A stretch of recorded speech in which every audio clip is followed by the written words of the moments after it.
Hello everyone, my name's Brian. That's my brother Adam.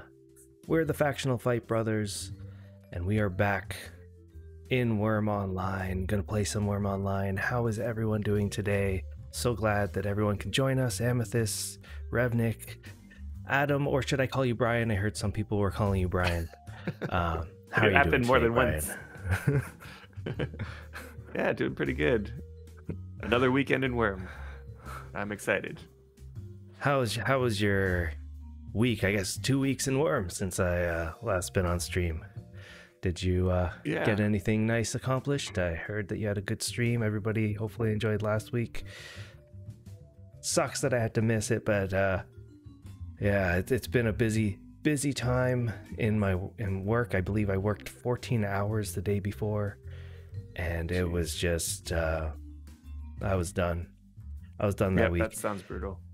Yeah, I don't know how it is for other people around this time, but I think a lot of people that work in, let's say, a publicly trading company, the end of year is always either between October and November, and it gets really busy.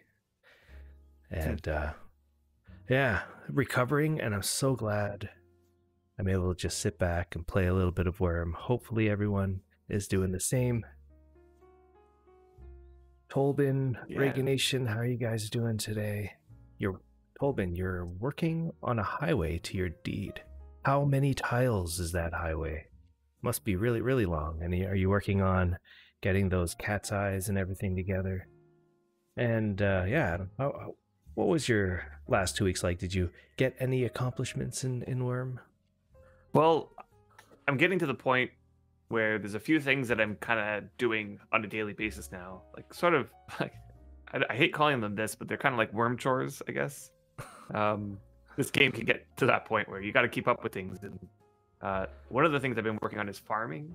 And that's farming is a chore. Yeah, so you have to really enjoy farming, I must say, in order to keep it up. It must be something that you enjoy. See, it's one of those things where, and I was actually discussing this last week about how there are certain things in this game that I really love doing. Like, and I would do them even if, like, it's just for the sake of doing the action. Like mining was the example I was giving. But then there's other things where it's like, I like them, I do them, but mostly I'm doing them because of something else that I really like, that I need that first thing for.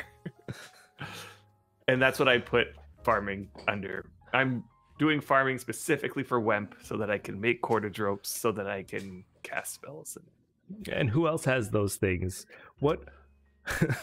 Post in the chat, what are your guys' things that you almost feel like you have to do for another reason, but you don't necessarily love it? Like Adam's farming. And Tolbin, you said It's about 200 tiles of highway. And you're doing two tiles wide, or three, or four?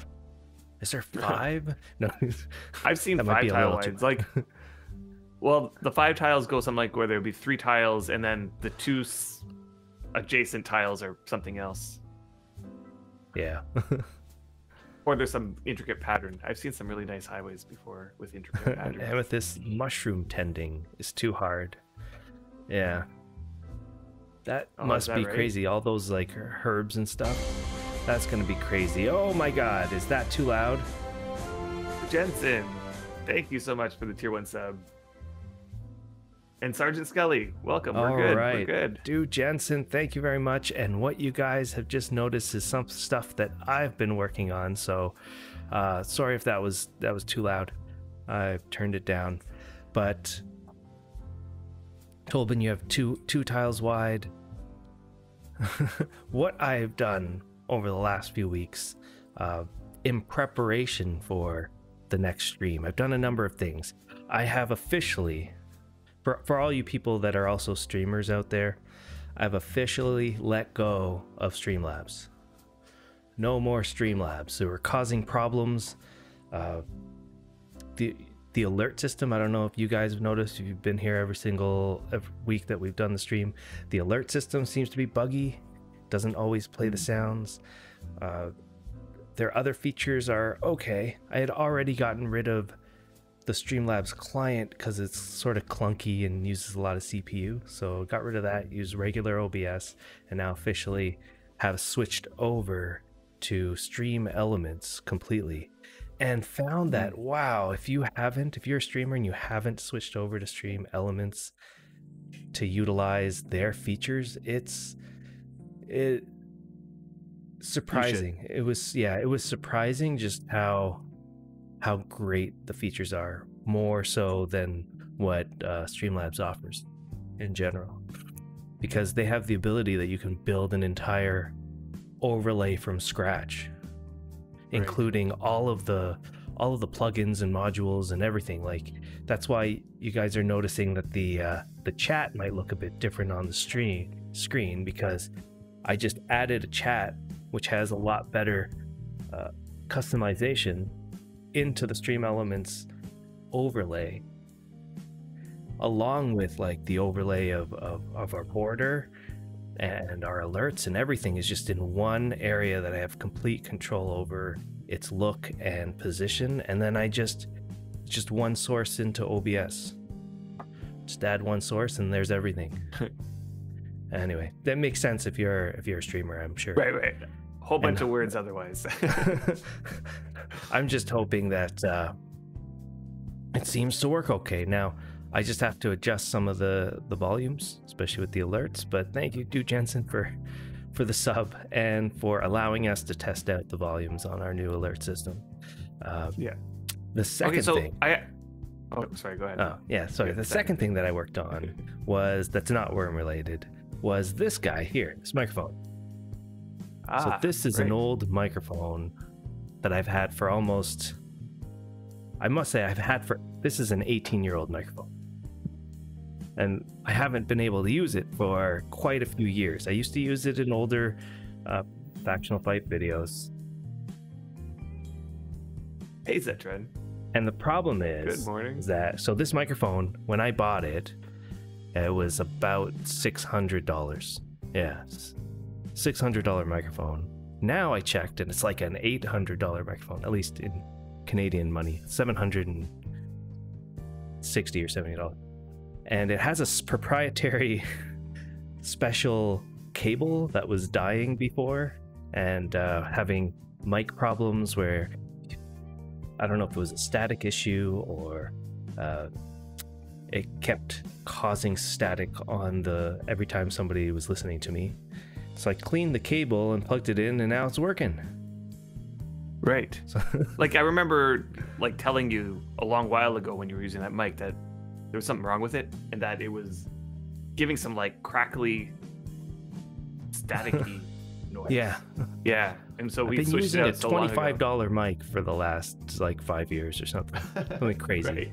Right. Not 5 and years. It hasn't been terrible. Like those cheap mics weren't that bad. Yeah, I mean the mics have gotten a long way. A lot cheaper options these days. But good morning, everybody. Good morning, Zetron, Leo, Ryu Kenkun. How you doing? My voice is sexy. Well, thank you very much. And Serene, how are you doing? Serene, you're already using Stream Elements on your stream, right? I believe you are. Yeah, I just switched over, so Dalraced, good morning. We should do a couple of shout outs here. We got Zetran, who is part of the Valorant Entertainment Network, and he's streaming a lot lately, and I see him guest starring on a whole bunch of other people's streams too, so he's all over the place. Go check him out if you haven't already, and I'm hoping I'm spelling this right. Zetran. Should work. It's working. Yeah, so and Ryu, you bought the Sennheiser HD 598s for $250 brand new from their site. Now they can go for $500. Crazy how some of these electronics increase in value over time, yet others just plummet in value within like a year. Right. So weird. I would never have thought that microphones would be one of the ones that just increase in value. Thought maybe they would come out with better technology microphones. Guess not.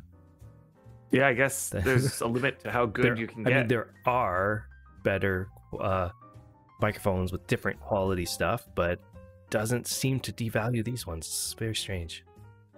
Okay, and I'm going to continue our shout-outs. We got Serene Live, who is also part of the Valray Entertainment Network. You know, we always enjoy watching Serene stream her gameplay, and she's also part of our alliance, so she lives nearby and helps out with a lot of the projects. And yeah. So here's Serene. Yeah, you're using OBS Studio. Yeah, so you can go to Stream Elements and download their own client, which is true. And it, apparently, from what I hear, although I don't use it, it's pretty much OBS with just some little extra functions added to it. So it's man, that Stream Elements. Couple cool things that they have this text to speech that you can set up. So I set it up. If you check the little banner below, that if you pay bits like up to 50 or something, you can make a text to speech thing talk on the stream. And they had so many different options for voices. Right. Like so many different, and they were all really cool. So the one I chose actually sounds like a human. It's kind of creepy, but this British guy will just talk. Like if you use 50 bits or higher. Yeah, it's kind of funny. Does those avatar things work now? Are you talking about the alert sounds that weren't working? I'm hoping that they do now. I switched them. They look brand new. Unless you're talking about our Snapchat filters, and so there is one thing that we're doing right now. I'm hopefully going to get a fix for this, but we did turn off my Snapchat filters. Let me catch that guy. You got it. And yeah, this is because it's been impacting the performance of my, the show and just my voice coming through. And we're thinking about a temporary solution that we can put in place for next week, but it would have taken too much time this morning. It would have started like a whole bunch later if we had tried to do it. But yeah, for today, my Snapchat filters are disabled. That's right. Yeah, we just made the decision. Adam's like, audio over Snapchat filters, at least for Adam's side. Yeah. And okay, so hopefully, yeah, your audio's better. Hopefully my audio's better today. Today what I'd like to work on is a little bit of surface mining over at the Sandcastle. What are we calling it now? What's the new name for the thing is Shimmering Sands Citadel. And I want to get some progress done on that. But before we get there, I want to go back to the topic of farming, because I logged in today and noticed something. Now, this cotton here, this tile yesterday was not ripe.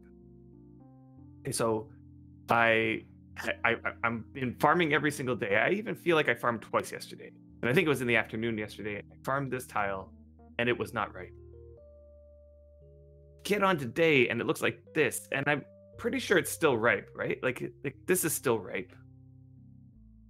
But is this like the second stage of ripeness or something? Yes. Right, so it must have turned ripe and then turned to the next stage of ripe right after, all within, and this is less than 24 hours. Is that a normal thing, that it can go through 2 layers or 2 of ripeness and within 24 hours? I mean, I don't even know fast? it just goes really, really fast.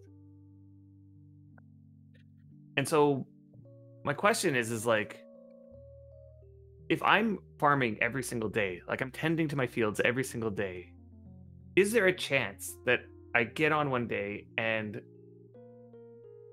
tile that wasn't ripe the day before is like rotted away the next day. Like within a 24-hour period, it goes from not being ripe to being destroyed. Thanks for the follow there. Right. Yeah, thanks for the follow. Because if that's the case, I feel like that's a little bit much, no?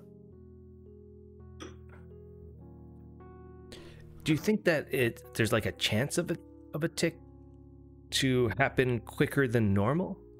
Or is it fairly standardized as far as the timing that things get transferred to the next stage of farming level? It is extremely wildly variable, meaning there's times where you can go a full 24-hour period and you get back on and the tile still hasn't advanced to the next stage. So it could be over 24 hours for sure. I've experienced that. But now I'm experiencing that it could be twice within a period that's less than 24 hours. So do you feel that's too, like, how much is too much? Do you feel like that should be changed? Do you feel that there should be, like, say, an extended ripe period? Or is this not as big of a problem as this is just some sort of freak incident that took place with this tile? It might be just a freak incident that happened with this tile, but here's the thing. I feel as though if you have somebody who farms regularly, normally they can get on every day, but let's suppose that just for whatever reason, they can't get on for a couple days in a row. Mm-hmm. Like, I feel as though that person shouldn't lose half of their crops just because they can't get on for a couple days, And I don't know what the solution exactly should be, but I just, like, I understand that crops should decay and that people love how on Wurm Unlimited, there's the mod that makes it so that crops never decay. I understand the reasoning why in this setting, having the crops decay does make more sense. But I feel like for a person who's farming on a regular, consistent basis, who misses a couple days, that should not be the reason why they lose half their crops. That's so, I don't know. Yeah, so the simple solution you're saying wouldn't just be, extend the ripe stage like 1 more day or 2 more days, or have like, I should more say extend the minimum time that it stays within ripe while continuing with the variable, where it could be then much more than that or right away, depending on the roles. I don't know. Hold on. Raybarg, you're saying stages are a number which could imagine being, for example, 50 or 100. The growth rolls how much the number grows. Stages are simply thresholds. Okay. Yeah, the anti-withering mod, that's what I'm referring to. But at the same time, it kills farming because you never have to tend to get a perfect crop. Exactly. So there is like, I would never want them to make unlimited crops in this game. There is definitely something about the urgency of having to tend to your fields, right? That adds to it. Right, and Raybarg, you're just, it's like the tiles seem to advance at completely variable stages. It's like when the server pulls all the tiles, it's like checking to see, is this tile ready to advance to the next stage? So like there's some, as you're saying, there's some number that the tile goes through, but I feel like that number is like so different per tile. You plant an entire field all at once, you come back a couple days later and it looks like this. Like your field looks like this, where some are completely ripe and some of them are halfway still. Yeah, I mean, you got another one right here. And it looks like you're doing a lot of cotton, I guess. Right. That's your main priority right now? No, I actually switched to cotton for 1 round. Because my skill's gotten quite a lot higher since the last time we got cotton, and our highest quality cotton was 40. And if I want to keep pushing my rope making skill up, which I do, I need higher quality cotton to get the fish keep nets, to imp the fish keep nets. So I did one round of cotton only on this farm. I kept one on the other one. And I'm actually harvesting the cotton that comes ripe because, man, it's like so spotty. I did a whole round of harvesting of whatever was ripe yesterday and replanted Wemp. And it's going to go back to Wemp after that. Okay, so you were saying just before the stream that you wanted some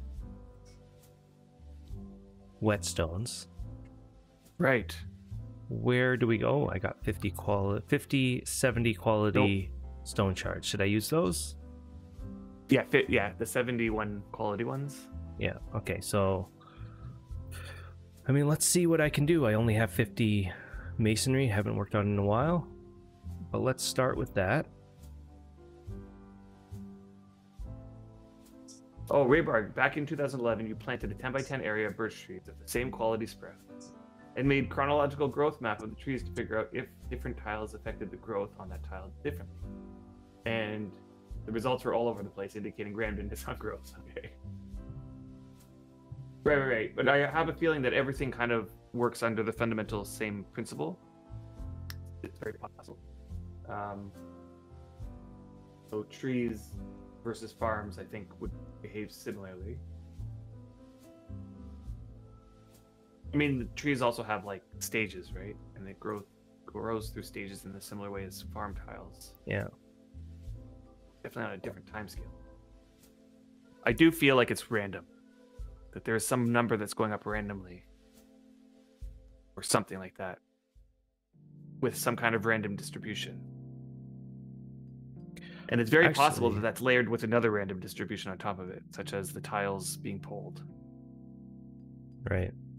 Ooh. So I did get a couple 3 71 quality whetstones. There you go. Nice, awesome. Okay, so that's gonna help out. I make a bunch because I'm gonna cast on them. Okay. And it's very probable I'll shatter a bunch. So I want to get to this question. Anyone90, you said, do you play any other games than Wurm? Like, at all? So I mean, that's a good question. Yeah, it's a little bit back in between. Okay. So the answer to that is yes. Yes, I play a lot of different games when I can. You play games, Adam, you're saying? Yep. Adam has streamed a lot of the games that he's played in the past.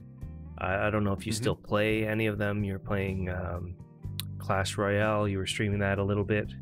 You were playing some Clash Royale. I feel like you streamed World of Warcraft once. You streamed... Right. Yeah. Did you ever stream Overwatch? I know you play that a lot. I did stream Overwatch once. The problem with Overwatch is I'm not good. And so nobody wants to watch that. I play a lot of games. I don't necessarily stream a lot of them. I don't know if I should start, but actually I got back into some VR games. I got this really cheap VR headset 3 years ago. It cost me about $125, and I thought, right, might as well, like, for that price, even though the headset's not the best. It was one of those Windows VR headsets. I mean, it's better than not having one, and it would be nice to see what it looks like. I'm fascinated by VR. It sucks that I get really dizzy within it, especially if especially when there's motion, like you're moving, your character's moving forward, but you're just standing still. That's when motion really goes crazy. But I played a lot of them. Last night I played a game called Super Hot VR, which is probably one of the better experiences I've ever had. Oh, really? VR. Yeah, you'd really love it. What kind of game is it?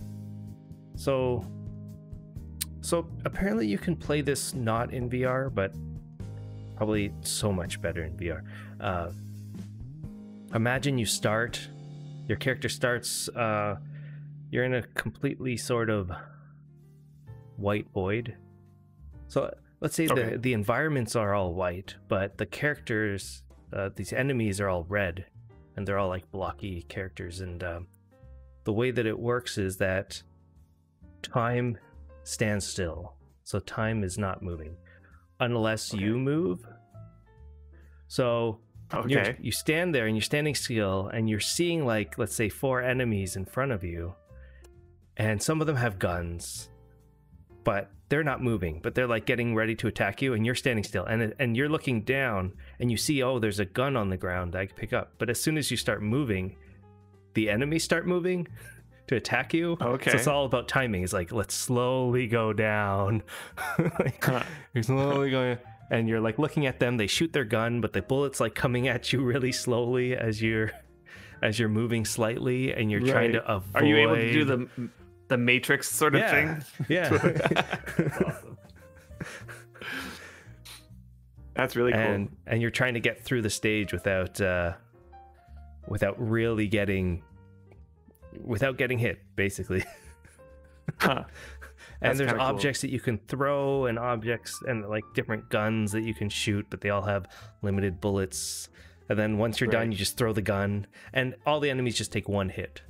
So you're just trying to hit them once and to beat the stage, and then you just keep moving on and on amongst those stages. Really, really fun, especially if you have like a little bit of room that you can walk around. And that sounds like a lot of fun. Yeah, the problem though is that my headset, I don't know why they designed this. Does anybody else have VR headsets? Like, I've got one of those old HP VR Windows mixed reality headsets, and they have a huge flaw in their design, in the sense that the headset sits on your face, but it's designed to flip forward, like the bottom to flip up, like visors or something. So that you can see, so that you can be like, flip it up and now I can see the real world. But because of that mechanism to keep it down isn't great, so it slightly just like comes up even if it's on your face, causing blurriness in the lens because it changes the angle that you're looking at. So as you're moving around, it doesn't stay down. So and that causes dizziness with me. So what I did was I found this band, this like exercise band, and I put it over the headset on the bottom to keep the bottom stuck to my face. So that so the band's like wrapped around the bottom of the visor, squishing my face up to the back of my head, and it made the experience so much better. Just the basic concept of it staying on your face made the experience so much better. And then but the problem is, once I took it off, it was like a giant imprint of the visor on my face. That's hilarious. Okay, how about we get moving on over to do some surface mining? Yes, I'm just going. Oh, I'm only like not even halfway through this whetstone. Okay. The stone shard? Yeah, the stone shard. I know each stone shard makes it like you don't have. I'm at about 25. Exactly. But not all of them. 40. Not all of them are good quality. Sure, we'll have to throw out the ones that aren't. Let me put them, at least for now, in a backpack. There's a backpack filled with grindstones. And so Ryu Ken. Yeah, that's actually they are going to. You know what? I'll have to pick them up later. You can put them in. Okay. But they'll decay while in there for some reason. Yeah, back to Wurm. Hopefully that answers some of your questions. Actually, I have an idea. Mm-hmm. This idea about these things decaying. There are a few items that like this, where like you want to keep them, but if you put them down, they'll decay. Even on deed, even in a building. And there's one way to remove decay on that. Or at least one way. And that's to put them into a large magic chest. Or a small magic chest. Yes. Yeah, Cats has one. Yeah, She Cass bought has one one. at the Yeah, beginning when she came here. We have a I think small Serena one in also our... has one.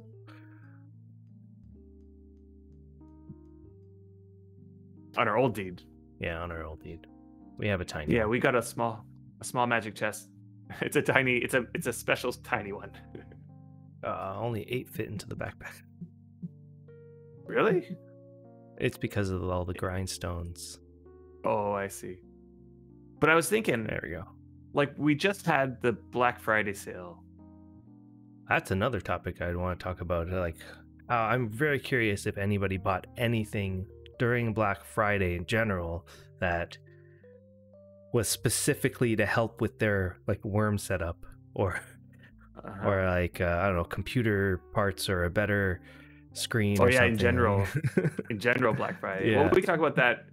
I also see Ryukin has asked us a question about dedicated server cluster, and we should talk about that one as well. But I was just thinking for the whetstones, like I was planning on using the marks that I got from buying premium on a large magic chest. Yeah, did anybody buy or utilize the Black Friday sale in Wurm? Because me and Adam, we went and we bought each, what did we buy? We each bought a year of premium. Yep, we each bought a year of premium. Gamble on random affinities. No thanks. And whoa, Revnik, you bought 2 years of premium and 1.5 gold. That's awesome. So I was thinking we should show this on stream, getting a large magic chest from the thingy. Okay.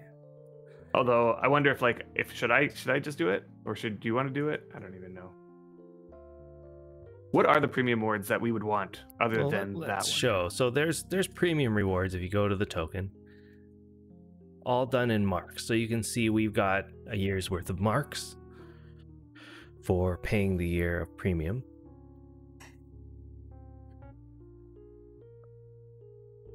And yeah, roly-poly, it is going to the end of the 29th, but here's the thing. Today is the 29th, and so it goes to the end of today. And that's the end of today in GMT time or something? Right, server time. So if you do slash is it slash server time? Right, it is currently 5:30 p.m. server time. So at midnight server time, I think the sale ends.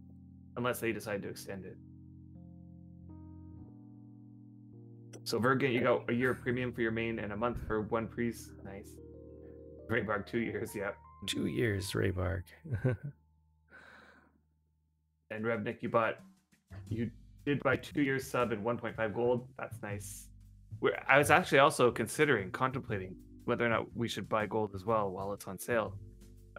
It's quite unprecedented for Wurm to have a sale on any of their stuff. I don't think that's ever happened in the history of Wurm before.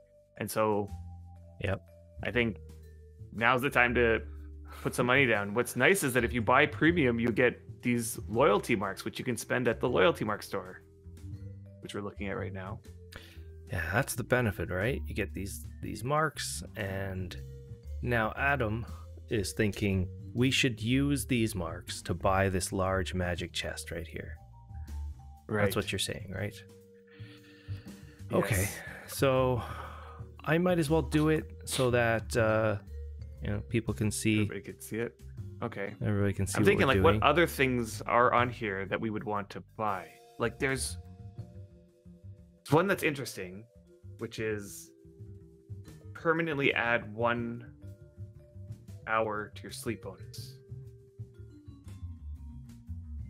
Right. Right.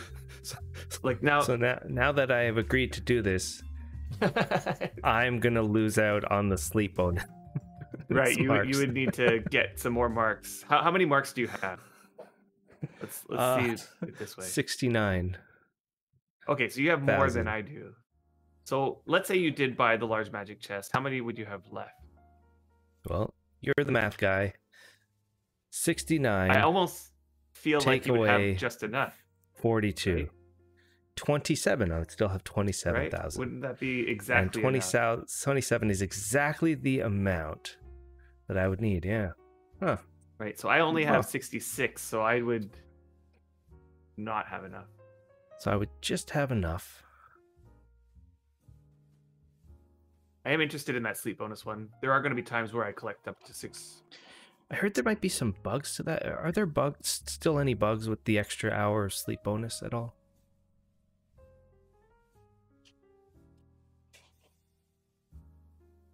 I don't know. Are there any, sorry, say that again, bugs with that? I don't think so. I haven't heard anybody complain about bugs for that.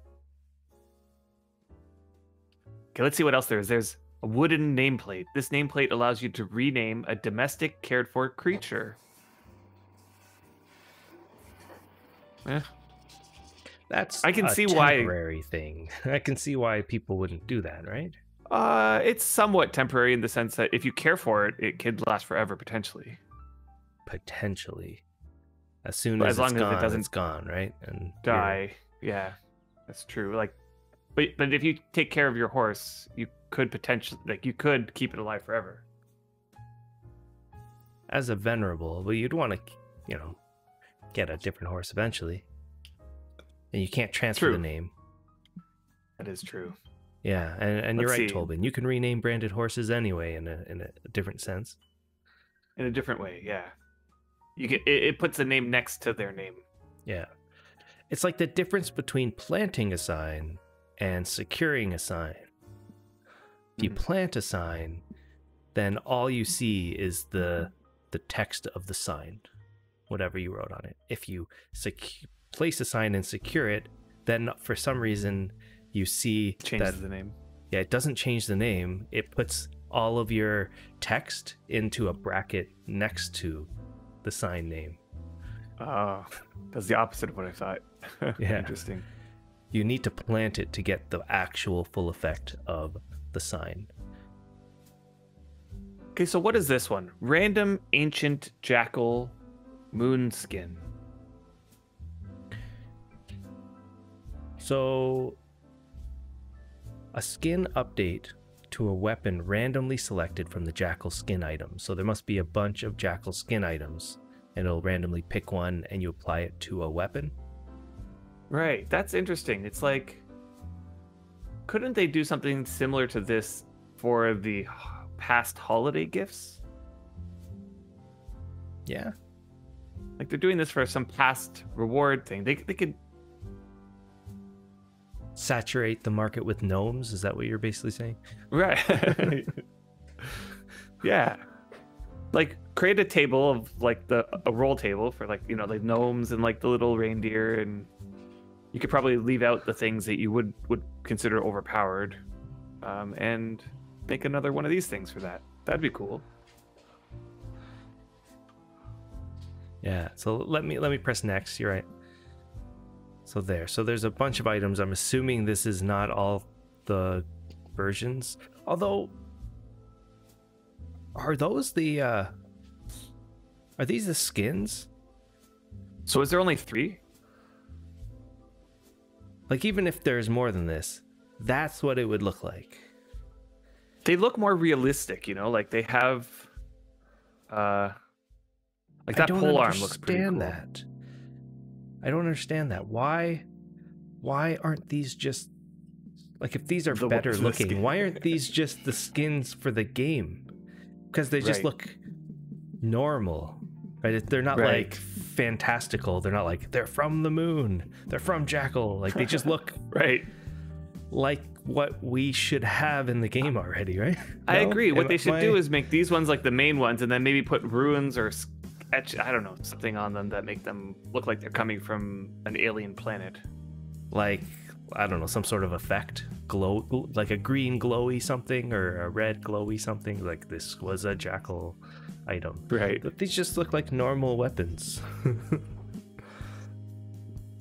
All right, what else is there? There's the monthly skin, which currently is You're right, Amethyst. We need to make weapons look bad, and we have to have the skins that actually look like, good weapons.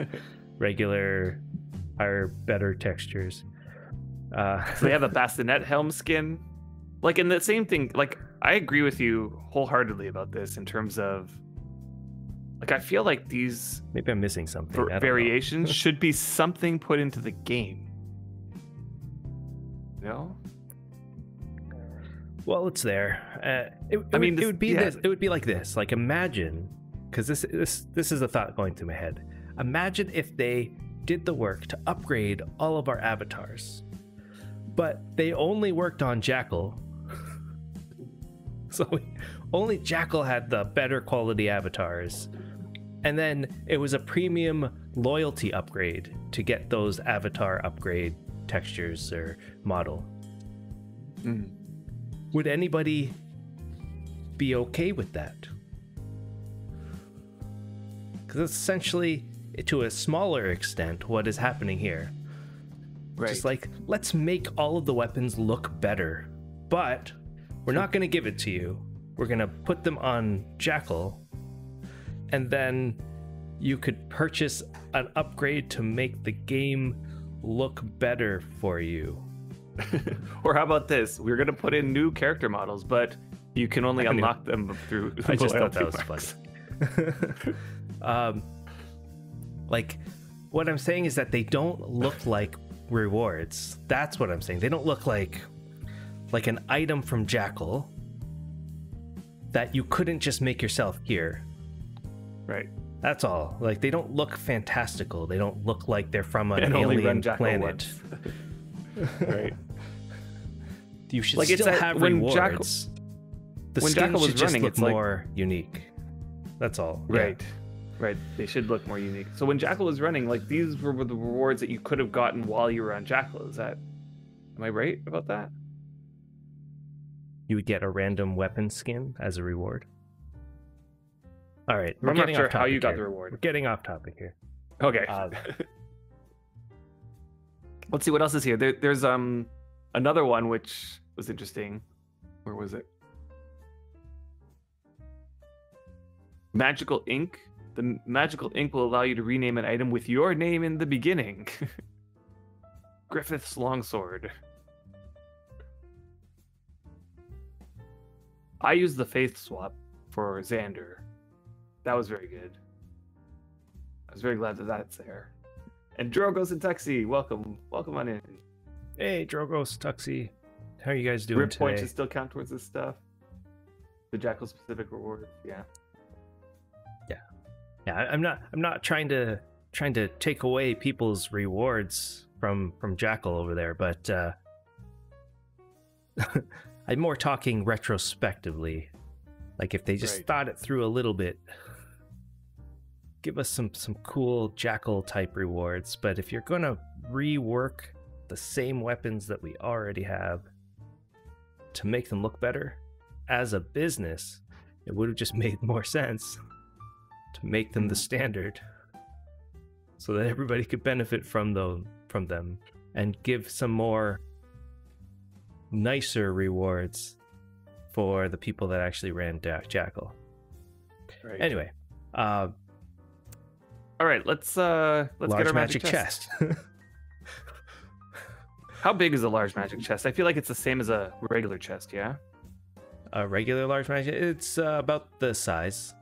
Maybe a bit bigger. Same size as like a regular large chest. Yeah, a bit bigger, but you think so?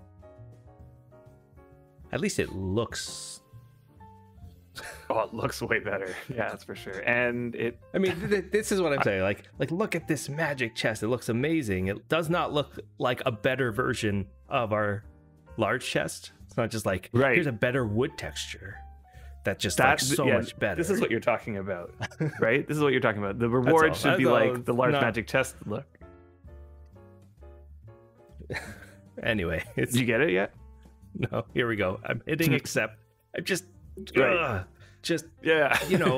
big 42,000 marks. It is a lot of marks. Okay, let's do it. We're doing it. I'm hitting accept. It is a lot of marks, but it's like, what else are marks for other than to get these big fun things, you know? Got it. Okay, so... Okay, awesome. We've never had... Well, actually, we have had a large magic chest. It came with one of the Ds, but I don't think we ever had ownership of it, right? That makes me wonder, did it ever change that where large magic chests, the ownership was a problem? Yeah. Marks are great for getting gold tiles, yeah. Yeah, With the I don't know if they changed it. Before it used to be that you couldn't really move a large magic chest once it was down, but that's no longer the case. So Raybark, the one who puts it down is the owner permanently. Right.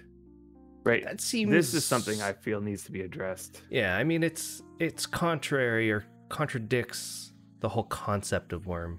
Oh, Tolbin says you can change the owner in the perks. Colossus. Oh, that's good. So that's fine. So if they have that, that's fine. So and that must have been a change because, believe me, there was huge controversy over the way permissions worked on these things, that you couldn't transfer ownership. How about Colossi? Is it the same with Colossi now? Can you change the permissions on them? Because that was a huge issue back in the day.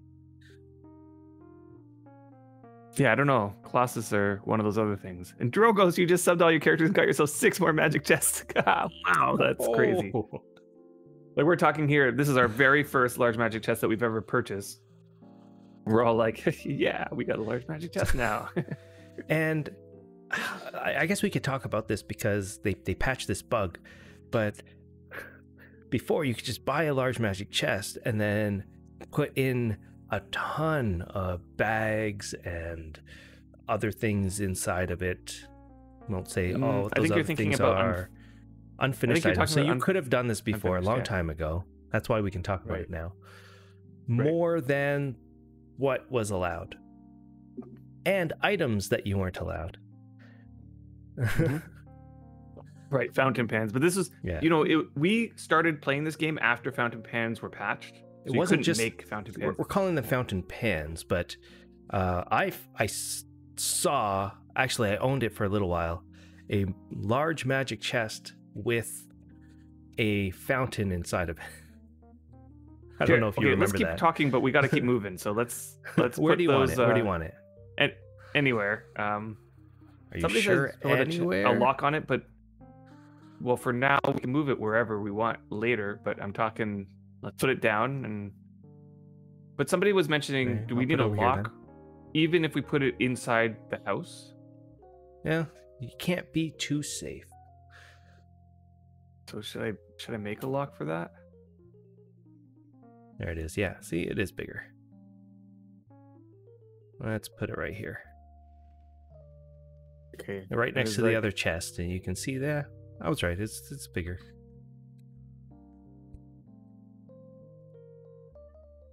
Let's see.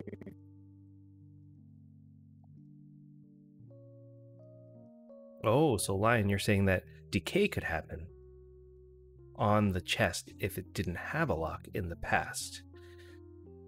Unclear of whether that's fixed. Do meditation rugs take damage on the ground?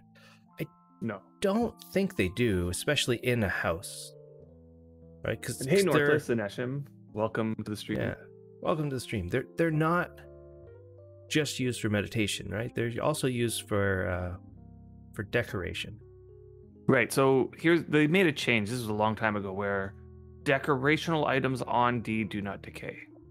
Okay, this is the reason why all of your BSBs and shelves and beds and everything doesn't decay. It used to be that they decayed, but they changed it. That way, people wouldn't come back to their deeds all rotted away. But there are still things that do decay that are not decorational, quote unquote. Like if you put a whetstone down onto the ground, it would decay on your deed.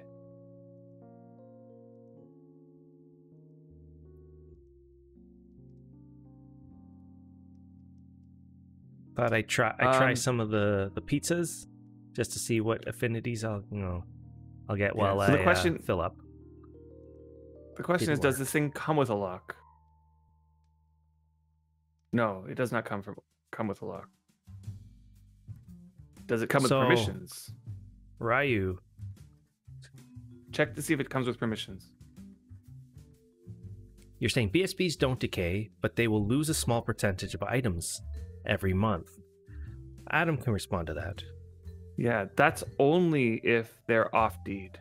So if you have the BSBs on deed and your deed has more than 30 days of upkeep in the coffers or in the upkeep, then you will not lose that 5%. Oh, and Northlees, you just came in. You see we have a large magic chest. Yes, we just bought it. So the larder is not very useful anymore. It's still useful. Maybe it's still useful. We'll probably transfer some of the like affinity food in there, but like we also, in addition to the affinity food, we also make batches and batches of meals that are just there for, what's it called? I think the larder is still going to be useful. I want to also use the large magic chest for other things, you know.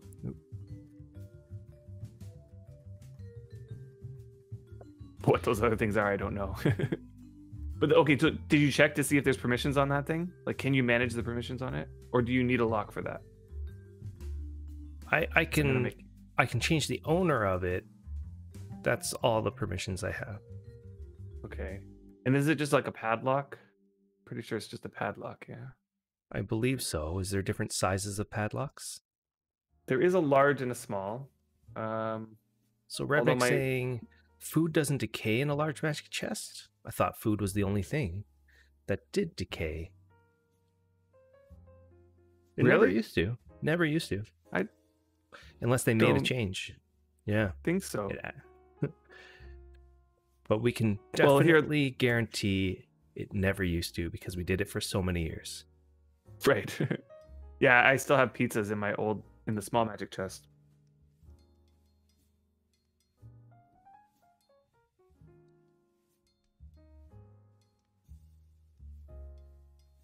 I'm curious to know how many of those non-fountain pan type items that are still like that. How many of those are still in the game?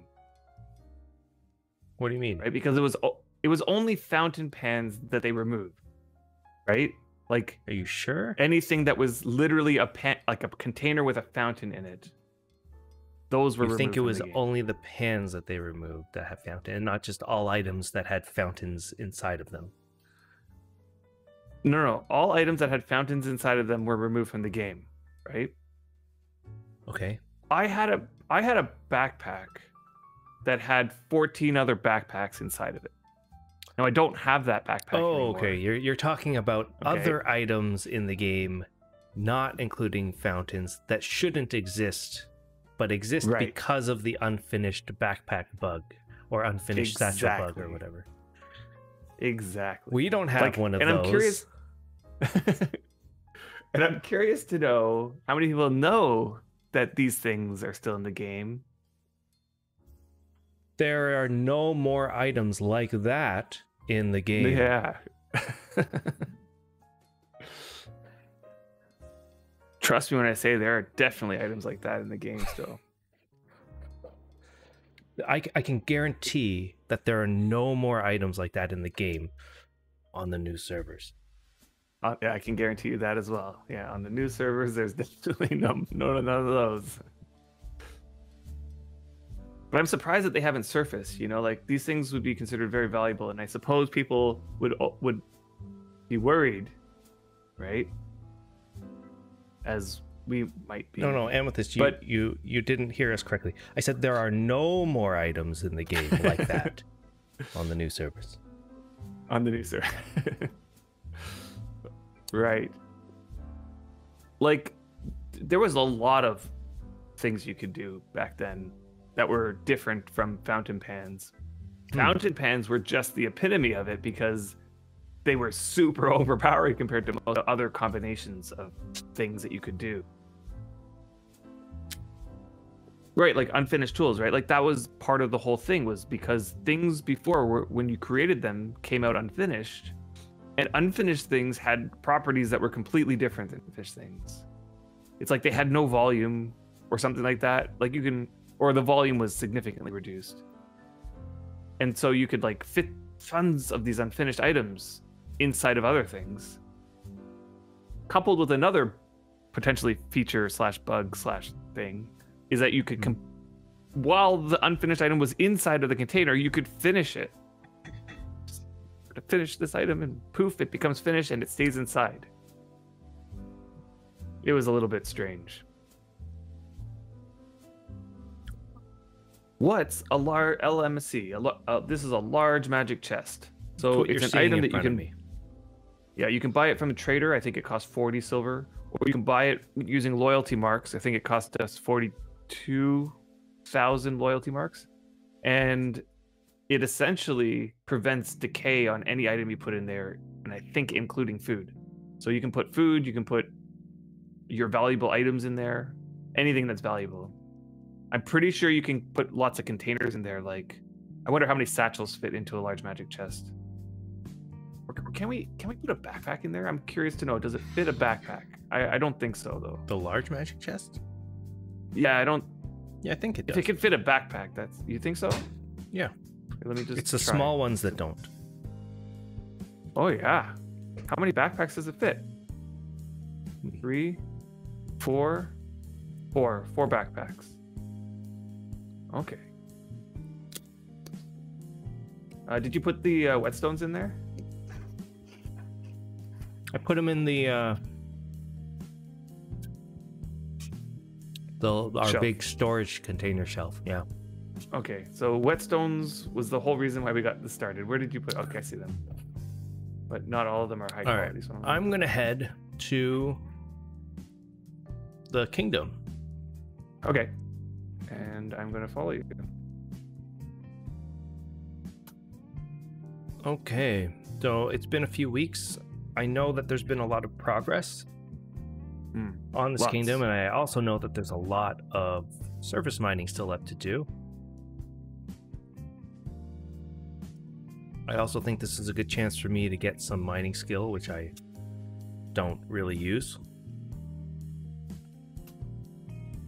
So the other milestone that I actually got, and it's going up really slowly, is I've been doing some leather working, and I've finally reached the milestone of 88 leather working.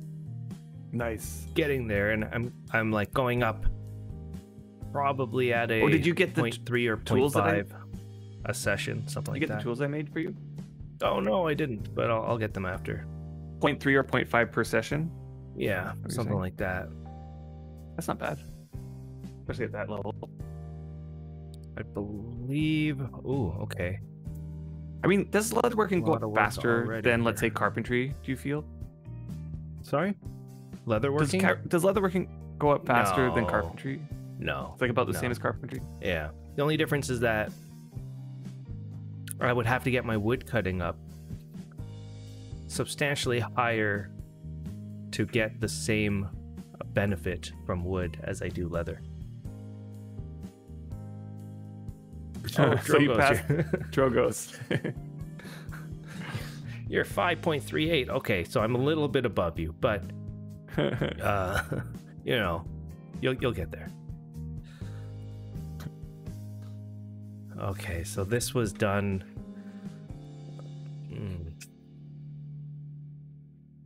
All right.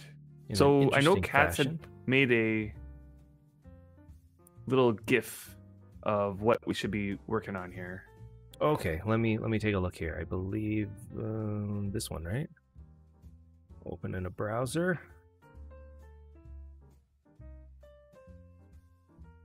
This one here. Okay, so I can show you guys what is required of us here. So here's the GIF here. It looks like 5 tiles in total have to be brought down. I'm guessing the one that's already all the way down is the first tile. Let's just confirm that. So let's take a look. Yeah, so it's this tile's number 1, and then 5 tiles. So 1, 2, 3, 4, 5. So up to here needs to be brought all the way down. Yeah. So not this tile though. This tile's not the one that's not this one, but this one. Not this one. So, but not this tile board. This tile board stays where it is. No, this goes down. Right? Nope. 5 to the bottom. 5 to the bottom. Hold on. 1, looking at the trees. 2, So you see how, like, 3, in the GIF, 4, there's those 3 trees. 5. Right, but I can't see where your cursor is, so I can't. Where you ended up, where you're standing right now, is where I think you is the are last right. tile border. You are right in the sense that, like, if we mine here along this tile border, of course, now I've got the last. Okay, here we go. All right. 1. It looks different than the 2, GIF 3, because 4, it looks 5. like it's been started. Cats must have started over here. So this is what I'm going on. So if you look at this, so we know, let's just take this a little bit at a time here. So we know that the tile that's one from the fence, that one that's leaning way down, the one that has when you say fence, you mean like the low round pole fence on the other side of this cabin? Yeah, right in front of me. Yeah. So that tile right in front of it is the one that's sloping all the way down to the bottom. Yeah, the one that we can't see, yeah. So therefore, the one that's sloping back up is tile number 1. 1, yeah. Okay, then the one we're standing on is 2, 3, 4, 5. So, going by that, I don't think we can go by the trees on this side. I think that this is misleading. And that we do need to bring down this tile. Okay, I see what you're saying.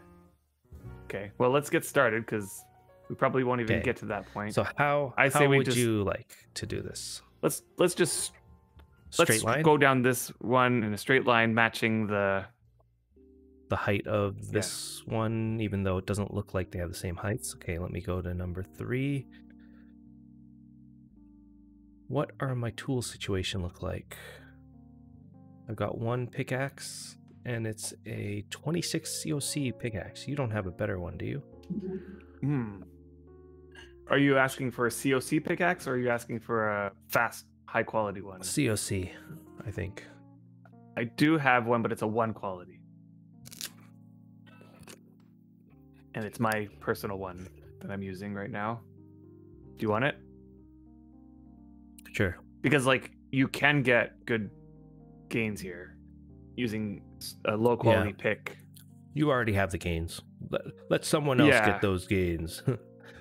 I'll use the fast one, and I'm finding I spent a little bit of time on my mining, got it up to 71, and just right now I've already gotten it 4 tiles down. I'm a little disappointed that surface mining default action doesn't work. Right. Or is it me? I know. No, that's not you. Okay. So it's not me.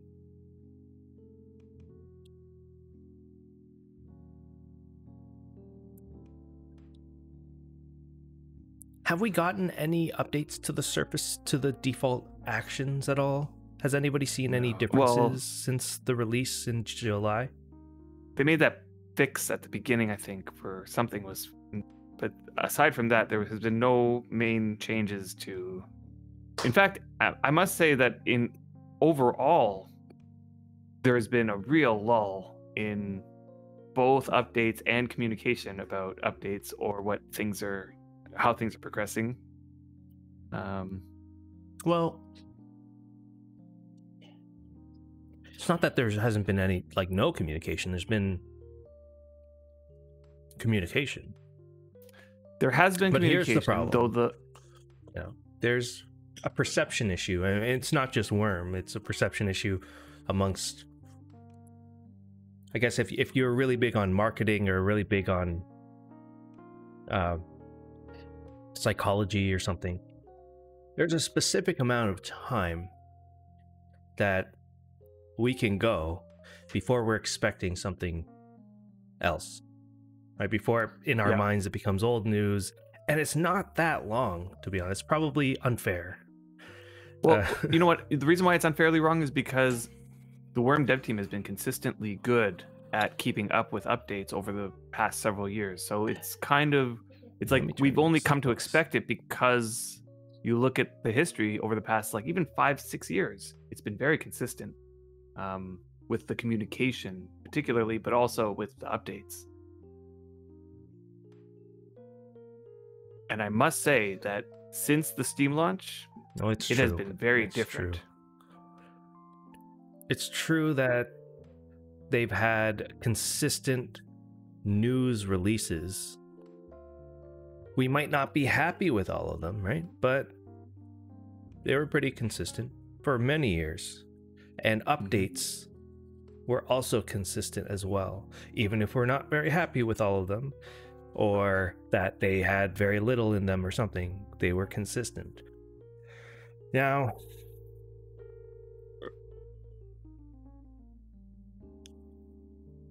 so if you played 10 years ago, right, you're talking 2010, and you just logged in now, it should not feel like it's the same game, honestly, from 10 years ago. I mean, there is like the heart, the essence of it is the same, but in terms of the way the game looks and feels and the amount of extra things you can do.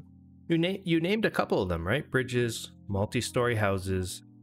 You said Cat's Eyes, which kind of funny. Is such a small thing. I'm assuming you mean like the entire highway system, and animations, which also was an entire avatar or character model revamp system. Character model, which came with the animations. All the armor. That's true. Now go on.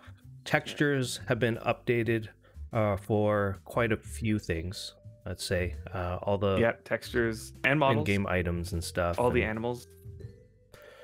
Wood textures have been revamped. Boats, like a lot of things. New types Too many of bricks. To name.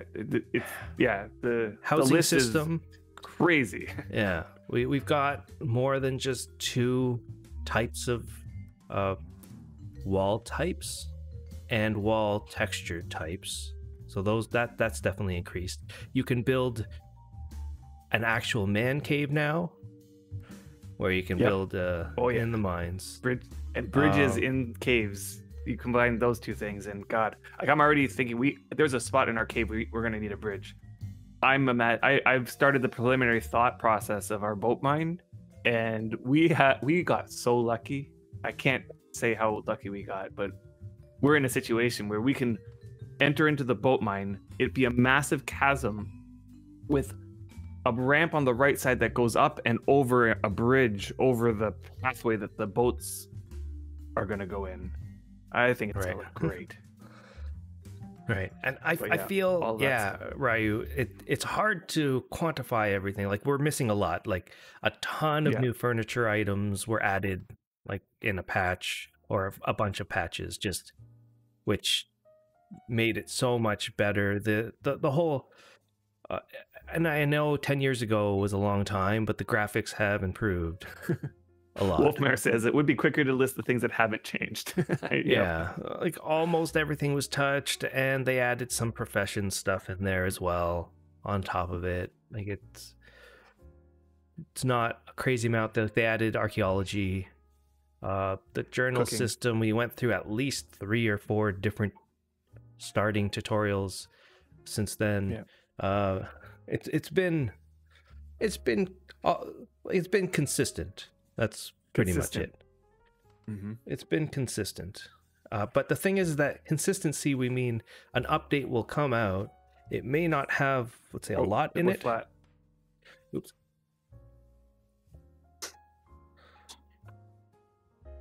But they had like a quite rapid update cycle. What was it, like every 2 or 3 weeks or something? Well, I can't remember. And then they had to stop that and make it like every month. Yeah. There was a point in time where they were doing a 2-week cycle, but they were small, like little tiny updates would happen. So it would be like they have a major update in the month, and then 2 weeks later they'd have like a small tiny update, and then they'd alternate like that.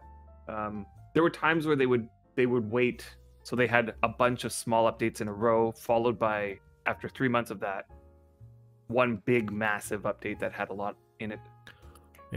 We haven't even touched the surface, by the way. Amethyst is listing a complete fishing overhaul and cooking overhaul. The cooking overhaul was insanely large and touched everything.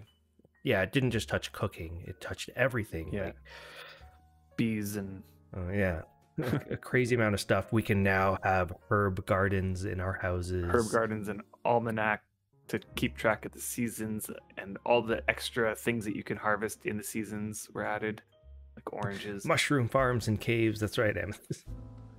Yeah. Yeah, it's kind of crazy just how much, and we forget a lot. We take for granted a lot of things, I think. And you can grow mushrooms now by planting them in a... Here's the problem. Like we got so much stuff, but it's a never-ending list of things that we want. Right. So those things just change over the years. That's all. For me, like, I'm okay with... I don't need... There's not a specific thing that I'm like, I need this to be the way it is, or this is like, I might have a wish list, but it's not like... All I care about is that this game continues to get developed, that this game continues to get support. We've been through situations where games were discontinued, games that we played, and I all I just want is that this game continues to get support and development. And my hope is that the Steam release gave a really big push towards that direction, securing, the funding for this game to, so that I don't know. Right. And like this Black Friday sale really also shows there's a lot of dedication. A lot of people put money down to support the game. I really hope that they turn that money into something tangible that we can see in terms of maybe hiring another developer or two and getting back on track on the development cycle.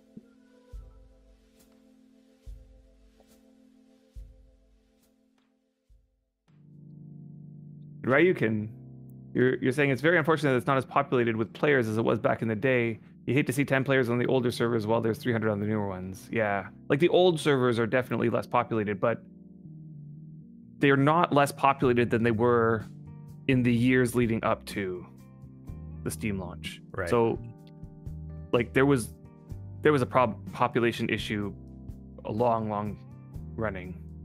The Steam launch really allowed the old servers to keep stabilized. Like they didn't lose any, they didn't gain much. There's the regular turnover, and then they did get a few new players, but I think the old servers sort of stayed consistent in terms of their population from the years leading up to the Steam launch. But the extra boost of population on the new servers is really awesome. That's true. Yeah, I must say. And hey, Pinkstree.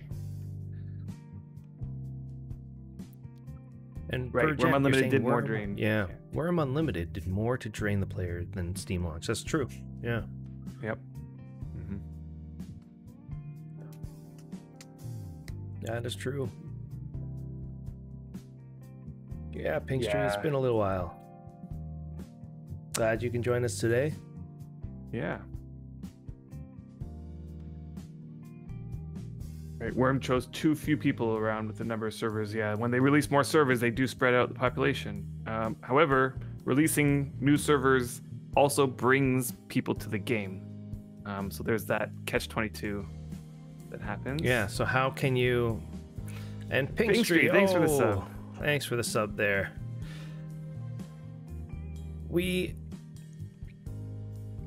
That's an entire debate over... Did releasing new servers help this game or hinder this game?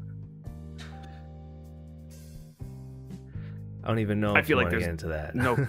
There's no question in my mind that it helped. Long term.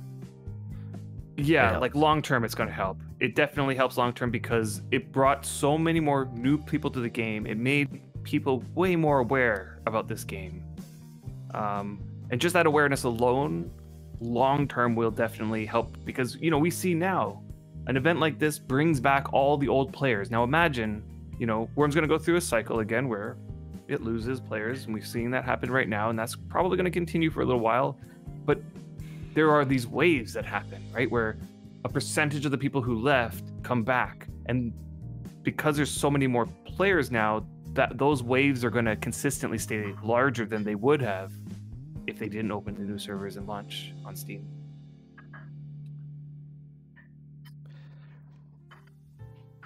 I feel like it's half a solution. Okay. Is my thought. So releasing a server is a half a solution that solves a short-term need or something new and shiny to bring back people. And then damages the long-term health of the game over time. Which is why people say the population is too spread out and now we got nothing that we can do about it. Mm-hmm. Which means that there's a better solution out there. I'm sure that there is a better solution. They have done things to connect the servers a little bit more closely. So now travel time between places is less, and you see people travel from server to server far more frequently now than ever before. Once they did that plot course thing. So what's the problem? That's a good question, Tuxie. What's the problem with the population being spread out? In this game, I would say, in Wurm, there are many different types of players. Some like to feel that they're close but far. Some like to feel that they're close, like all together, with neighbors in their local. The problem comes when the population is too spread out, that we're actively losing players that start the game because they feel as though they play for hours and hours and never run into a single person. At that point, right. It's damaging the game more than it's helping. It's a balance. If a new player comes in and joins a server and finds that that server's just dead, it's very likely they will just turn off and leave. So there's something to be said about being away from neighbors or having space between neighbors, but then you don't want to make it so you never run into anybody the first time that you play. Right. When we joined back in 2012, so we joined Deliverance and we popped in and we started running in a direction, there were people. Yep. And they were actively working on They were actively working. It wasn't like constant. It wasn't constant like in this more recent land rush was probably like too densely populated. Too many people across the shore and that sort of thing. That was the other extreme that we don't want.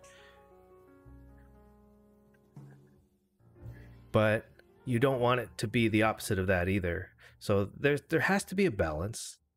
And that's what I'm saying. When Xanadu came out, and now with Xanadu being an older server,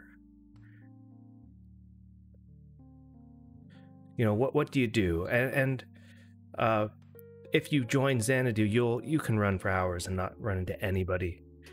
It's just too large. Right.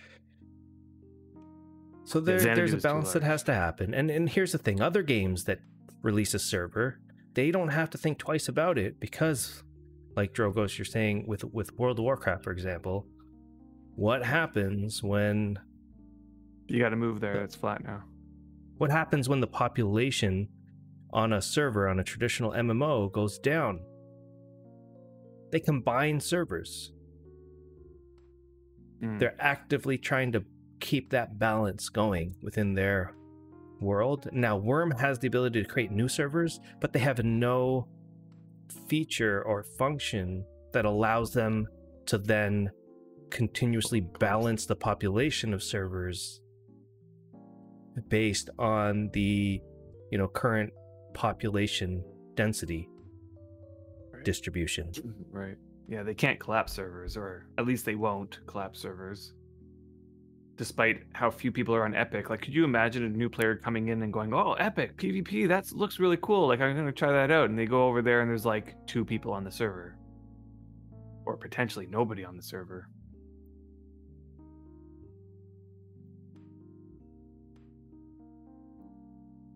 Yeah. So, what could they do to balance out the amount of servers versus the amount of players in the game? That's a hard one to answer. Yeah, that is a hard one to answer. They have, sure. I mean, there's many things they can do that helps the perception. Like, what are we really trying to do here? We're not trying to change the way that old people play. We're trying to help with the perception for new players to indicate to them that the game is not dead. Right.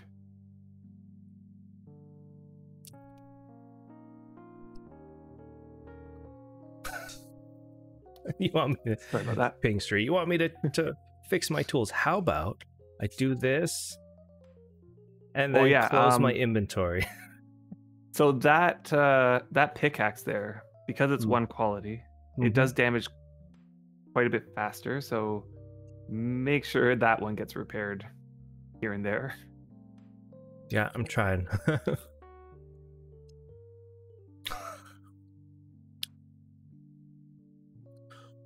I'll try to repair it every cycle.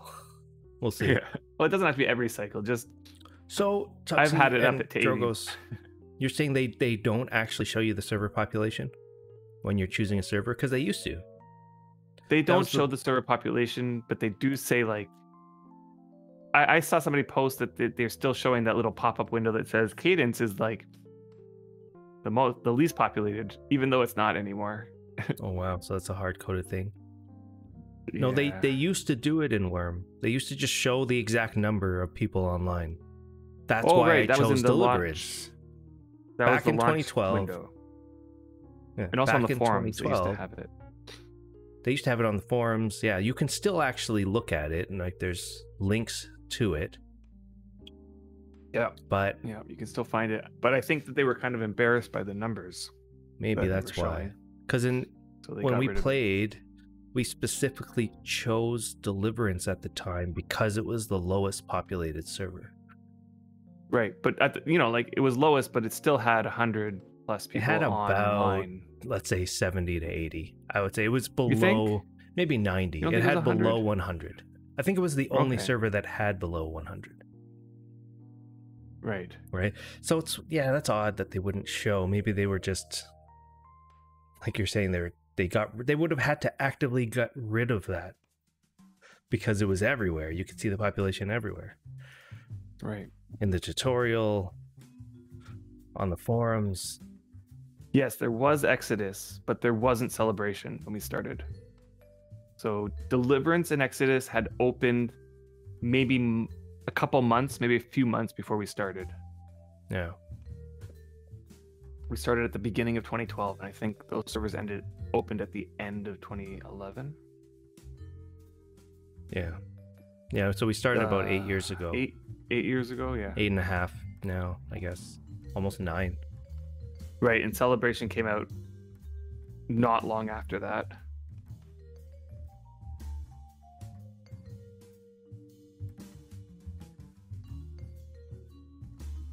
Yeah, so that's surprising. So that's one way, yeah. They should keep showing the population of the servers. That's one way. There's other things they could do that wouldn't be great. You would have to wrap your head around certain things, I would think. One of the things that came up before was, like that adding a mechanism to make land go back to natural state. Will that, do you think that applies here or affects anything here? It would be, I think it's something they have to do, but no. No, I don't think that it does.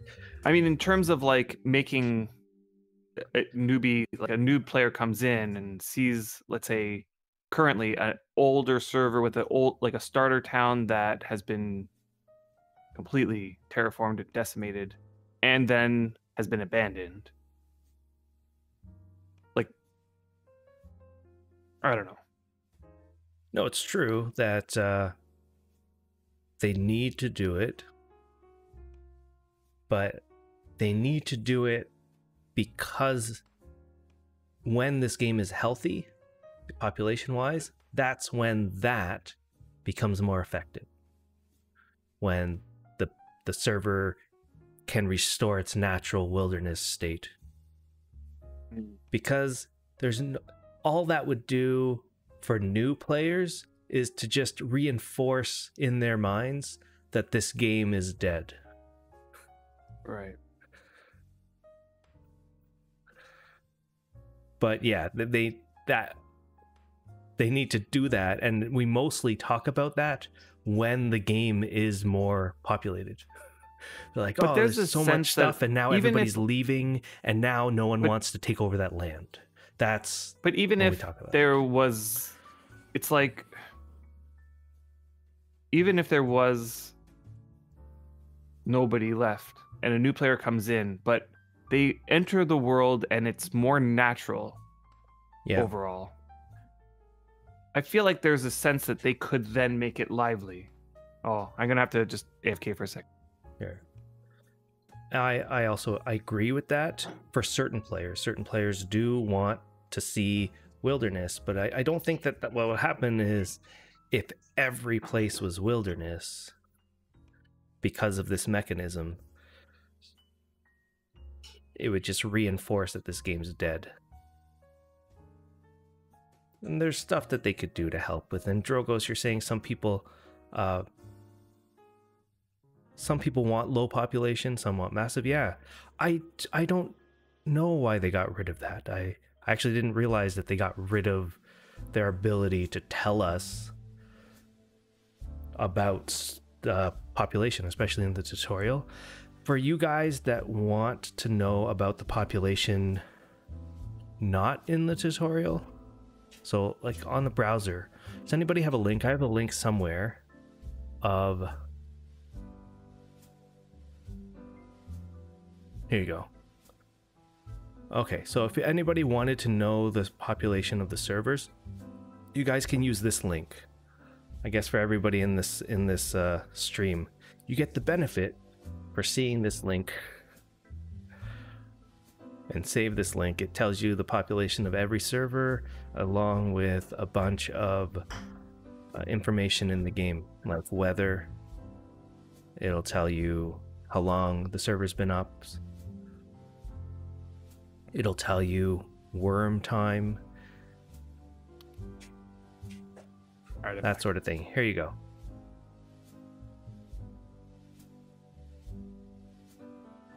That's a weird name for a website. Battles/stats. Yeah. There's actually a couple that is out there, right? Dezo, you just linked one of them that I used to use. The problem with that one is that it's not complete. For example, it doesn't have the new stuff, the new servers and that sort of thing. But it still works as far as I'm aware. And it looks better. Yep. Niarja also has. That's true. Niarja also has it. That's an unofficial one. Right. So Tuxie is saying what I was trying to say. He said it way better than I did. So. And what was that? Right. Like, okay, so she said, wilderness absolutely does not make the land feel dead. It makes the land feel beautiful and full of potential. The wilderness survival aspect is one of the main reasons why I personally was attracted to this game. And I'm sure I'm not the only one. So, like, for a person to come into a game and it's like, a lot of players like wilderness and there's potential. Like, you look at like this hill and you're like, wow, you have a vision of what you could do with that hill, right?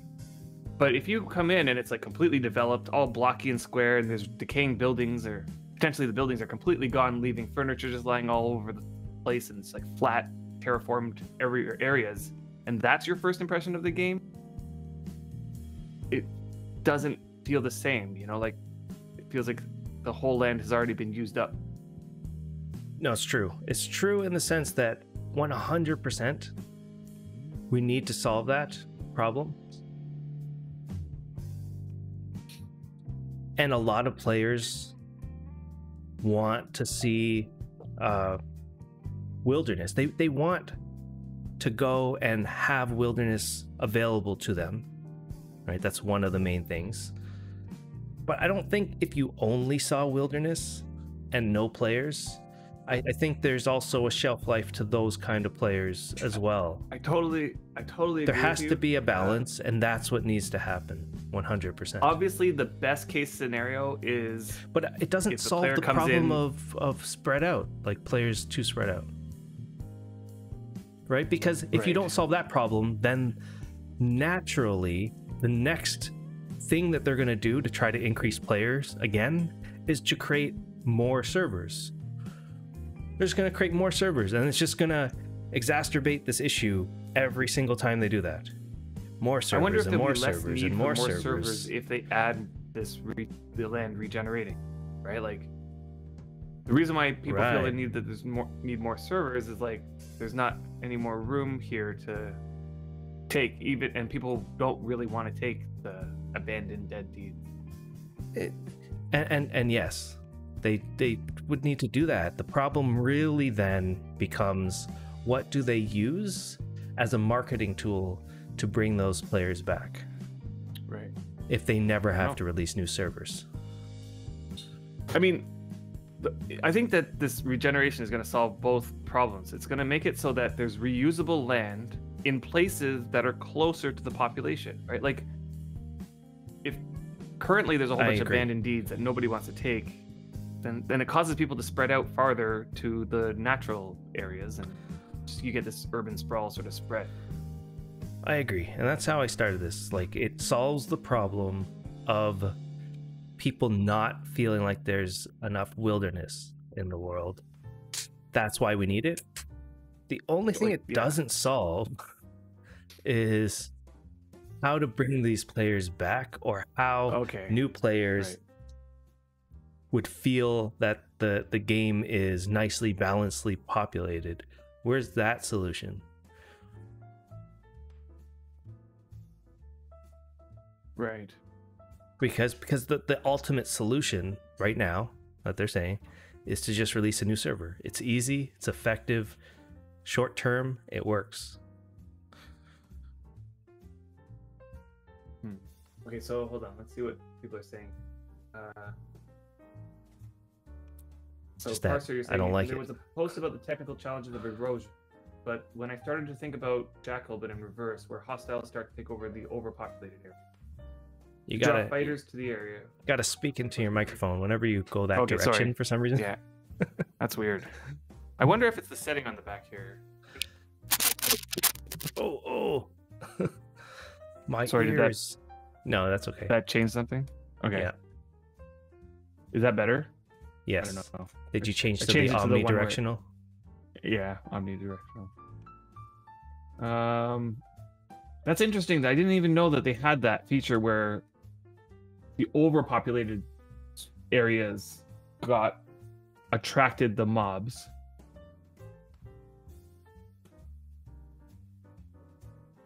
I'm wondering why they don't use something similar on the regular servers.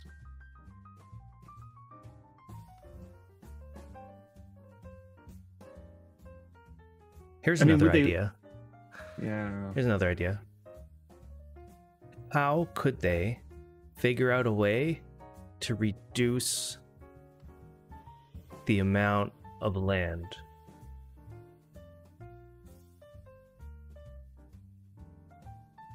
Is that possible? How could they do that in a way that makes sense? Let's say to the players, makes sense to the lore of the world, makes sense to the health and population of this game. What are you referring to?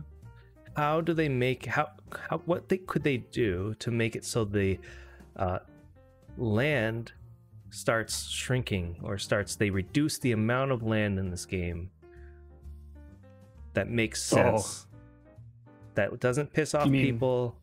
How do you go back and remove some of the servers? I don't think that's possible. Honestly, I don't think it's possible. I also don't think it's needed, because people who want to play together could congregate in hubs as it is. Like, there are pockets in this world where people have created long-lasting active communities. And this, so, I mean, this is a very touchy subject, but what we're saying here is there's too much land. The problem isn't the land that's the problem. The problem is that all of the land, for some reason, a lot of it just looks terrible, like it's been transformed already. There's so much land that you could literally on the old server go without seeing anybody for forever. Yeah. And so, yeah, there's two things that need to happen here, not just one. The first one is they need to figure out a way to turn abandoned land back into wilderness completely. Yeah, that's step one. Once they do that, all of a sudden we have an abundance and too much land where it's to the point where there are certain events that take place and it just takes too long to go to those events. I won't even think about it, right? Yeah. Or it's to the point where, and I never thought of this before, let's say Xanadu came out, before all the new servers came out. And I'm even thinking like Release and Pristine and Celebration, those are new servers to me. Right.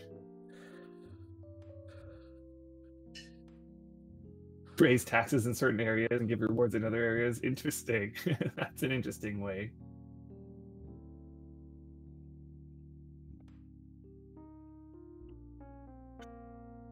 Yeah. They could do certain things like that, right?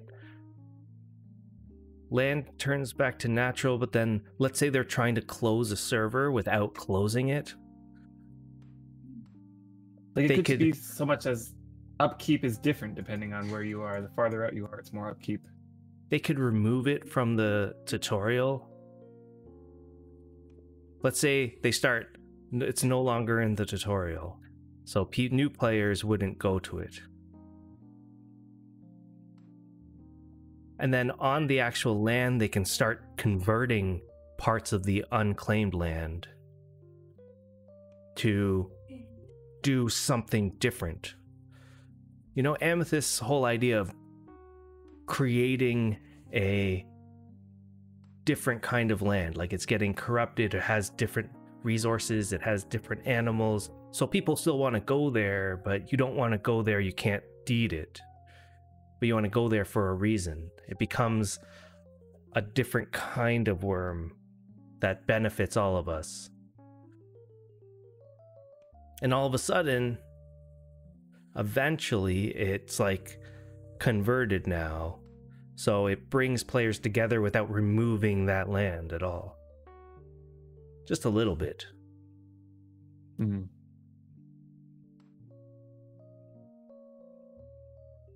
Then it wouldn't feel so bad every time they release a new server with the new thing, like, oh, now people are spread out even more and I'm gonna miss this, you know. Like there was times on Xanadu where we had friends on Xanadu. This is a different problem altogether. We never went to visit them. Never, yeah. Because it would have taken way too long to just travel there. Because we were both inland Xanadu. Anyway, that's a different problem altogether. Now just turn that into the amount of servers. It's related. It's a related problem. Faster travel, I think. Yeah. I mean, that's another touchy subject. I think, for a lot of players. Honestly, I feel like the thing is that as the game grows and things get further spread out, it only makes sense that you can combat that by allowing faster travel somehow. And I don't see anything wrong with this, aside from the technical limitations of the ability for the server to keep up with where your position is. But I can't imagine, like, by speeding up everything or allowing you to, you know, modify your horse or boat to make it go even faster than you can already. I don't see this being something that would hurt the game any. allow people to get to places faster. Like that's one of the first things people complain about is like, how do I run in this game? Oh wait, this is the fastest I can run? Like maybe this is where we start off, and the answer to how can we run faster is you have to train up your running skill. Or you know what I mean? We already go pretty fast. I think as far as from where we start to where we end in this game, it's pretty good progression. It's not great. Right, but I don't run any faster than I did on day one. Right.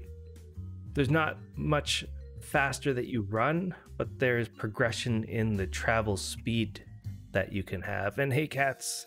Hey, Cats. How you doing? How's it going? Welcome, welcome. We're just chatting about a very problem touchy in this subject. game with it's like the problem. So it all started with the problem of too many servers, and if they keep adding more servers, it just spreads out the population thinner and thinner. And one thing that we were discussing was, you know, we could bring people together with various like ways. Like one thing we talk about was like the erosion idea of like places that were previously terraformed and deeded up could erode, and this would encourage people to take over abandoned areas more, keeping people in sort of communities that were already established, as opposed to seeking out further land, thus further spreading out the people. And it's not about the spreading out the people. I think it's more about how do we solve the perception of the game to new players that think this game is dead when they play it. Right. That's where we started anyway. I don't know if we're still there. Yeah. Oh, and I love that idea about a sprinting skill. Right, and now we're on the topic of we can counteract the spreading out of people by increasing the speed that we travel so we can get to places quicker. So a sprinting skill, that I really like that idea. There was a time, so Virgent, you're saying abandoned places already decay. Decay accelerates when the owner has not logged in for more than 30 days. Yeah. There was a time where they knew this was a problem because abandoned places stayed basically forever. There was stuff that just never would decay, ever. Right. And so they knew it was a problem, and they spent time to figure out how do we accelerate this decay of certain items and stuff on abandoned place to make it more attractive to players. And they went pretty far, I think, because it's definitely no longer like it used to be. But it's also not only about just the decay of structures, it's also the land is all terraformed and flattened and pavement sticks around for a lot longer. And it's like somebody new to the game will just not settle in a spot that's like this simply because it's already, it's right. like back to that hill idea. Like you come across this nice hill and you see all the potential that hill can become. But when it's already been terraformed and flattened, it's like all that's gone, and you don't have that experience of like imagining what it could become because it's already flat, and that's sort of. And there's another good comment. So Drogo's saying for new players, do you think Wurm would benefit from a starter island? They actually had one. Exactly the same. It was like a starter island. Okay. Did something happen, Cats? Because all of a sudden I can't mine. Yeah, Golden Valley used to be that. I'm not sure. I'm pretty sure that the devs felt like it wasn't a success. That there were some people who just stayed on Golden Valley. Yeah, so there was a server called Golden Valley. It was different. Like you couldn't have deeds. Right. Although, like, I think that the erosion idea on a Golden Valley type server would actually fix the problem that they had over there, because the Golden Valley was really tiny, and people just wouldn't leave. They would just live on Golden Valley, and it just got to the point where a new player comes in and it's like a ruined landscape. It's like it's worse than the starter villages. on the real servers because I think it became a mess in it. the sense, like, enough for them to say, hey, this is a problem, let's get rid of Golden Valley. And then they did. So yeah, there was one. Didn't work. They tried at the time their best to make it work. It had accelerated decay. It had things that were trying to get people, trying to get them to get off the island. Right. Stop playing here. You've learned what you've learned. Now go play the real game. And I guess they felt that it didn't quite work out. Yep. Thank you, cats. Right. There's some food and water. Capped at 20. Awesome. So Vergant, you're still playing there sometimes? Yeah, that's cool. Okay, it's flattened. I'd love for them to create something new, and I had presented or theorized a system. I mean, we're talking, it's a different topic altogether. We're talking like a place for new players to learn the game, right? Yeah. Without them ruining, I don't know, the real places. And this game does need something that kind of helps the players in or weans them into this type of game. Mm-hmm. And I thought of something that I was hoping they would incorporate a little bit of it, where it would help those players get that feeling of community, get the feeling of helping players, knowing where new players are very helpful on deeds, right? They're not useless, you should say, and they need to realize how much of a help they would be to veteran players, how they fit in. And so I had this scenario worked out where players could learn the game just in the first hour or two. They could do a bunch of stuff that helps out, like an NPC guy on this separate server that shows players how to play just a little bit and how they fit into the world, and then sort of be like, okay, now that you've helped me here on this little village, you need to venture off and journey into the game. That would really benefit this game completely. I've seen other games that do similar things, but yeah, they didn't do that. Right. Which is okay. It definitely did feel like they were rushing, and that they didn't have the resources or the time really to make the new tutorial what it could have been. Right. So having said that, no. Based on the bang for buck in terms of the amount of time that they spent on the tutorial versus what it ended up being, I actually think that it was better than it could have been. The tutorial, if you look at all the variations of all the tutorials in the past, if I were to pick one that for that Steam launch, like the new one is actually up there, because the new one skips over a lot of the details that we Wurm players might want new players to know, but at the same time, it's all those details that cause people to cringe at the old tutorials. Like, just look at the dense amount of information that was in the most recent tutorial before this one. If that was a tutorial, I bet you would have a lot of people just lost you would have lost people at the beginning. So you got to get the people to love the game before you can really get them to stay. Right. And so this game right now, as it is, like, we're not the problems here. We got through the tutorials, whatever version of the tutorial that you went through, and we stayed. We're not the ones they have to convince. Right. It's all of the other people too. It's all the other people that didn't stay well, why didn't they stay? Now we're in a completely different topic here. Yeah, how can you tell why didn't they stay? Did they not like this kind of game, or did they not even get to a point to even understand what this game was because of something within the game, the UI or something that stopped them from playing? I don't know.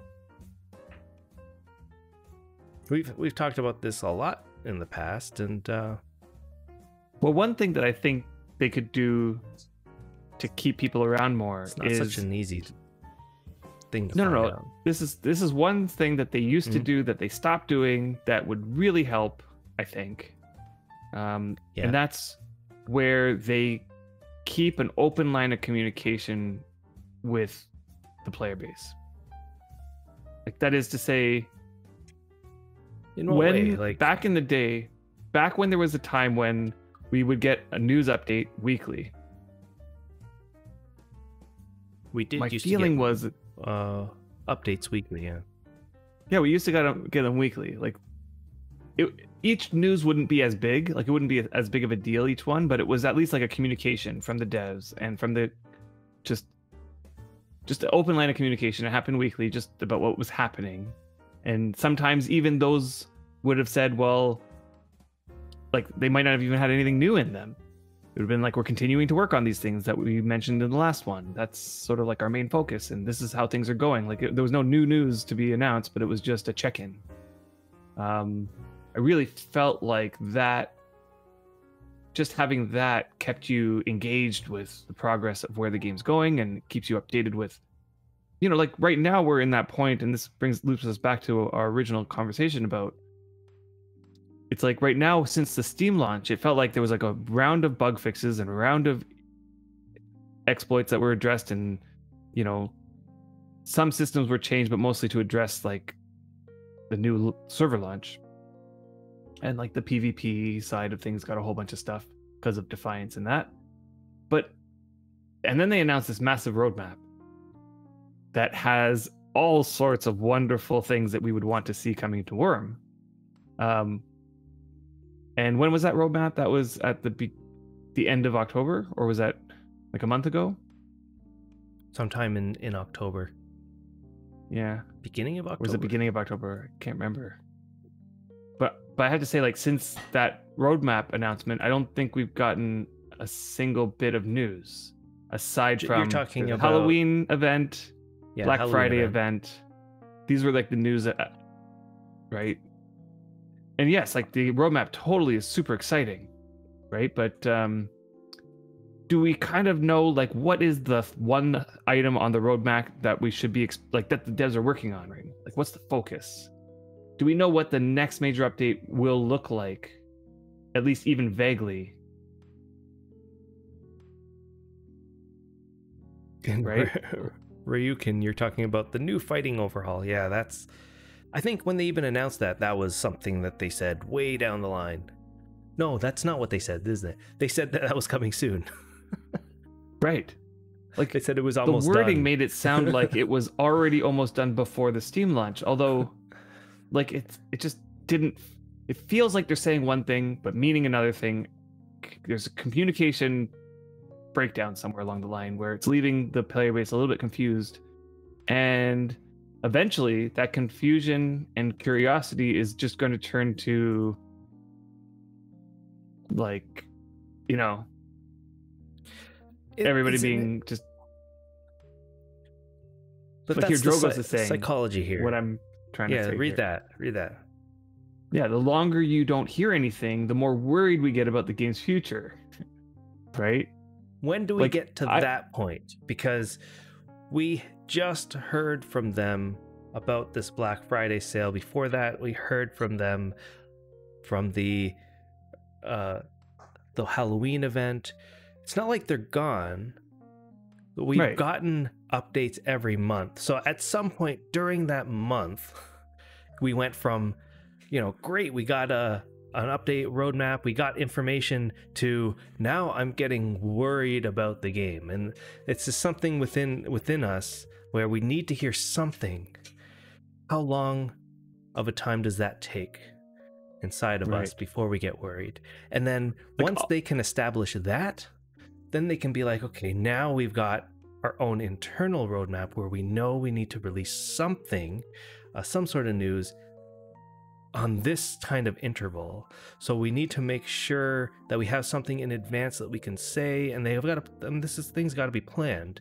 And that would alleviate a lot of your concerns. Even if the same amount of content were released during the same span, just that constant barrage of news that could potentially come out, you would be okay with. Is that what you're saying? Yeah. I actually am saying that I'd be okay with even less than that. Far less than that, actually. In fact, if they came out with something on a regular basis, whether it be every 2 weeks or every 3 weeks or every 4 weeks or whatever it is, that I was expecting, like I knew when to expect it, right? Like some dev teams do monthly newsletters or whatever it is. It's like every month they are consistent. Okay, so like if they did that, and even if all that was in there was, if they come out with something right now that says we've announced the roadmap, that was our last major announcement, we're working on these particular items we have nothing really big to announce yet because it's still early in their development, but these are our main focuses. And like I know, like remember when Keenan was doing all those server migrations, and he would just make a quick forum post about progress and what actually happened, and just maybe some minor details that keep us in the loop. Like everybody appreciated that. Like we knew that it's like our window into seeing them working and busting their butt, getting the game that we love working, and just that the amount of passion that comes through in those types of posts really gives a good sense of like, wow, we got people who are really passionate, who are working on this game, and that motivates me to continue keeping my ear to the ground about what to expect next. And okay, but yes, that's true. But where is this whole Twitch style combat? How did that come into the chat, guys? It was already I know, seriously. It's already been debunked. Right, we already know what the combat overhaul might look like. At least a basic rough idea based on Samuel's roadmap post.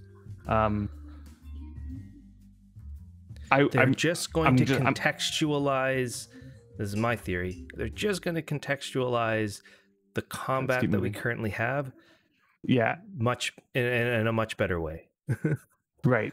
It's like we're not expecting a massive overhaul here. It's going to feel the same kind of combat, except for a lot of the main difference is going to be all the information is not going to be through the combat text window anymore, but rather through some kind of game UI, potentially just some feedback. It could be through animations, it could be through UI elements, it could be whatever. Something it's going to become more visual, but I don't see them changing much about the way the combat system actually works. Although when you see it, I'm sure you'll say, "Hey, it's different. Cool, like it'll feel different, Floating but technically text, be the same." Yeah.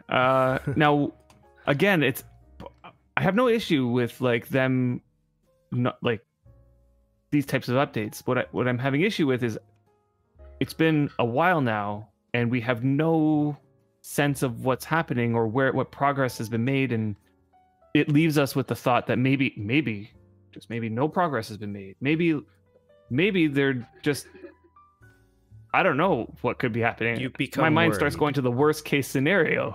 Yeah. So there's at some point from the last update to now, you've gotten into this state of worry, and some sort of message beforehand would have just alleviated that for you. Even if it said nothing other than we're still here. Working. We're still working on it. This is sort of like the progress we've gotten since the last time we talked about. Really not much to report, but we're on track. And now the reason why, okay, I actually was one of the very few people who read the roadmap, and the roadmap itself was what was worrying me. Oh, really? Although I don't feel like most people felt that way. People felt very excited about the roadmap and optimistic, and it definitely had a lot of optimistic things in there, and it did give me the same kind of sense as the last major roadmap that we ever got, where it was chock full of stuff. And at that point, I felt very optimistic about it. This time around, though, felt a little bit different because there were a lot of things in the roadmap that I felt were like just beyond, like in terms of like let's just pick all of the things that have been suggested over the years, all the big major changes, and just put it all into one big roadmap. And it just felt like, I've said it a couple times, it felt like they bit off more than they could chew. I think we got to give them a break. I think our expectation has definitely increased to maybe, I mean, to a somewhat unfair point for such a small dev team. That's okay. Yeah. It doesn't change the fact that it's not true. It's still true that they need to tell us stuff to keep us informed. It is a hard job to do that. It sounds easy, sounds like all we're asking is just for some sort of report, or some sort of update. And that's essentially like a full-time job right there. True. And it takes skill to do that, to continuously progress and to meet players' expectations week after week. And I hope that they can do that moving forward, because they have done that in the past. Yeah. There was a long time where I always, in my back of my mind, I always felt like the Wurm team is working on so much more than I possibly could be even imagining, right? But then with the roadmap that lays out like that basically ruins all the imagination of what it could be. These are the major, there's tons of them, tons of major items on that list. And now it's a matter of like, okay, are they even working on any of them? Like, is there a timeline that we should maybe be expecting, that even a timeline for the news about these things to come in out? Do I wait another month or two before I get even more worried? No, it's true that they need that kind of communication to take place, but it's also true that it's that kind of communication that's maybe one of the harder things to do. I'm sure, yeah. It is definitely hard. And Drogas, you vote me to join the team in a weekly stream to share the information. That's right. Adam should do that. I don't think that the problem is that they don't have like an avenue for it. Like, they have the avenue for doing something like that. It's just, I think that it's that they don't have, like, they'll constantly say things like, I don't have anything to report. There's no new information, right? Which I have to interpret that to mean something, because I don't know what that means. Like, no new information. Does that mean that they have literally been doing no work whatsoever between the previous announcement and now? That's why there's nothing to report? Because that's one way of interpreting it. No progress has been made. Or it's that any progress that they've made is not worthy of reporting, because it wouldn't be even interesting to anybody if they even reported that they changed a few ones and zeros around. Maybe that's true. Yeah, they talk to each other all the time internally, and you gotta move over. This still says 2 yeah down. But that's not in line with the row that we're doing. It's that the other row is kind of crooked.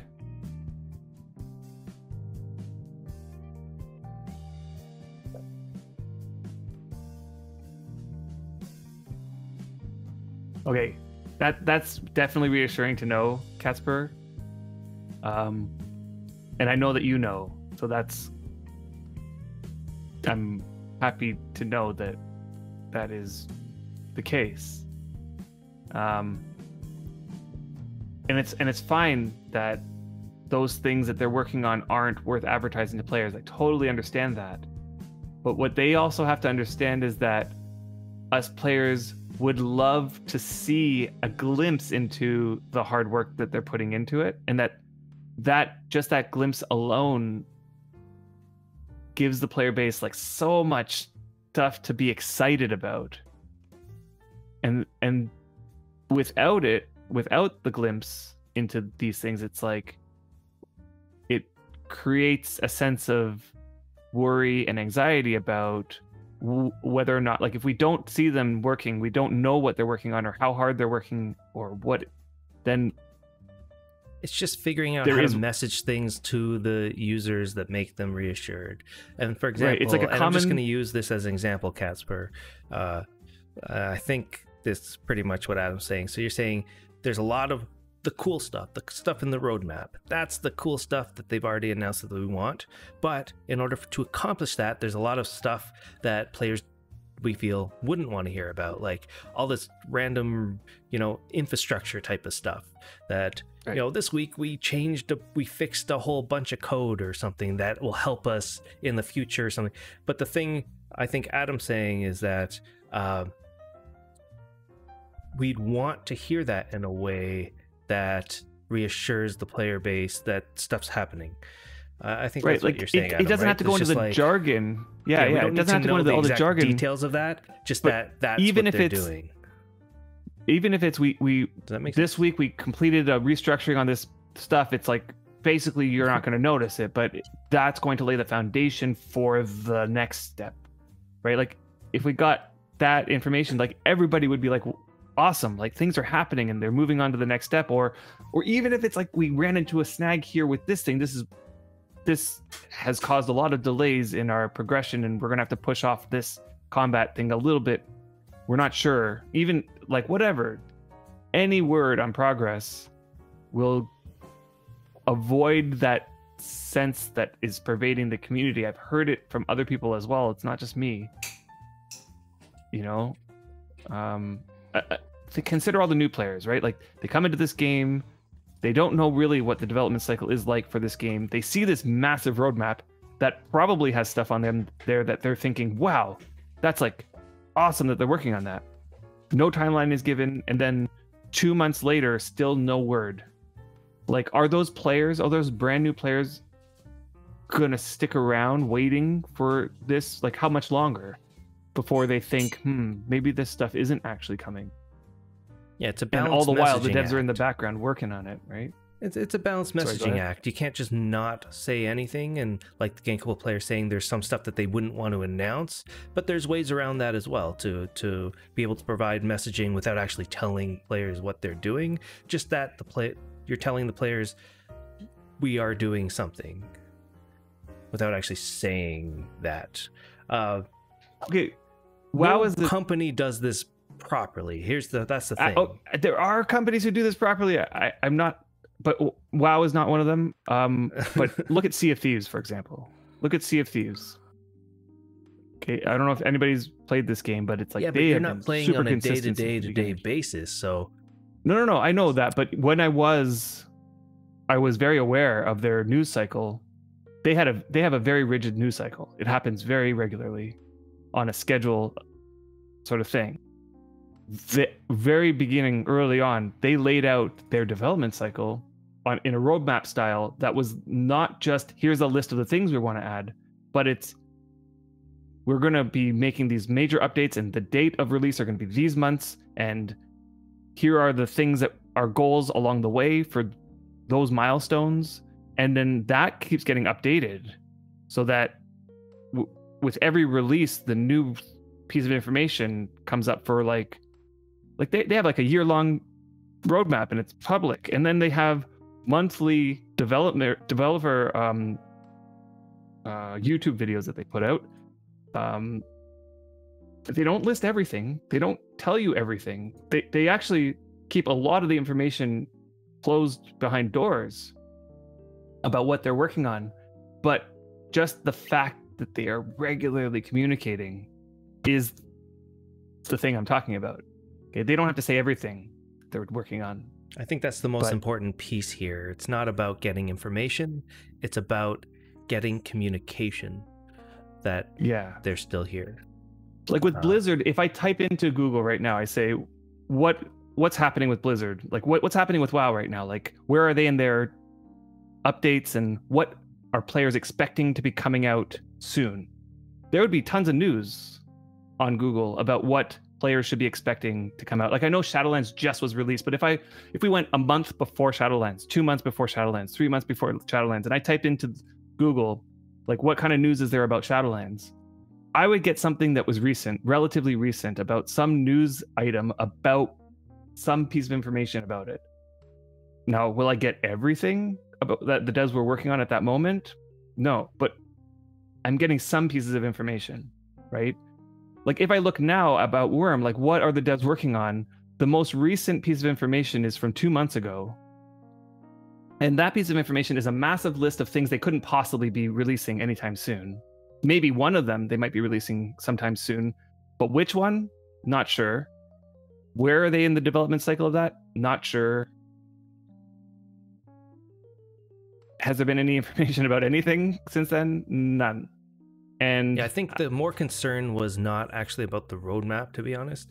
More of a concern would have been about the post that happened before that, which listed a bunch of things that was quoted as, these are the short-term items we are working on that we hope to release soon. Everybody's forgetting about that post. And as far as I'm aware, we haven't received all of those. Or a lot of those, I can't remember now. An example is a few UI tweaks that we were hoping to get, like the text sizes. And I know, like what you guys are saying, I know totally is true. Like the updates aren't going to happen in Wurm, like quickly. That's for sure. And that combat is probably the next true in the past. To be honest, it wasn't entirely true in the past, but they did make their major. Remember, there was like that one yearly major update that had like a ton of stuff all at once. There was we used to. I mean, not even that many years ago, our debate, like on a stream, what I remember was something like, "Oh, they release things too often," in the sense that because we were like, should they be releasing things so often, but every single release was very small, or should they be holding back those releases and releasing one more giant patch? And we had this debate because we were like, oh no, there was it's like people weren't coming back to the game because updates were happening so frequently, but those updates were so tiny. And now it seems like we're getting less of that. Now it seems like but it's hard to say because we also don't know. Does that mean that we're getting no update and then all of a sudden there's going to be a massive one? Like, is that the new plan? Or are we going to go a long time, like 6 more months, and then we're going to get a combat update? And we don't know what to expect. So here's the thing. So Virgin, you're saying, Virgin. So are we expecting a dev team of less than a dozen to devote time to creating some sort of weekly presentation? I assume you just mean like a post, comparing their performance in this aspect to companies that have a couple hundred employees. And Virgin, I'm also not expecting they have somebody whose job is to communicate, be the liaison between the devs and the players, and that's their main role.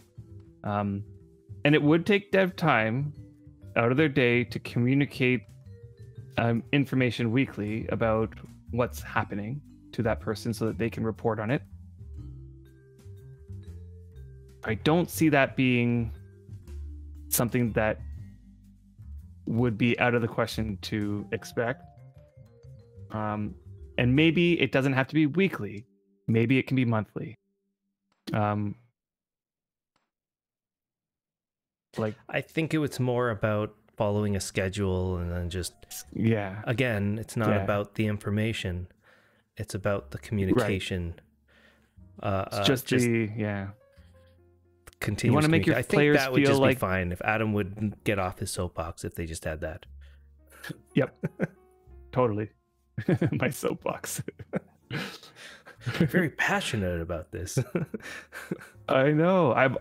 This has been something that I've been passionate about for a long time. It's not just something that's happening right now. Wurm has always had issues surrounding this topic.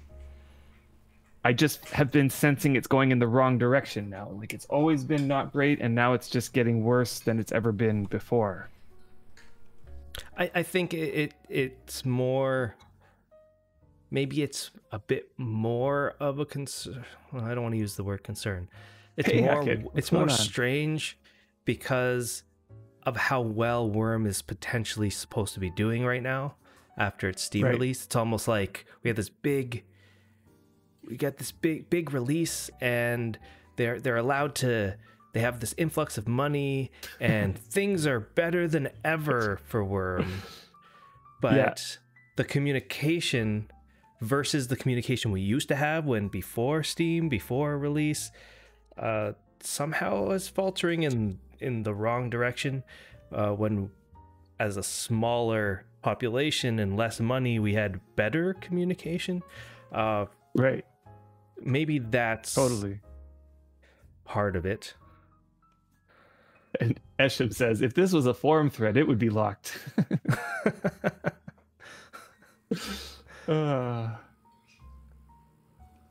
So, Ryu, Ken, for sure the devs are communicating internally. They are definitely doing that.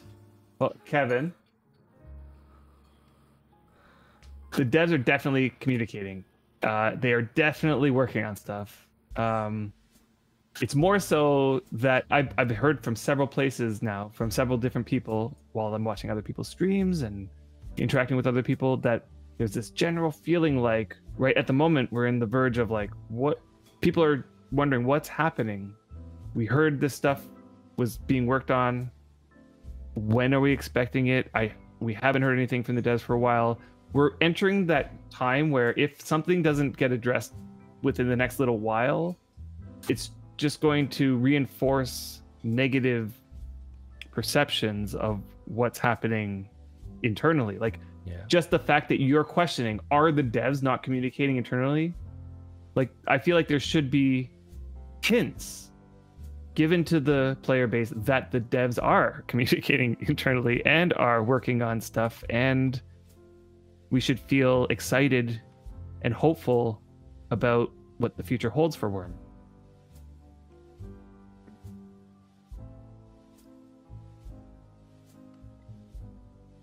Okay, so yeah, and you're right, Amethyst. These are definitely my personal opinions. They are not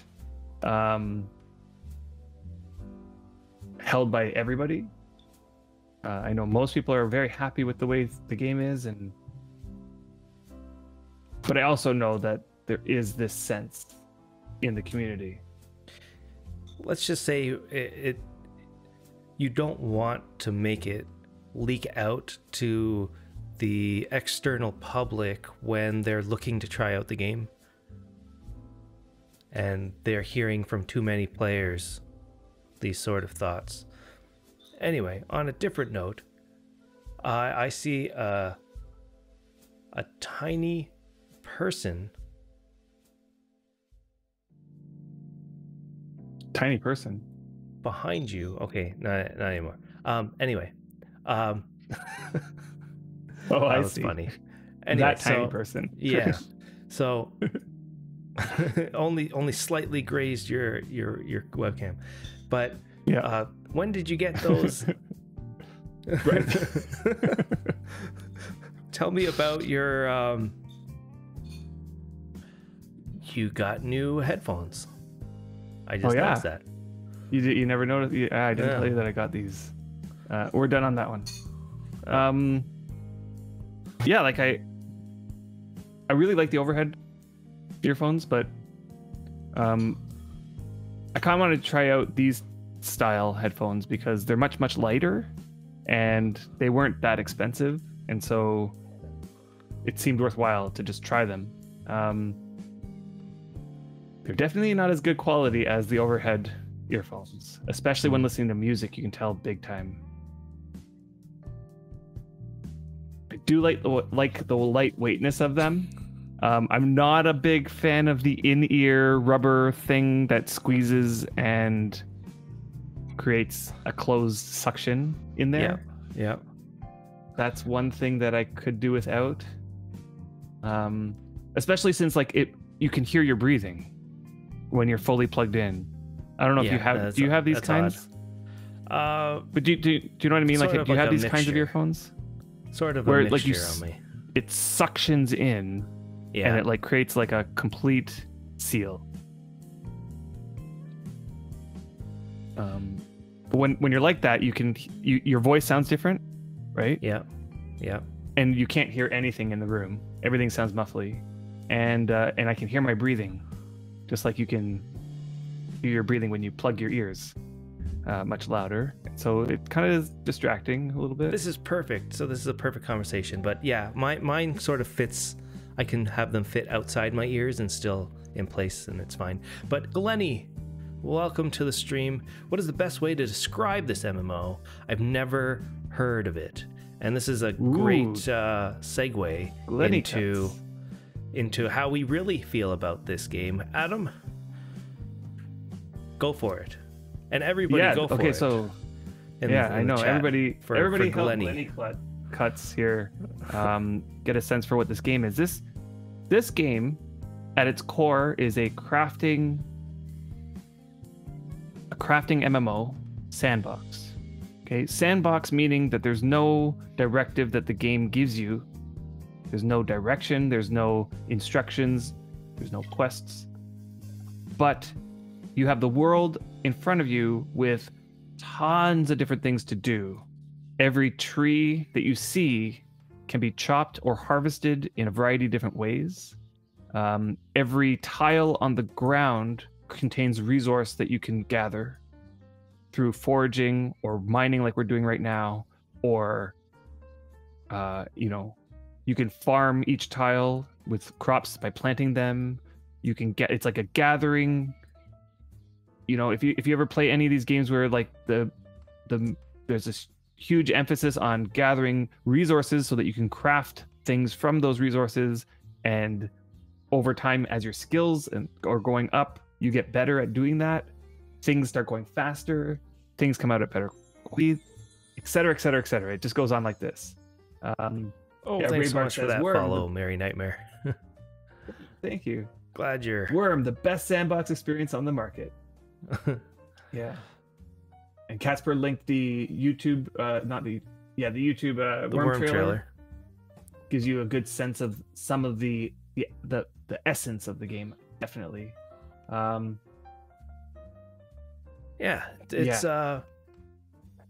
It is, imagine you're just a new player, a new person,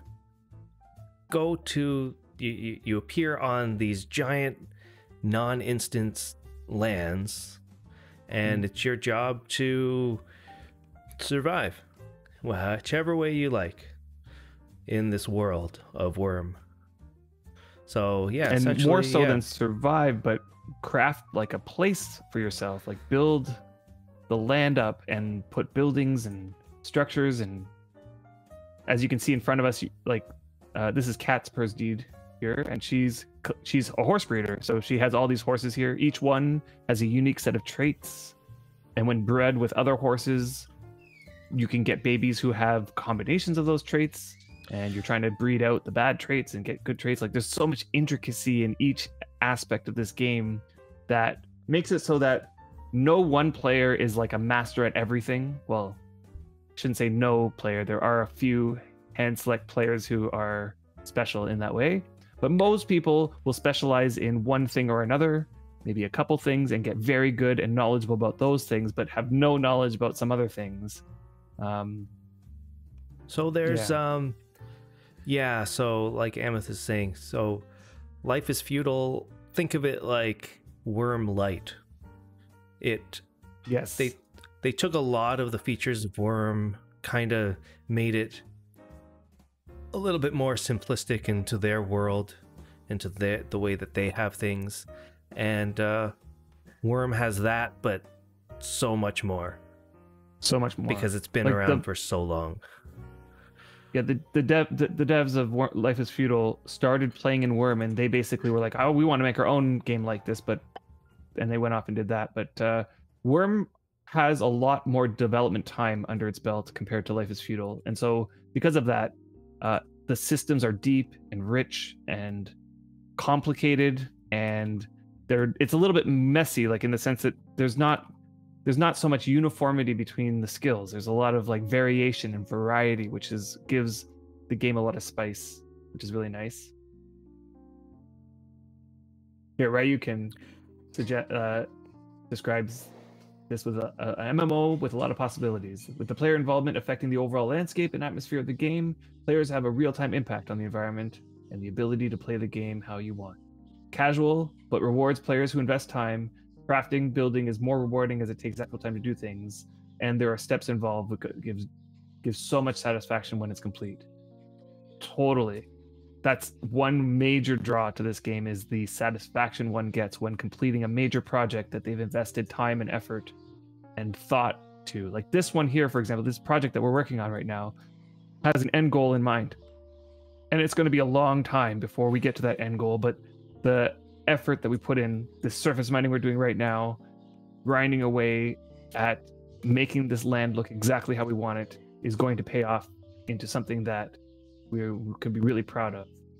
Yeah, at least this project right here, we had to uncover the land by digging the dirt off, uncovering the rock, and now we're mining the rock down to shape the land the way that we want it. And with the eventuality of, and let's see if I can find, of building something that looks like this picture.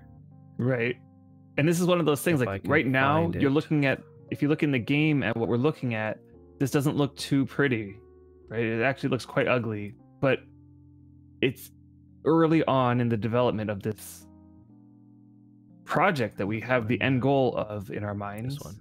It's actually it's Casper here is the architect of this project, and she was the one who also created the Wurm trailer that she linked up there. Yeah, so that's all thanks to Casper's work. And while creating that trailer, she crafted this magnificent structure of a kingdom as a GM using the GM tool, so she quickly whipped it together. Well, by quickly, I mean like it took her a few days on the test server using GM powers to create this thing. And she thought that it would be amazing if we were able to construct this thing for real. It would take countless days of working at building this thing. We are so far away still from the building phase. We're still getting the land ready for it, and that's going to take potentially months. Yeah, and here's the picture for people that want to remember, or for you, and I'm going to shout out Casper. Not that many people need. Is the end result that we're going for. You guys probably don't need a shout out to Casper. Everybody probably knows who Casper is, except for Glenny Putz here, who is new to this. So this is Casper's right, and that's completely buildable in this game. From just, we had a regular kind of peninsula over here, and you can kind of see part of this here is sort of shaped in the same way you can kind of see over there. Actually, you can kind of see over here, there's a little bit of a shape going on. It does look like sandstone, but it's mostly rendered, in fact. There are some sandstone rendered walls. The bridges are sandstone, I believe, because there is no rendered bridges, but mostly rendered. Yeah, Genko play. You have to get the foundation in place, terraform the land, all that stuff, and that's exactly what we're doing right now before we're able to start building the buildings. Yeah, exactly. Once it I mean, once the buildings start going up, that's the moment where the magic starts. It just starts feeling like things are happening. But we've done so many projects like this that we know that to be patient during this time. Yeah, and I think Drogo's had it best, where you're saying this game is one of those that's hard to get into and then becomes easier as you progress. Yeah. Like, if I'm summarizing that. It's definitely one of those games that at the beginning can turn a player off based on the complexity and the lots to learn at the beginning. Yeah, and it's a little bit ganky, might be the right word, like a little bit janky. That's the word I'm thinking. Janky. Like there's some things that are like weird about it. Like you're like, why do I have to do that? Like, for example, activating and equipping, like that whole system, people find it a little bit frustrating to wrap their mind around. But once you wrap your mind around the idea of how things are supposed to work, then things start falling into place. And you start, it's set up in this way on purpose to allow your creative, like you think, I want to do this. I wonder if the game allows me to do this. And it gives you a whole bunch of stuff to try, and you try it and you're like, oh, wow, like the game actually does allow me to do that. There's a lot of moments like that. But at first, before you figure that out, it feels like it's weird the way they set it up. Some things. Yeah. It's hard to get into. But again, once you get into it, it's like just you start realizing how brilliant it is. Yeah, it's hard to get into more specifically because there's so much to learn at the beginning. I wonder if we should move over now to this side over here. All right. And just go back. Or should we doesn't matter. Take this area out. I don't know. Maybe Katz, you can tell us here. Is it? I know that in the GIF that you posted, this whole area here comes down, right? Am I right about that? Yeah, and just to finish off the whole thought, it is free to try. You can go to the website, you can go to Steam, and you can download it, play right away, and try it out. Your skills are nice just capped to level 20, but you can play for as long as you want. Right, like playing as a free-to-play player starting out is the exact same as a paying player starting out. And you get the exact same experience as they would all the way up to level 20. Yeah. Which is pretty early on, but it's kind of like a free-to-try model. So it's worth trying. Worth trying for sure.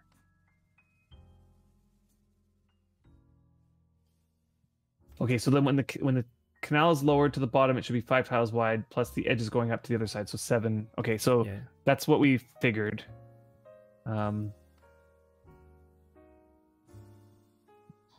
It goes further. Like we can go all the way to the end because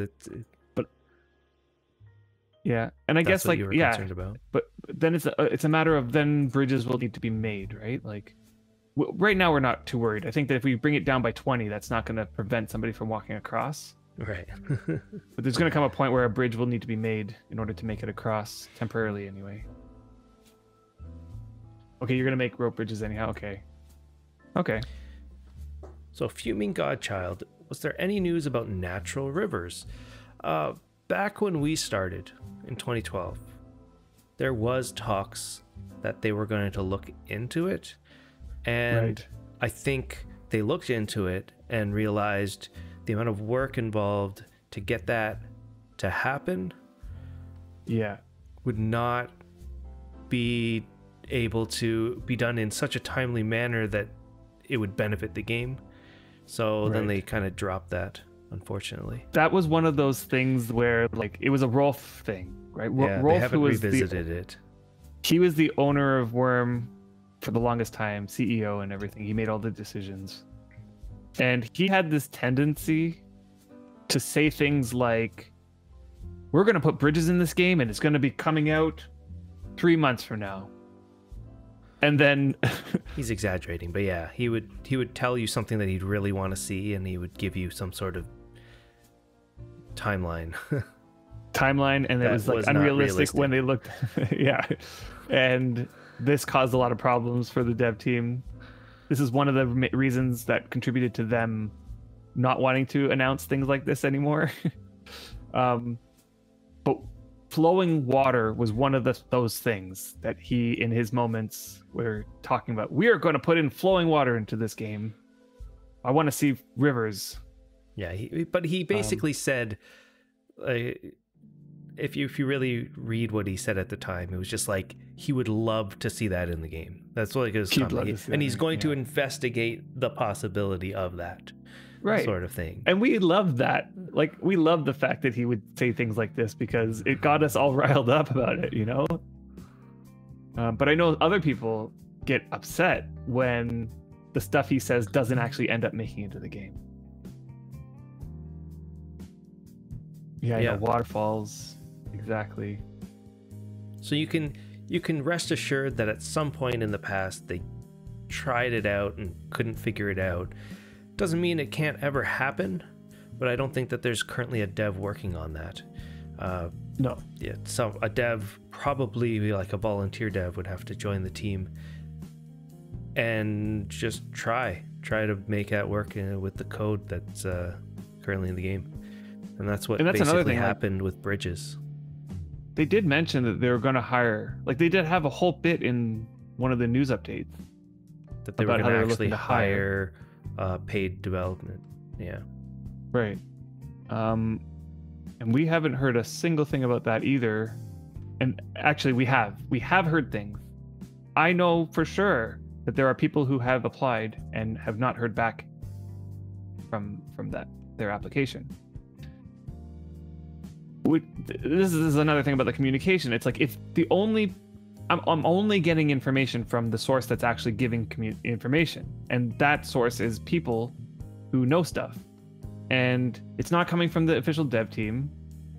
But this makes, again, adds to the worry of like, what's going on here. Why would you want to know about their internal hiring process? I don't need to know about their internal hiring process. It's just another one of those pieces of information that we get that is worrisome, right? And I hope the devs are aware that information is out there. Like, people hear things, people talk, some people know what's going on based on what are we doing what they're hearing, or at least they think they know what's going on, right? They have this idea in their minds based on the information that's being given to them, and currently that information is not coming from the devs. And so it leaves people to their own devices to come up with any sort of story around the information that they're getting. Yeah, and Genko player, 100%. I worry too much. I wonder if they got overwhelmed, because when I joined the team a long time ago, it was fairly quick. But I think at that point there was just nobody wanting to be on the team. So it's not like they had to siphon through 100 resumes or something. It was probably just me. So imagine you're a team of very, very tiny team. Probably the people that are getting paid couldn't be more than like what the number of fingers you have on one hand. So transfer that to all of a sudden they get an influx of, even if it's just like 100 resumes, who has time to read 100 resumes? I mean, it just takes time, right? They don't have a system like they don't have an HR department to siphon through the best candidate. Right. That is true. So maybe they're still, the plan to hire is still there, and it's just that's timeline that we're on, But who knows? Like, we don't know. And Drogos brings up a good point. To quote the Valorant Entertainment Network page, quote unquote, time with the developers. We promise this is a bonus. So can we use this time to ask some of this? Like, they've said these things like so many times, like they put these types of things in place where we could try to get a dev onto our show if we wanted to. We've had devs on our show. We have had devs on our show before. But you know what? I honestly felt like it was just so much easier for some reason to get that organized and get that going. I'm like, yeah, I don't know. Yeah, Buddha was on our show before the Buddha era. Buddha was on our show, Buddha was and great. he was awesome. And now having them on our show, I think you have to realize you're not going to get more information from them, right? Because they're going to be there and they're still going to be guarded just like every other developer. They're not going to, unless we somehow work out a deal. You're like, you're going to release that piece of information on our stream, which has happened actually.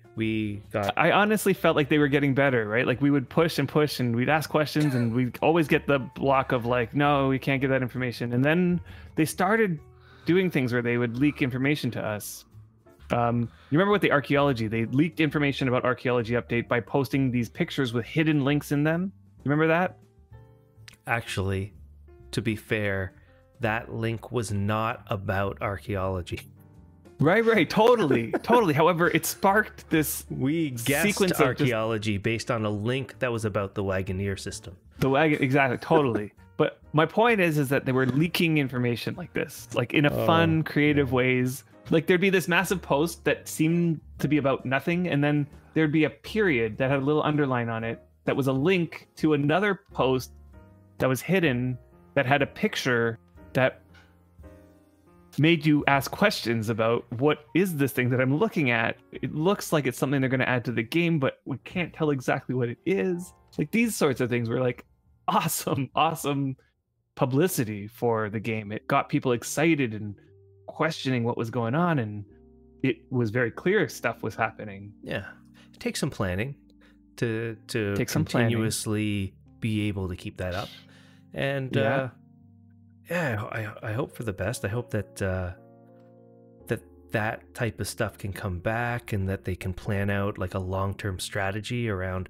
the communication between the players. And we already have the Valorant Entertainment Network, which has the ability to filter that information to the public in a way like you're talking about, where it could drive hype, and it just takes some time and hope that they can get there. That would be awesome. Right. So gankable player, you're over there making mods for Unlimited and you feel like it could just be better using your time to develop online. I totally feel like definitely follow up. I would say gankable player. Remember that even though you imagine you're the one person and you sent your information and you're waiting, and they're also one person, but then I'm guessing there's one person really filtering through this stuff, and they have like 100 or more people that they have to get back to potentially, and they might get through a couple each day. I don't know. You never know even getting through anybody. That they're human. They could just completely forget. They could have lost sight of your application or whatever. So definitely follow up if you haven't already, and Drogo's the point here is just to keep your name in the top of their minds. Yeah, they'll eventually make a move, I'm sure. And Drogo's, you're saying that you thought it meant that we would get to have a private talk with them, and I feel like there's always an open invitation for us to have a private talk with them. It's just I've always felt that every time I do, I can't get any information out of them that like it's like you get a lot of I don't knows. It's uncertain right now.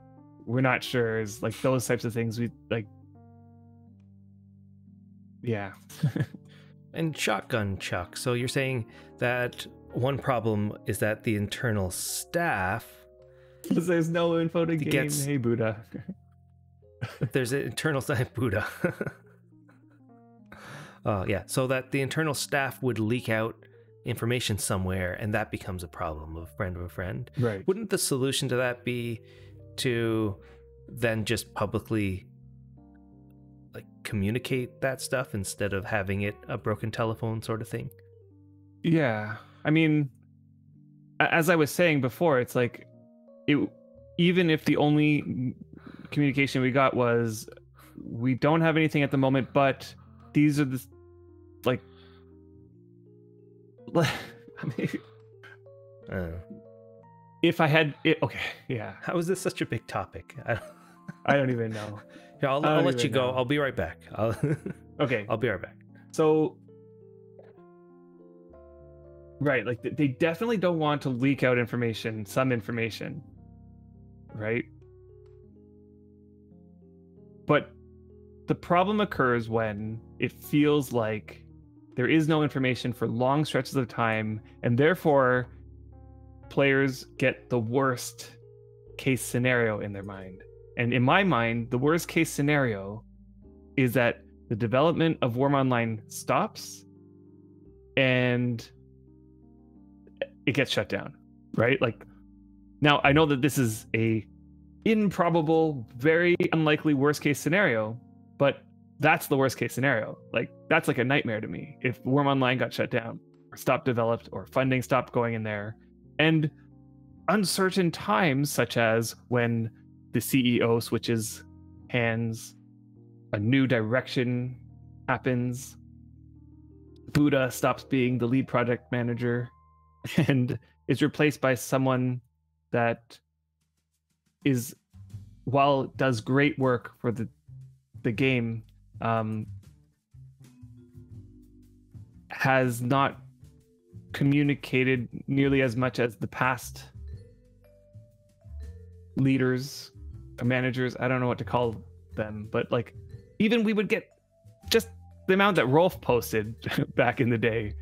Like, those were great times when Rolf would make his posts. They were very entertaining, definitely caused a lot of drama, but at least there was something going on that gave us an insight into what was happening. Yeah, and I know. Totally, I don't feel like it'll get shut down either. It's just... it's just that... you know, I do have faith that things are getting worked on. And that... It's...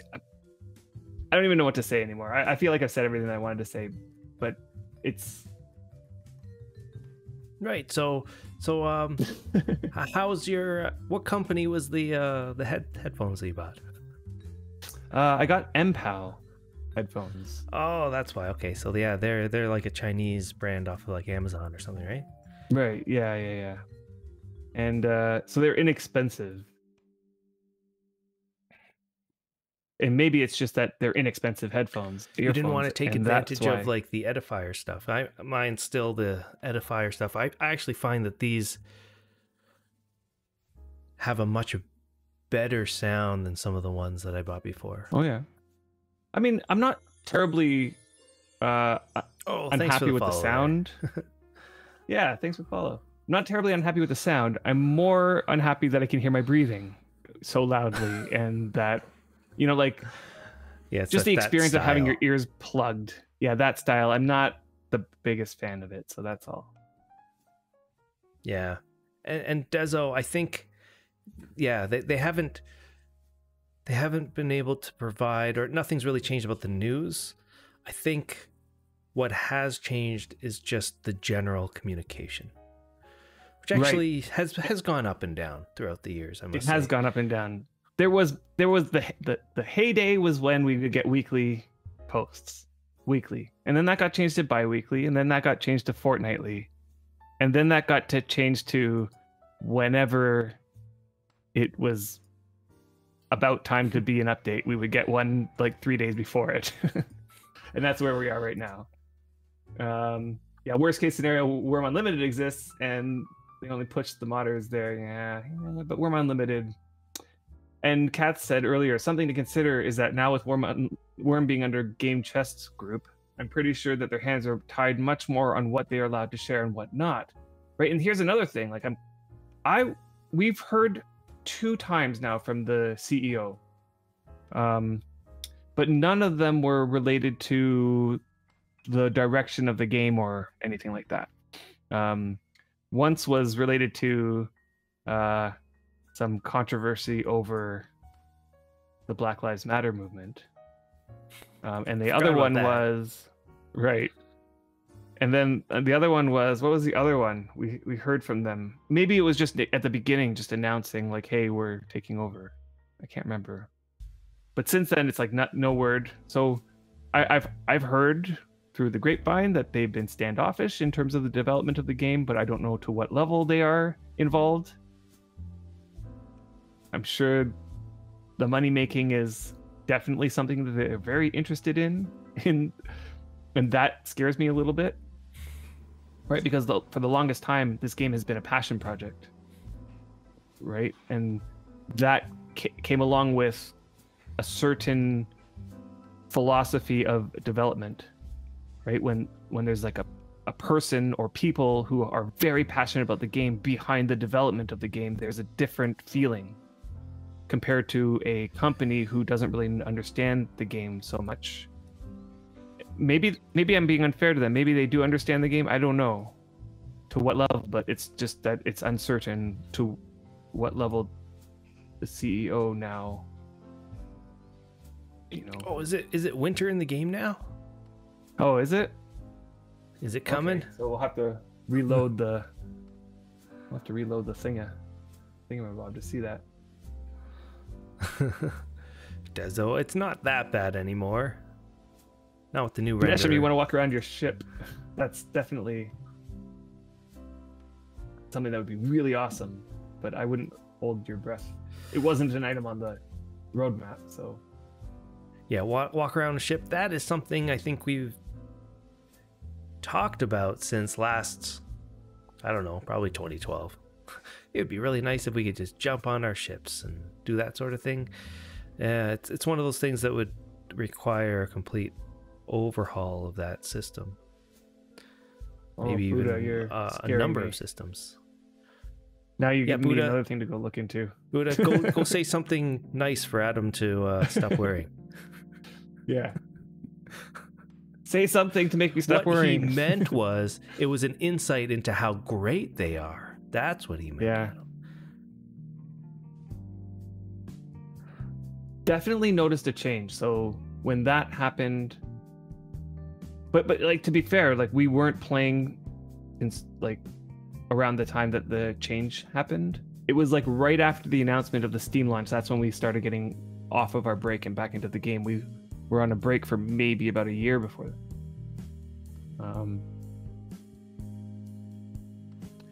Yeah, I don't know.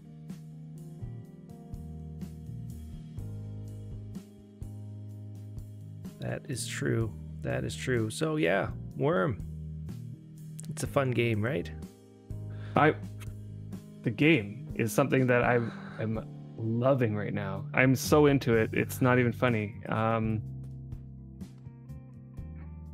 And I really hope it's here to stay for many, many, many years. It's a hobby. That's totally what it is to me. Couple that with our streaming, which is also what I would consider a hobby. Yep. I have enjoyed Wurm to the limit for sure.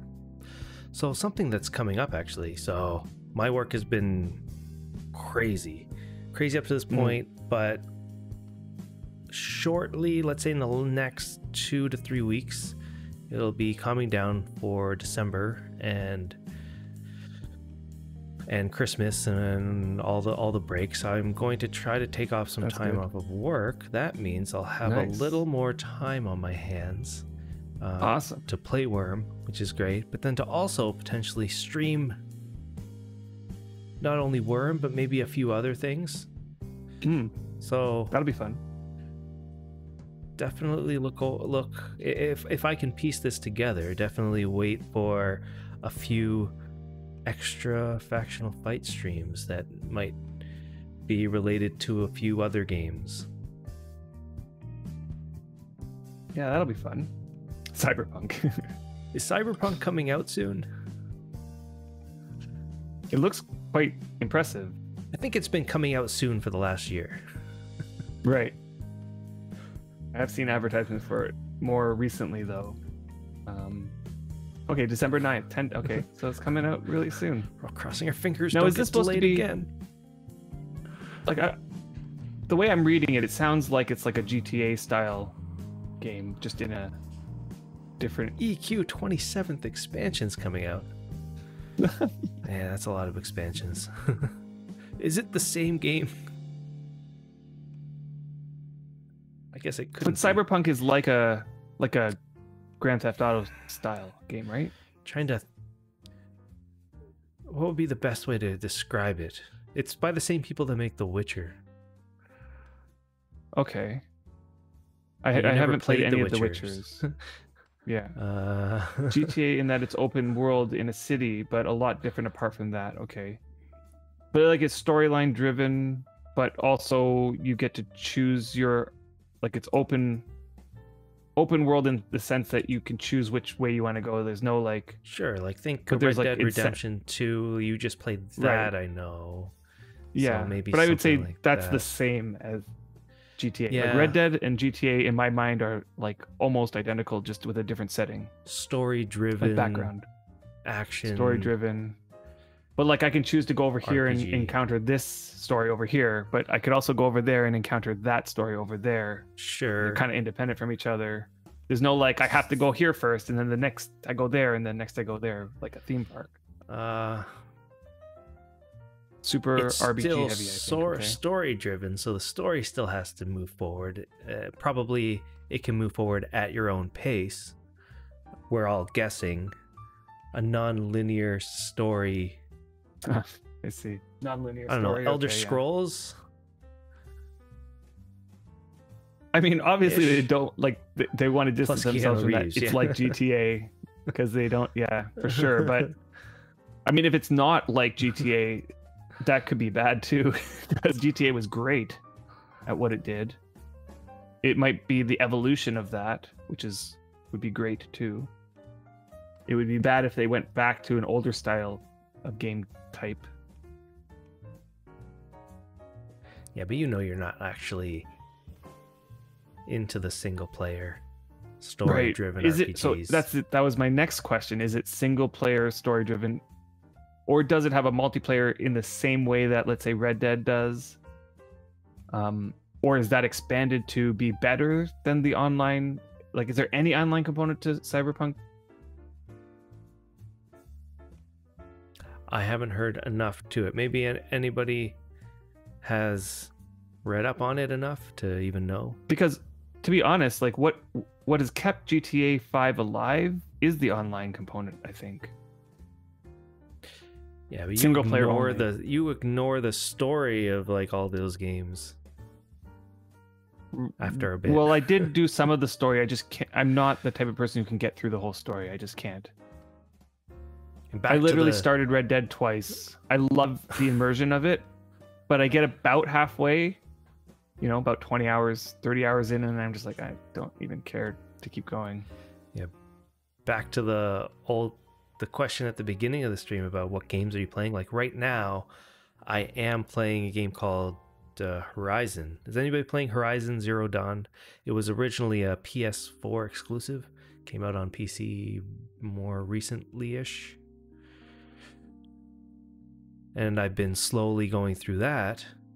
And that's it's like the exact great game that you would not want to play. Okay. Because it's single player RPG, Right. storied action game. Right. Yeah, Red Dead RP and also GTA RP. I've heard lots of people love it.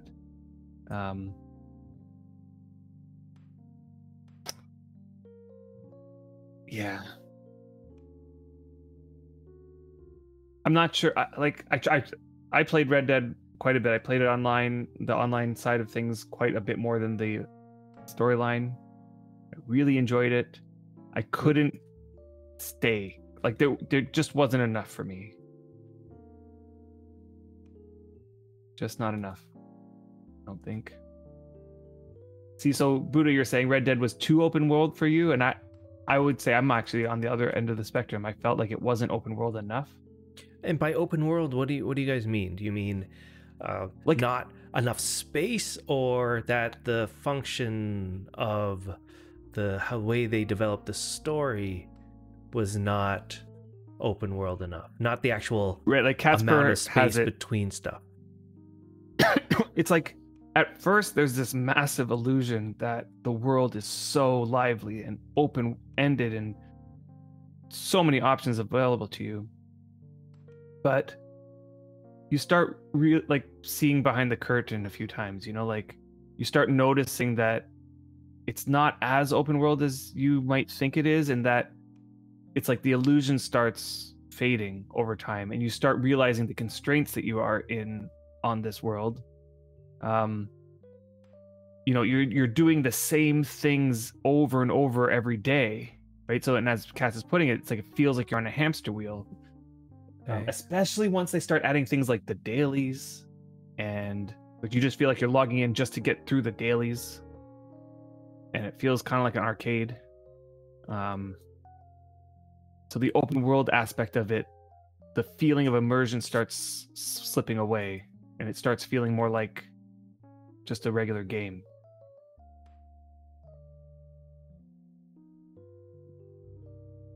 Right, okay, so like where certain parts of the story you just weren't interested in going down.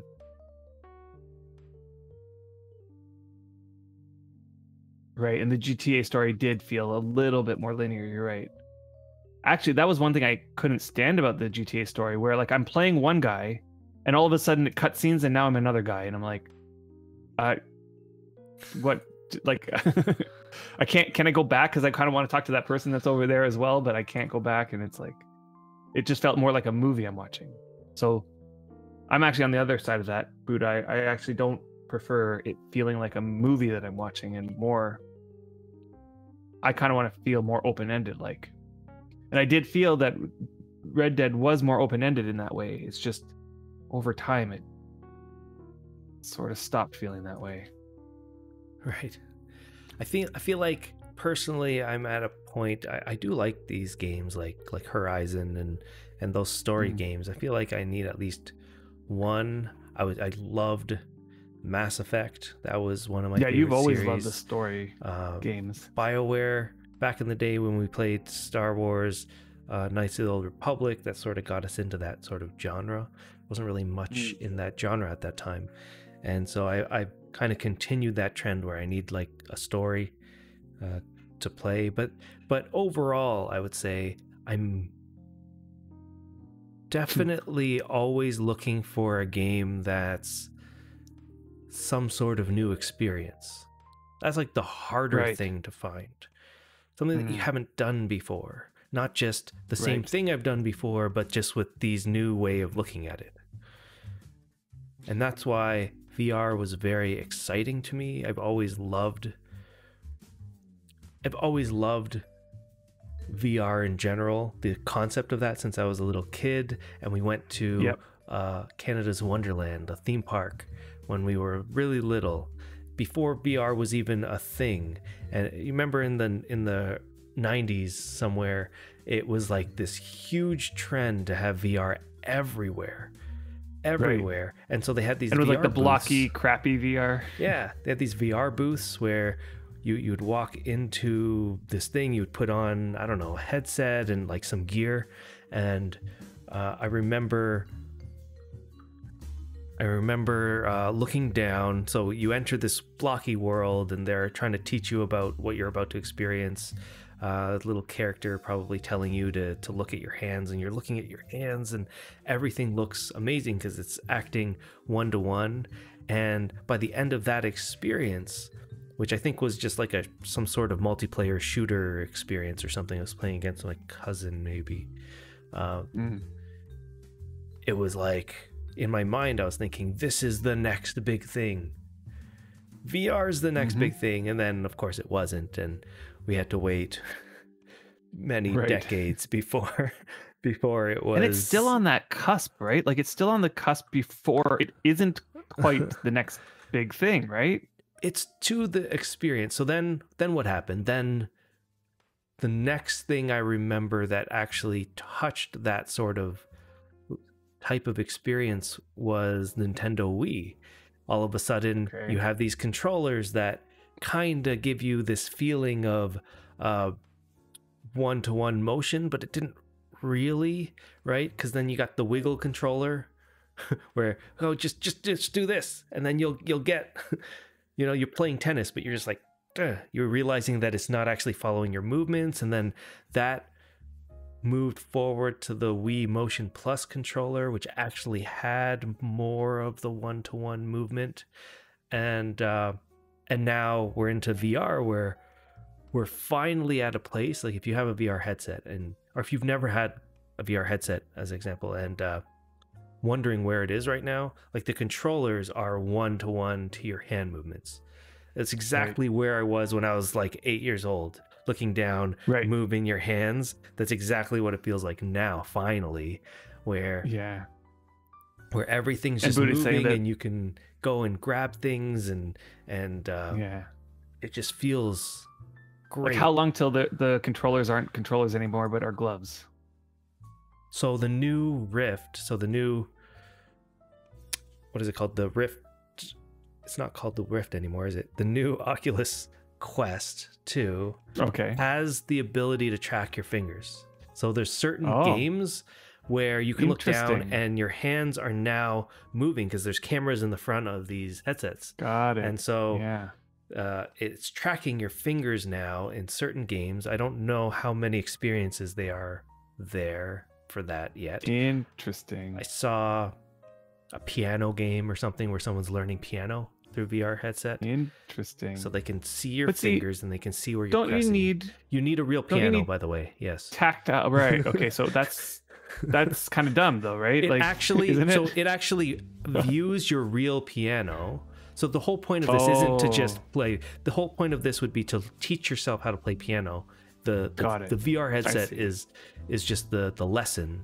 So it sees your real piano, it sees your hands, and then it matches that in the real world. And then you see notes coming down so that you can play them at the certain time. Yeah. And you can hold this piano lesson experience in a grand ballroom, I bet. Where are we? I don't know how this turned into a VR talk, but where are we in VR is mostly you have Facebook, Facebook is trying to commercialize it to just the general public. That's their goal. So let's put cheaper parts. Let's try to make VR headsets affordable to the masses. That's where we are. So it's no longer an enthusiast type of product that they're trying to make. They're not trying to advance the VR to the best technology possible. They're trying to make we're getting it closer affordable. to make the current technology better, more affordable. Yeah, I think that's where they are. So it sounds like we actually are on the cusp of it being the next big thing. Yeah. So if you don't know, because I don't think you know, Adam. So when the Oculus Quest came out, it also came out. So the Oculus Quest is a standalone headset that's like a full-featured operating system inside of it. So it's untethered from a computer. Can it tie to a computer though to get the game power? They have something called a link cable, and they can link it to the computer, and you can play it from the computer as well. So it's very enticing. So because of that, they also released a headset specifically for your computer called the Rift S, I believe. Yeah, they discontinued that already. The Quest 1, they sold the most Quests and not the most Rifts, and they discontinued that line. And that makes sense. And so within a year, they now released a Quest 2, a brand new headset that's now cheaper than the original Quest, with the whole idea of let's try to make it a bit better, but make it cheaper to make it affordable for people to go from I don't have a headset to now I have a headset, right? It's the same with the phones, right? There was a long time where no one had a smartphone, and now everybody has a smartphone, and it's not about whether you're looking for a smartphone or not, or looking to get into the smartphone game or not, right? We've come to a point in which level of smartphone do you want? Yeah, we've come to a point in our cultural technology where everybody in the world has a smartphone, and now it's which smartphone do you want? So what are the prices? Improvements? What are the prices of these VR headsets now? Like you're let's saying say the Quest for the 2 US was price, cheaper. USD, Yeah. the entry level headset is now $300. Really? Yeah. That's affordable. That includes the headset and the 2 controllers. Is that the one that is standalone, or is that the one that connects only to your computer? Standalone. There's no more connect to your computer. They discontinued that. Oh. $300 for a standalone one that I'm can only connect to talking your about computer? Facebook. So Oculus. I'm only talking about Oculus. There's other companies out Facebook there. owns Oculus. Yes. Since I the did not know beginning, that. actually. Not since the beginning, Oh, but since the beginning? since before they released a commercial product. Okay, and Buddha's saying it's gonna get really good in the next few years. And I know that you were really into this whole VR Yeah, stuff Buddha, too. you went like- straight for the I keep saying for the Rift, not for the Rift, for the Quest. Vive. You went straight for the Vive. Vive, right? That's HTC. So, Did you ever upgrade to the 2nd gen Vive? Vive is really cool, actually.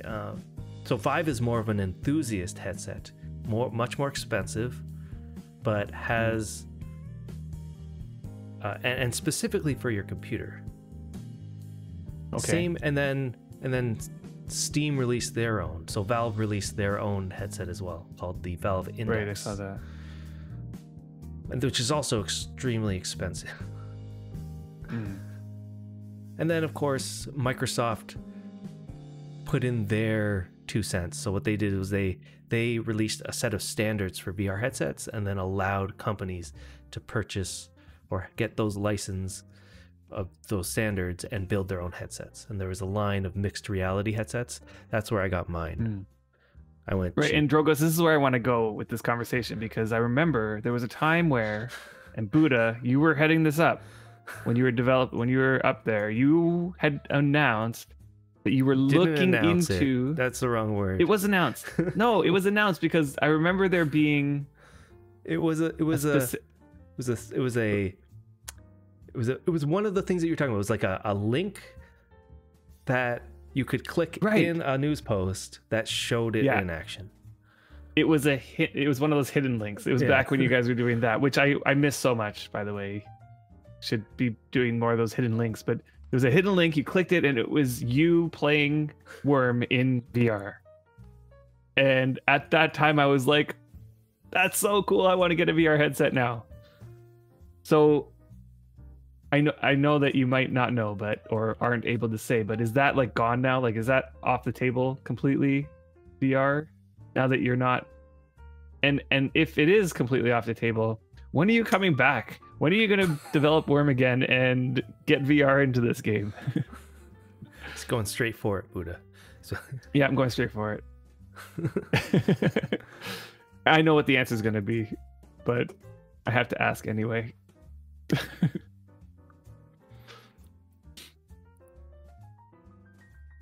So I've actually played Wurm in VR, in the sense that there are programs out there that will turn your screen, will bring your screen into VR, so you can have your computer screen in it.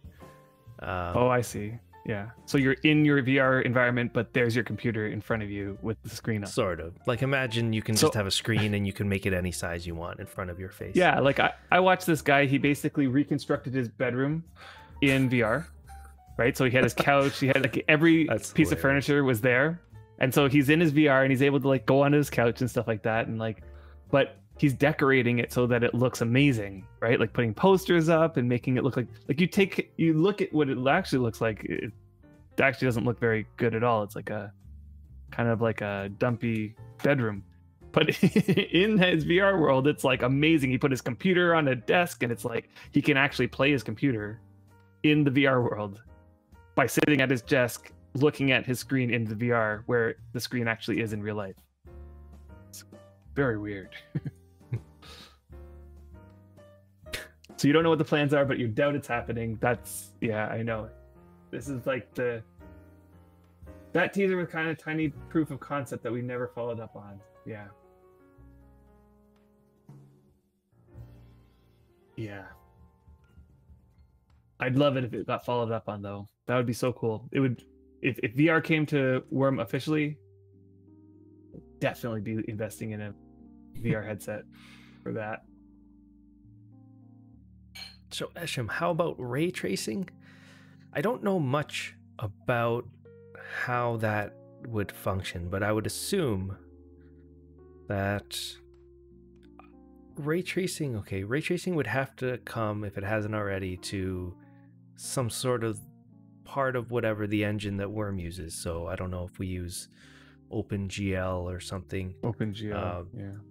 I don't know how much of a relation that would have to be. I mean, it just got introduced on the new AMD cards, which I'm pretty sure still has not been released yet. Or has been released and it's not available. One or the other. So early days, it might not even be beneficial for Wurm to include that or to use time on that right now. And Dresden just forged a rare 20 coin copper. What do you do with it? You spend it. Yeah, you can spend it. No, you can put it in your bank, and it adds 20 copper to your bank. I have heard of people who are rare coin collectors who will pay more than the value of the coin for them. There you go. Do that. 30 copper. Who's doing that? Normally, I know. Normally, I just dump them in my bank, though. I'm neither a collector nor somebody who's willing to spend the time searching out a collector for the extra little coins. I just put them in my bank. And Raybarg, the future AR will be like that. Your room is just gray with the physical stuff in it, and AR is just beautiful with all sorts of information, screens, walls, etc. Yeah, I think cool. AR will definitely be something awesome. I feel, I don't know if I'll stay this way, but I feel AR, I don't know, could it potentially take over VR? Could they just merge into one product?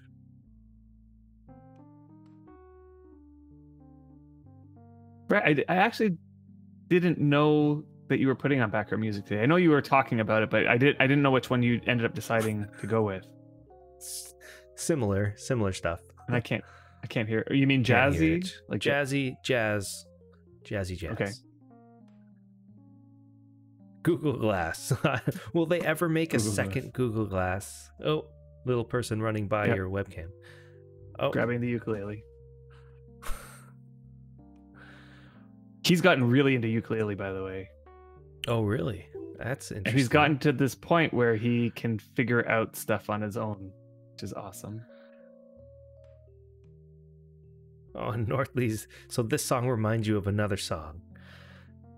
Mm. The only problem is I can't play it without it going over everything. You know what it is? Work's been so busy. This type of jazz music just soothing. It's almost it's a soothing mechanism. And he hasn't listened. I didn't know there was a ukulele orchestra of Great Britain. Yeah. Although, I had no idea. I just discovered yesterday something amazing that I never knew before. It's a guitarist by the name of Tommy. God, what's his last name? Starts with an E. Let me just look it up again. Ooh. Tommy Emmanuel. Have you ever heard of this guy, Tommy Emmanuel? No. He is a fingerstyle guitarist who is obscenely good. Like, to the level of musical theory. plus that thing that guitarists have, those great guitarists have, where they can just play with so much emotion. Yeah. Like, do you remember, like just a couple of weeks ago, maybe a week ago, I linked you that other kid who was just great, fingerstyle guitarist. Yeah. What was his name? Kent Nishimura.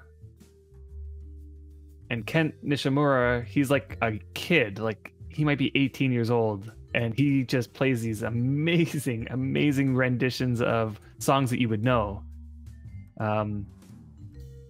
And Tommy Emmanuel is like an older gentleman who is similar in that respect. However, you could tell just the amount of experience that he has adds so much to the emotion that he puts into his guitar. That's awesome. If you've never heard him, I encourage you to look him up and listen to his rendition of, what was it called? Gas? What is it? Hold on. Look it up again. You'll be blown away by this.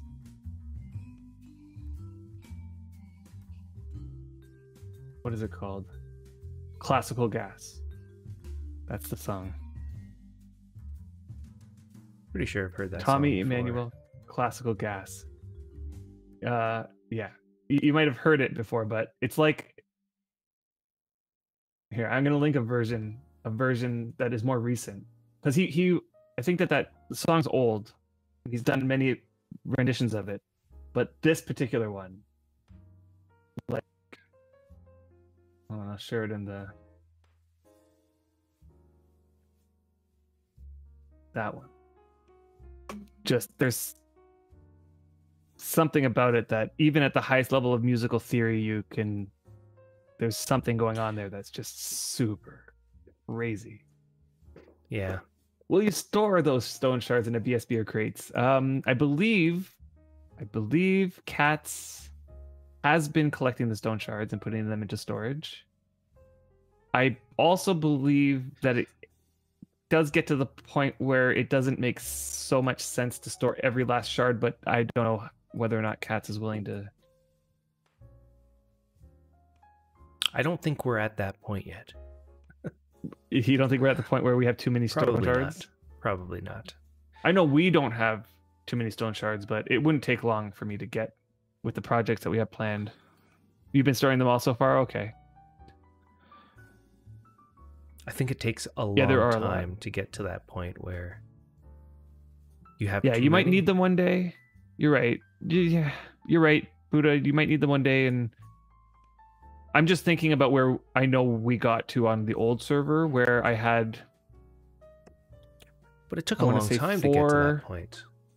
It did take a long time, but we have 4 crate racks, each with 30 large crates full of shards. And once I filled that 4th one, I was just like, every other shard after this, I'm just letting rot on the ground. Like, there's no point in collecting more. Let's get to that point. Fill 4 crates. Sorry. How many crates go into a crate rack? 30. 30. Yeah, so that was 36,000 shards.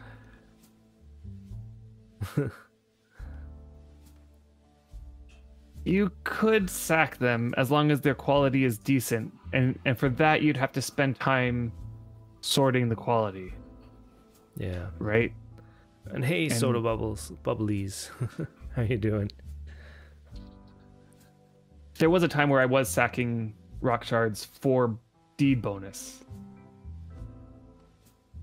Brickman. Yeah, again though, if you have 36,000 shards, there's a very good chance you're not going to need to make all of that into bricks.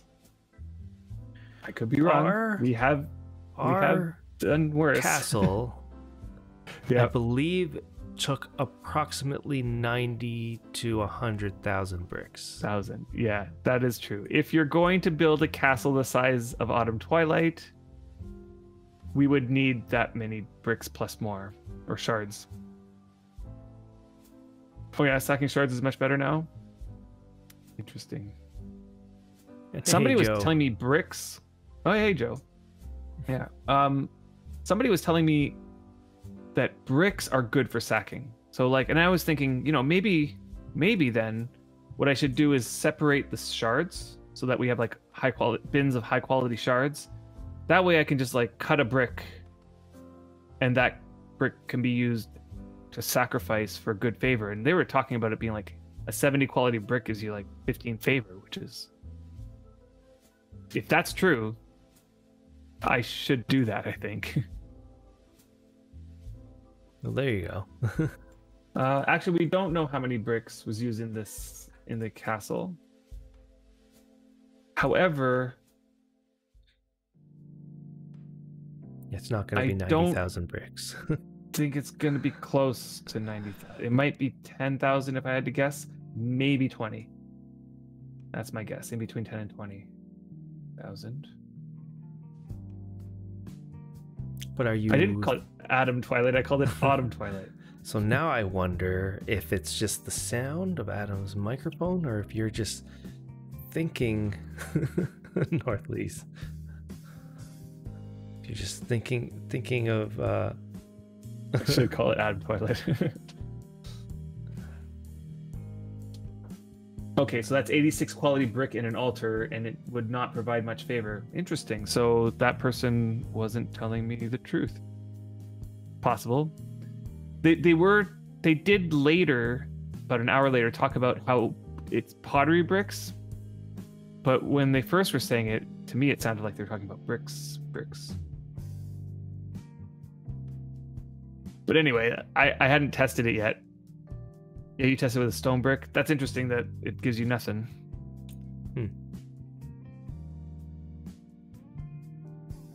I know that stone shards, like if you take a whole lot of them, let's say you take clumps of 5 and you just fill an altar with as many of those as you can, and you sacrifice, you'll get like some. It definitely does give you something. But I can't imagine it being that efficient. Right. Just the act of like pulling rocks from the bulk storage bin into the altar is going to take you a good amount of time. Right, it's based on the sell price of the item, right? So, but that's the thing. Like, let's say I take the highest quality. I'll take a bunch of 7. I'll take as many 70 quality shards that I can here, and I'm going to combine them. Okay, I can hold 6, I think. Nope, I can hold 7. And combine them. Then I'm going to get price it. You think Venora would not provide you much favor for sacrificing this. So 7 70 quality rock shards is still less than half a favor. So that's not... Uh-oh, what happened? Oh, never mind. Bulk items will always be low, yeah. Yeah. But I do have a memory of like just taking thousands of bricks, or stone shards rather, and putting and sacrificing in the altar so that the deed enchantment bonus would go up. And it went up slowly but surely with lots and lots of sacrifices. Okay, so that's way more than I thought. 43,000 bricks. I estimated 10 to 20. Okay. You're probably not taking into consideration all the bridges, all the floor tiles that will require. Yeah, that's true. When we were doing Autumn Twilight, there was no bridges, so.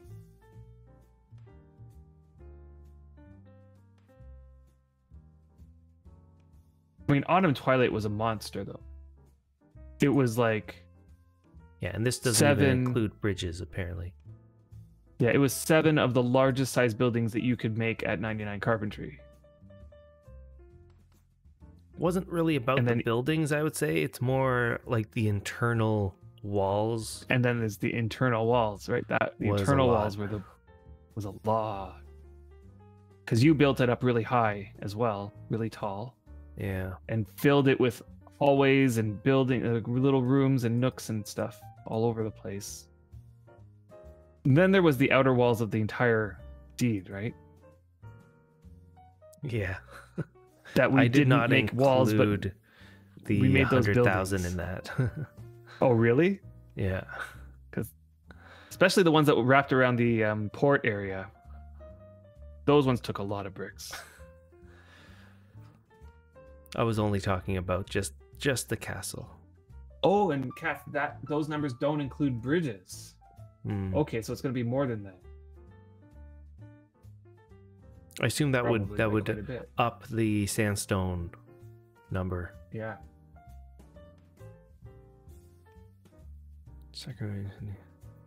Right, and sacrificing timer has gone down. That's a big change for me. Although I must say I actually am preferring not using the oversacking mechanism. Last week, if you tuned in last week, you saw me doing my enchanting thing, and I don't use the oversacking mechanism for it yet. It might be something I do later, but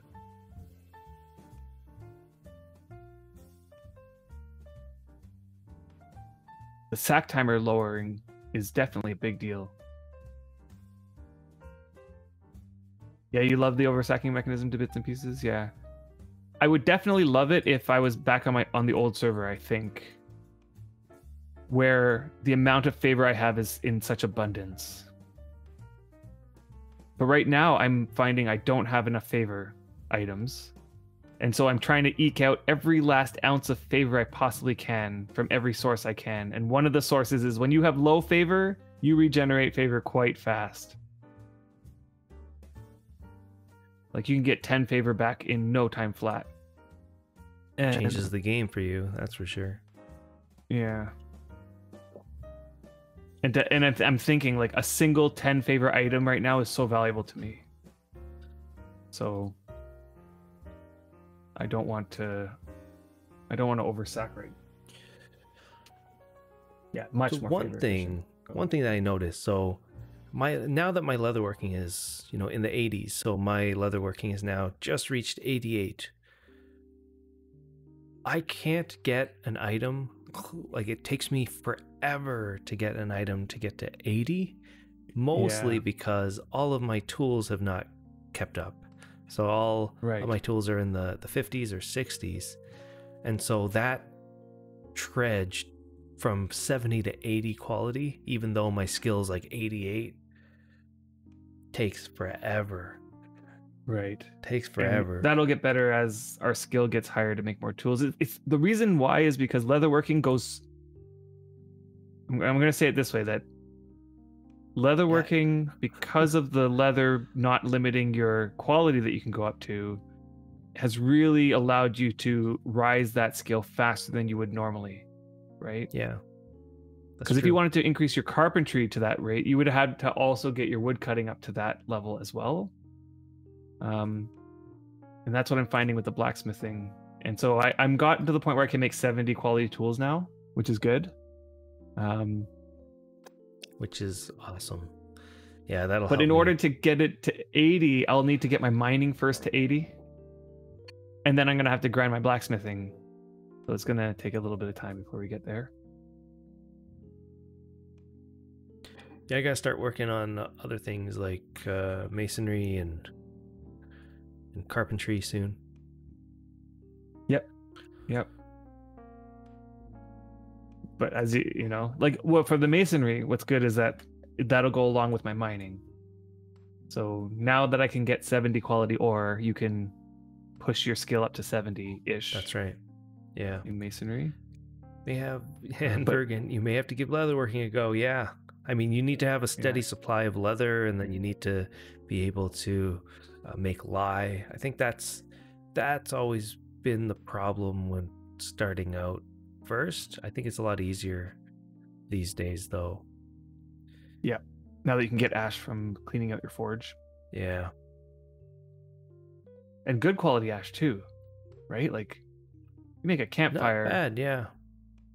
Yeah, if you make a campfire, you're getting low quality ash, which makes low quality lye, which means you have a lower chance of getting good quality leather. Right.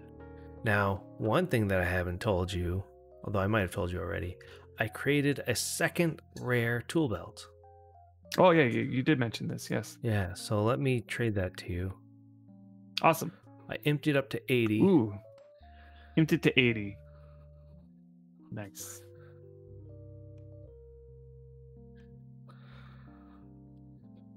And yeah, that was it was random, awesome.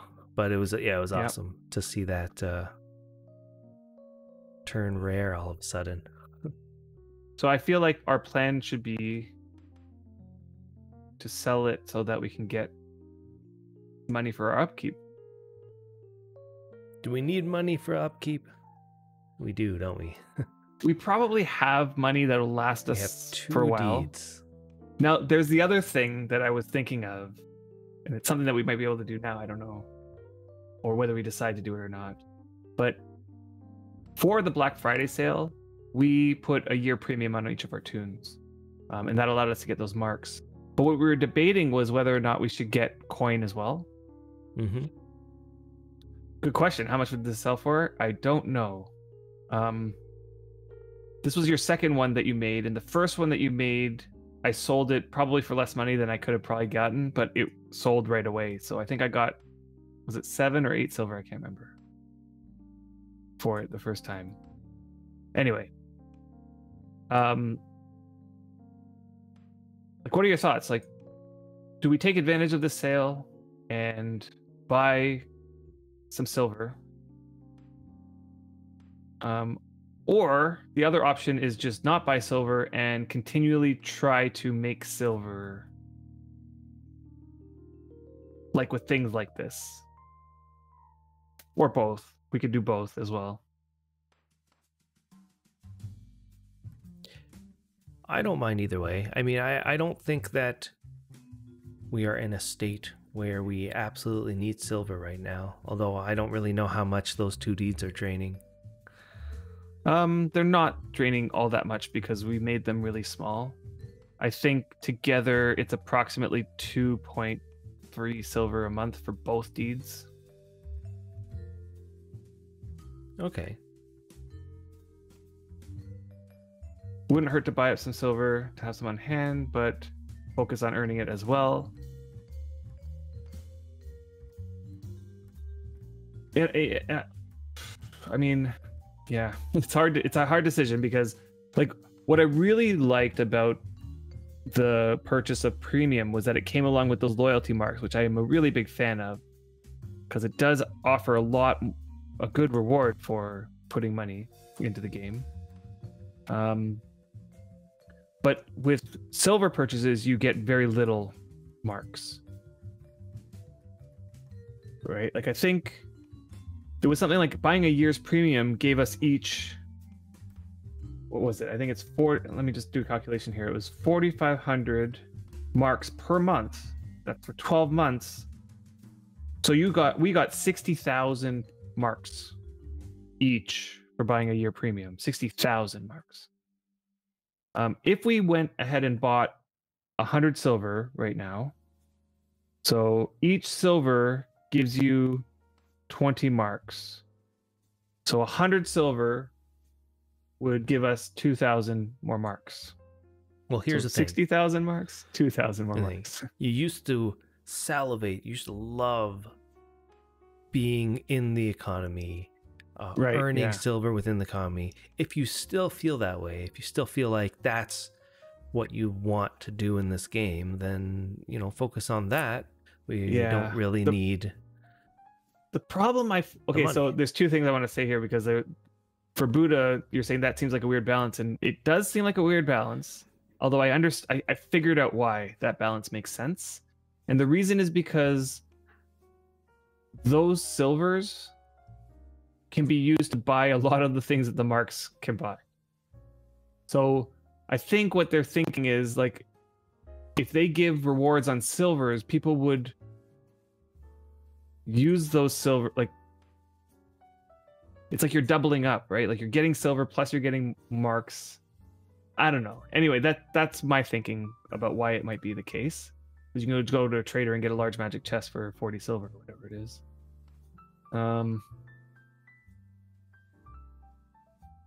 But you're right. Like, I'm not sure if the balance is quite right there. It's one of these things. Yeah, and sell things to others for more silver. Exactly. But maybe that's like, because we could do that with premium purchases, right? Like, I can do premium purchases, buy a bunch of stuff off of the thing and sell it for more silver. It's hard to know what the right balance is there, but anyway, that's the decision they went with. And what was the other thing? What was it that you said? Because I wanted to say something to that as well. That you used to want to play this game to Right. be within the economy. So to play your way used to be to earn money. Right. And I definitely have stayed away from that this time around. Not sure what it is. Like I've said it a couple times that I think it might be because I want to, because I see when I got into that sort of play style, it got very much like it took over my life. Really? You know what I mean? Like to the point where, because like when orders come in, it's like you feel obligated that you have to spend time now to fill that order. Right.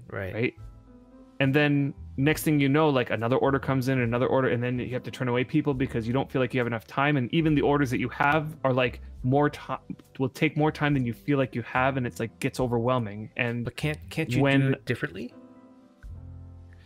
So instead of receiving orders, you're selling items only that you have. Is that something you'd want to do? If it's not, then we should buy some silver. If I were to go into this whole thing, I'd have to like lay out a framework for what it's going to look like, because it's a slippery slope, right? Where you don't even realize it's happening, and next thing you know, you're in a position where you. When you say framework, do you mean boundaries? That's what it sounds like you're actually saying. That's exactly what I'm saying. That's what I framework gotta stay away from this part. Like I feel like it's very specific boundary. Right. But I gotta build up like the system. What is the best way of organizing the? Well, don't sell. Don't put up a store, and don't be accepting to take on responsibility. What you should be doing is you have items and you sell it one at a time. Yeah. That's it. And it comes from two sources, because right now, okay, we got this rare item. That's a one-off. But we know that you're doing blacksmithing. We're doing... I'm doing leatherworking. And you know that you're working on your priest. And you're making a bunch of items. So when you finally have a few items that you want to get rid of, you put them up one at a time. There was a time a long time ago in Wurm where I set goals for myself in terms of how much money, how many silvers I would want to make. Yeah, you don't need. And to at one get to point, that. I know. These are the types of things that I have to avoid, right? Like, because it gets so tantalizing. It's very much. It's like a drug to him. That's funny. Yeah, exactly. That is sort of what I'm trying to get at. Economy, Wurm economy. I need more. Exactly. It's very enjoyable. Don't get me wrong. I really like it. It definitely can be overtaking, right? Like, you can get yourself really motivated to keep pushing yourself. I feel like buying silver wouldn't even help that. No, yeah, buying silver like has nothing to do. Like, we've got totally so much silver, and you're sitting there like, I need more. Right, exactly. It wouldn't matter. We would have as much silver as we possibly could ever spend, and I'd still be. It's not for the silver, right? There's something about the buying and selling in this game that's very addictive, and very motivating, and all-consuming. Like in terms of your thoughts, like you're thinking about how you're going to optimize this, that, or the other thing so that you can just eke out that much more production, which will eke out that much more profit, and it becomes a game of optimization. And I get really wrapped up in that. And I want to set boundaries so that if I'm going to do this, I want to make sure that I don't get sucked into that whole thing. Yeah, Northless, you're exactly like me in that aspect of Wurm. Yeah. Right, and totally, like, Drogos, like, I totally understand the logic of, like, I work for real life and the amount of time it spends in real life to make that money. But honestly, it's not about the money. I mean, it definitely has something to do with the money in the sense that more silver earned gives you bigger rewards, but it's like the reward of selling something that you've made in the game and getting however much money you get for it, that reward is more than just a silver. It's like that satisfaction that you completed something beneficial in the game and you've been rewarded for it, and you want to go back and try to do that better the next time and more optimal. And then your mind just careens down this, like, you want to just, you're working at optimizing your strategies so that you can optimize the payout, and that in itself becomes like, it's like, you know, like those incremental games, those idle incremental games. Like, I am of the personality that gets so addicted to those types of games, and it becomes over consuming, and I don't know how to say. It's like I'm even on these mobile games that I get consumed about, it's like I'm not making money off of that, but I love watching numbers go up, and I get really obsessed with optimizing the numbers going up. Oh, and it gives me, Drogos, it gives me so much fun that it's the danger is that it impacts my real life, right? So it's all I wake up and that's all I'm thinking about. I'm not thinking about my job or my family or whatever, and that's more, it's important to me that I'm able to spend time there. And yeah. I don't have that particular issue. Yeah, I know. So it's hard for me to comment on that. Yeah, I think we're playing Wurm the way that I normally play Wurm right now. Yeah, and we played Wurm differently between. You played Wurm differently than I play, for sure. Yeah, all the time since the beginning. I must. Yeah, it's like, it's so much fun, but at the same time, I don't want it. It's not the only thing I find fun in this game, right? So like, I like doing what we're doing right now. This is fun for me. Like, I can do this all day. And again, I think it has something to do with the incremental thing as well. Like, I'm watching the number of rock shards grow, and incrementally the surface is getting lowered to where we want it to go. It's like. So are you scared that you can even, if you did a little bit of it, that would pull you in too much? Or can you strike that balance? Right. Then the question is, what does a little bit of it look like? Like, I'm already trying to optimize my production but mostly the motivation right now is to get COC tools in our hands and WA tools, and like, so that we can be more productive in what our projects, right? So I'm not doing it for selling, and that's motivating. That's good.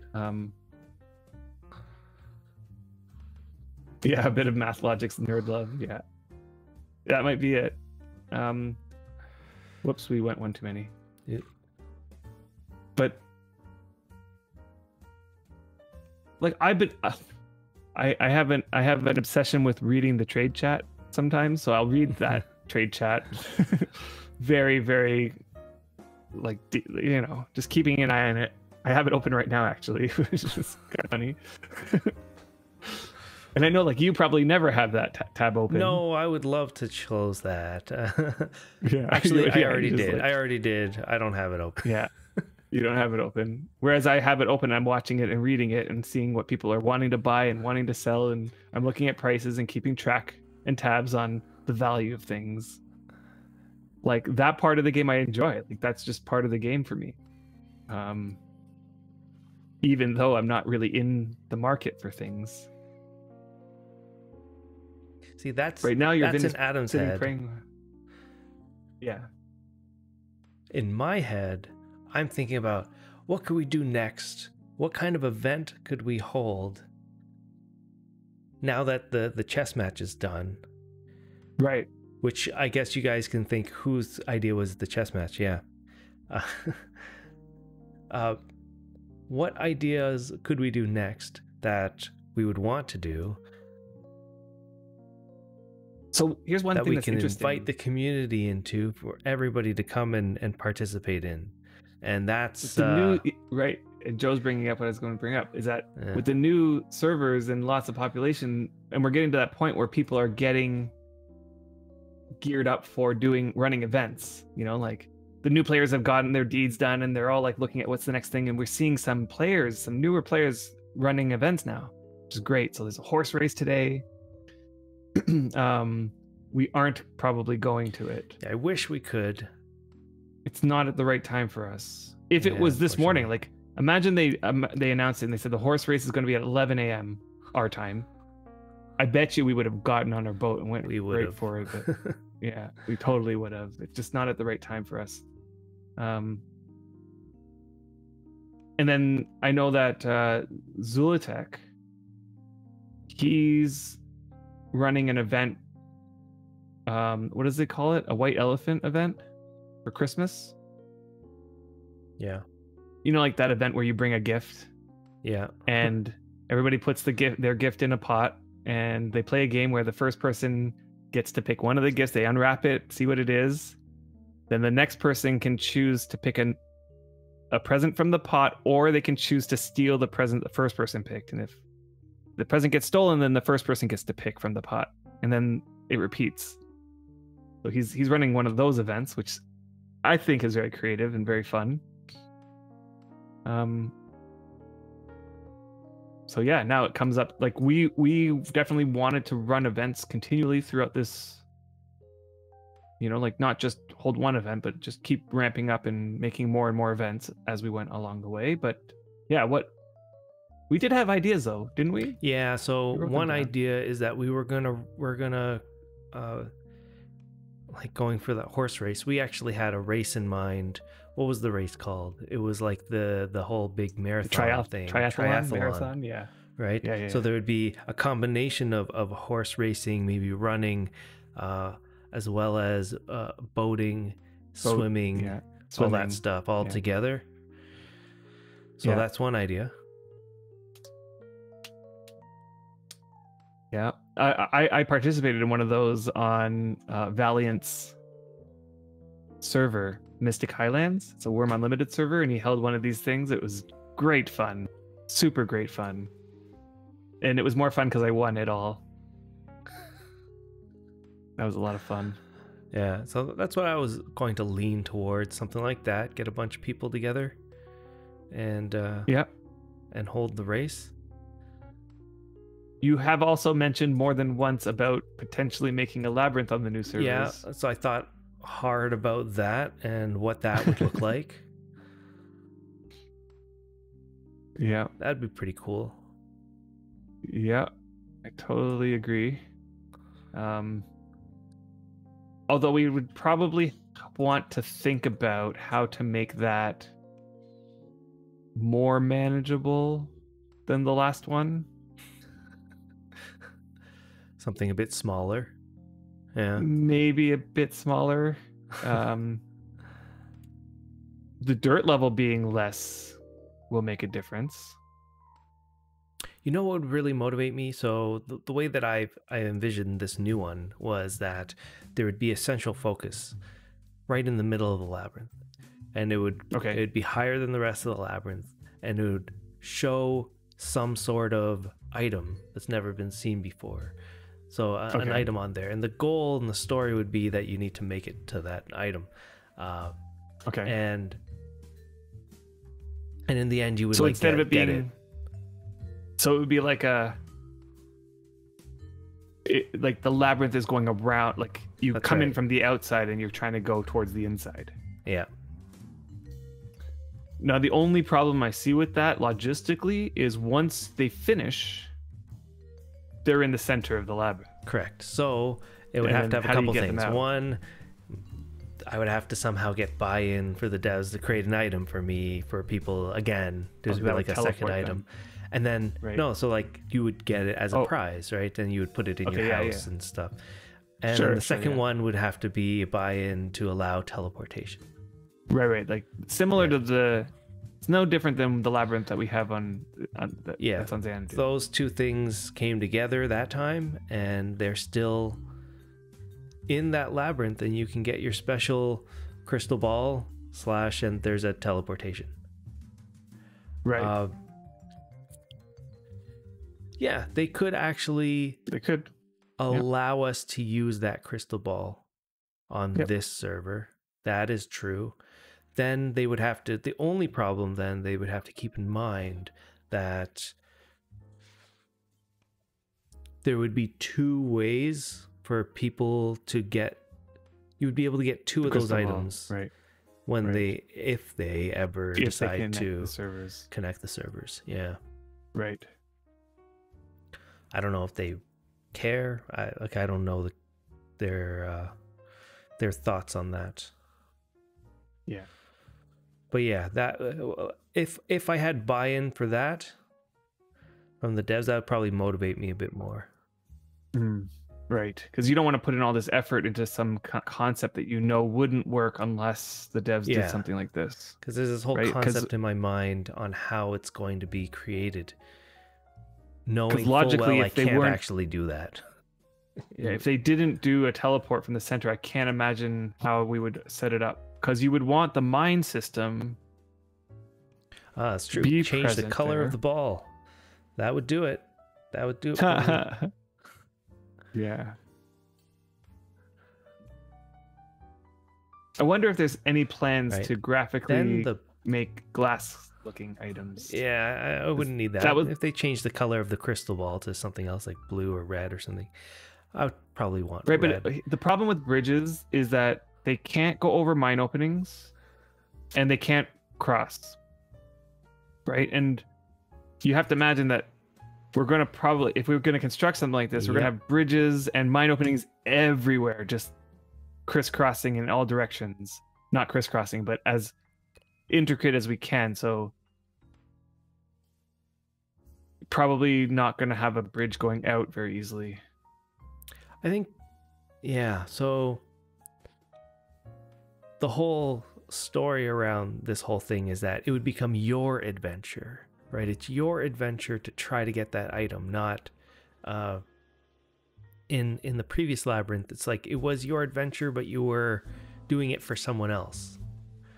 Right, the story was someone else's story, and so there'd be a a wizard, a bad guy that is constantly trying to trick you and make it so that you're not going to get that prize. He doesn't want you to get that and steal from him, and so. It would be a really cool adventure for people to go through, I think. Anyway, that's one thought that I have, and it would be a long-term project that eventually would be able to come out. The hard part really is the design of the thing. It's not really the building part of it. Right, the design is the hard part for sure. Right, we can then source this is where, the mats and then just find a spot and build it. Yeah, outsource the mats. So this brings me back to the silver. Like if we buy silver now, we can sort of prepare ourselves in that way to purchase mats. I haven't asked anybody about it, but it's just a thought that's gone through my head. I know, totally. So that's one thing. We're definitely in the early stages, but the problem is that the sale ends now, and if later we decide we want silver for this thing, right? Yeah. And nice necklace, yeah. There was a third idea that I had. Okay. About it would be more of a one-time stream, more like the race, one-time stream type of event. Yeah. That would be a puzzle that everybody on the stream and in person would have to solve. Okay. In this area. And so I would present, it would be sort of like a murder mystery, escape room type of community thing. More like Autumn Twilight, but more community. Yeah, let's say more like in the neighborhood rather than in a structure. That's right. Mm-hmm. For people that remember Autumn Twilight. I hardly remember Autumn Twilight, but... Right. I can see that working. Like it could be small little things in the neighborhood setup. Problem there is that a lot of it will probably be off deed or something, you know? Everything would be off deed, and you know what? It wouldn't matter. It needs to last one day, and then that's it. Can't do it again. Yeah, it's true. And we would record it this time, other than not recording Autumn Twilight. I don't know what I was thinking. We did. Why I don't know why we record didn't. Autumn It's because you were over at my place, remember? You know what? I don't You had brought a even laptop. remember. Yeah, you were at my place with a laptop doing it. I don't remember why that was the case, but That's kind of crazy. I don't even know if Somebody's anybody still playing the game that came to that event. right. Does anybody no. know anyone that was playing in the early 2013 that went to an Autumn Twilight one-time event? Didn't Kilroth come?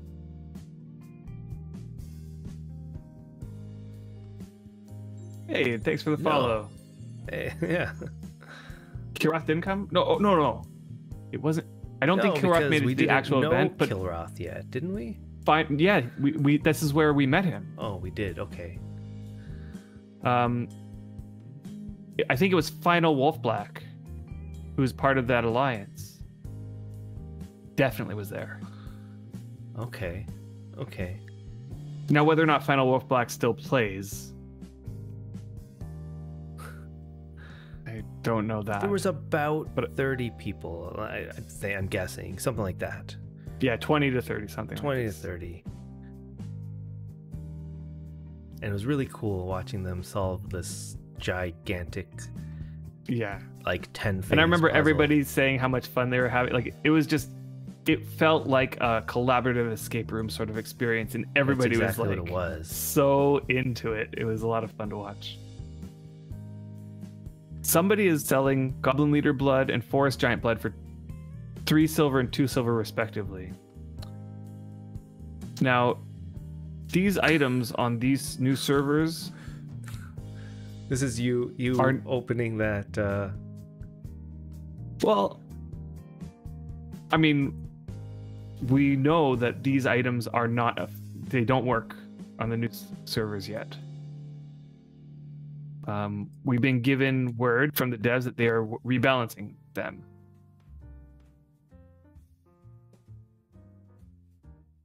What they're going to be rebalancing them to, or how, or what? Right. Yeah, they don't work, Buddha. Yeah, they don't work. They completely disabled them, along with ruins. And what was the other thing they disabled? Ruins, imbues. Unique. There's something else they got rid of. Something that you can get from the store. I think it was the moon medals. You can't get moon medals. Except for there was a bug at the beginning and some people got moon medals, but aside from that, you can't get moon medals. Yeah, there it is. Yeah, moon medals. They completely disabled that with the word that they're reworking it and potentially going to add it later, but no word on how or when or if that's even something that's happening still. Yeah, privileged. Exactly. So is no one streaming the horse race? I'm pretty sure someone's going to stream that horse race. There's a number of streamers out there that are. One of them's got to stream it. Even Zulatech lives on Cadence, isn't it? On Cadence? No, maybe. I don't know. That was on Cadence. Could be wrong. I just remember seeing the time and thinking that's like too late. Yeah, for us. unfortunately. Yeah, somebody probably will. It just won't be us. So, and Buddha, I think that the reason why they're doing this is because, imbues and ruins in combination with one another are super overpowered. Like, I almost feel like if they were enabled, I would soon be able to mine 100 quality ore at my level. Or soon, anyway. And I've always felt that was overpowered. Yeah. Right, and then the other ones, there's a lot of them that are terrible in terms of their benefit. They don't give any benefit whatsoever, practically. And I feel like they made the decision before the Steam launch that they're going to look at reworking them so that there's more balance amongst them before implementing them back into the new servers. And this is just another one of those feathers in the cap where it's like, this is another thing that makes me think all the worst things, because I can almost imagine that the solution, they could have come up with a solution by now, which was mostly just number changing. You know, just tweak it a little bit here and there. And they could have implemented a solution for this by the time that they reintroduced the uniques. And rifts are coming, and my hope is that by the time they implement rifts, they have addressed this. It was a little bit worrisome that these things are dropping already, and they still don't have a fix for what they want them to be rebalanced to. Right. Right. I think they just ran out of time. They ran out of time, but then it's like, now, what's their excuse now that we're 2 months after the roadmap was released? Like, where's the not the most now? priority. It's not on top of their priority list. Right. So then something that was like something that should have been implemented before the server release, and then we get after the server release, and now it's not a priority anymore. Even though people they're selling these things, right? Like, I saw the first set drop from the first unique, and they were selling for like 10 silver per imbue. And I'm wondering, like, do people who are buying these things know what the imbues do? Because even what they did before, 10 silver per imbue, is not reasonable. Right. Like, do you know that how many imbues you're going to need to put onto a single item in order for it to get the benefit you'll want? Minimum is 10. You're going to need 10 imbues. So this person buying it for 10 silver means that you're expecting to spend 100 silver per item to get the full benefit of those imbues. That's insane to me. And they've that's already a great announced. question. What is their priority? And Right. if we just had to go with what they've announced publicly, their priority was whatever was on that first post that was released. And I mean, I can go quickly and find it here. Wait, are you sure? Because all the stuff on that first poster, I think, already done. Are you sure? And then maybe Let's take a look. Are you priority? correct? I feel like is like, what is the things they're working on right now? And my guess is it's the combat update, right? Let's find out. Right, animal On keeping things current. on things current. This is the post that we're talking about, not the Yeah. roadmap, because the roadmap was not what the priorities are, but that's like long term, the things they want to look at. So they fixed, so on here, okay, so there's the uneven creature spawns, so they fixed that, right? They fix that, yeah. Bugs where coffers on the new server kept being empty, they fixed that. And being able to start on the new character. So they said this was already being addressed. It was already Yes. done, essentially, and they were just waiting All the to on get things it out. current. Okay, Yeah, the on things that's current stuff I step feel is all one. done. Number 2, they want the missions to come onto Okay, the server. check. So they did That's that. done. Let's see. Doing the favor regeneration, which Yeah, did that. and how long ago was that? It's been a month or more. Yeah, like Month? not that long. Not They that long, you're wanted right. to change source fountains, They haven't done that. the way they work. Although- they wanted to Although, add rifts and ruins. okay, so they haven't done that. Rifts on the new server will appear in a couple months. So this was posted, let's see, September 23rd. Well, I didn't know they- So Actually, I don't know. I didn't know that they put a date on that. I don't remember Yeah. that. so the rifts and imbues, So rifts should appear in a couple months. So it's been a couple months. So we're just at that soon, point now. TM. Oh, Yeah. just at a couple of months. We feel the servers, so maybe that's the next update. We feel the servers are not developed enough for those yet. We would like to balance them further beforehand. And that includes ruins. So they're talking about balancing the ruins beforehand. Yeah. I don't know if they're being updated. Then they'll rifts. work on moon medals. They definitely turned imbues. them off. They turned the rifts off, and I think the reason was because they wanted to rebalance runes before they turned them on. But I honestly thought that they were going to do the same with imbues before those uniques started dropping them. But it didn't happen. Anyway, this was the post on September 23rd on what they announced. And by they, I mean Samul. Next, they said, okay, moon metals and imbues are pending a rebalance, and they are going to address the new UI. This issues, which I'm not sure if they've actually done. Let's see if they actually mentioned. They mentioned specifics. the default action. Among these will be improvements to the default and repeat action. Yeah, so they haven't done that. Text size settings, so they haven't done that. Better chat settings and more. So this is stuff that they haven't. This is stuff still on their on things current agenda. It's like what they're prioritized. I almost feel like that list was quite large of a list. That was the whole list. Right. But notice how they still haven't gotten to half of it. They haven't gotten it, so it's been 2 months now on their what we're doing right away priority list, and they're coming to the end of that. And the other piece, like there's one more little feather of like, I'm not sure what's going on here, is that normally the regular schedule was that by the end of each month they'll have an update, and this is the first month in a while that didn't happen. Right. And we also got no word This would be a good about time it for an update, right? Because we're getting to the end of November. Our last big hurrah was the Halloween. Right? Halloween, I think everybody was still feeling pretty good. Yep. We got that. And now it's a good time. Sure. This is a good time right now.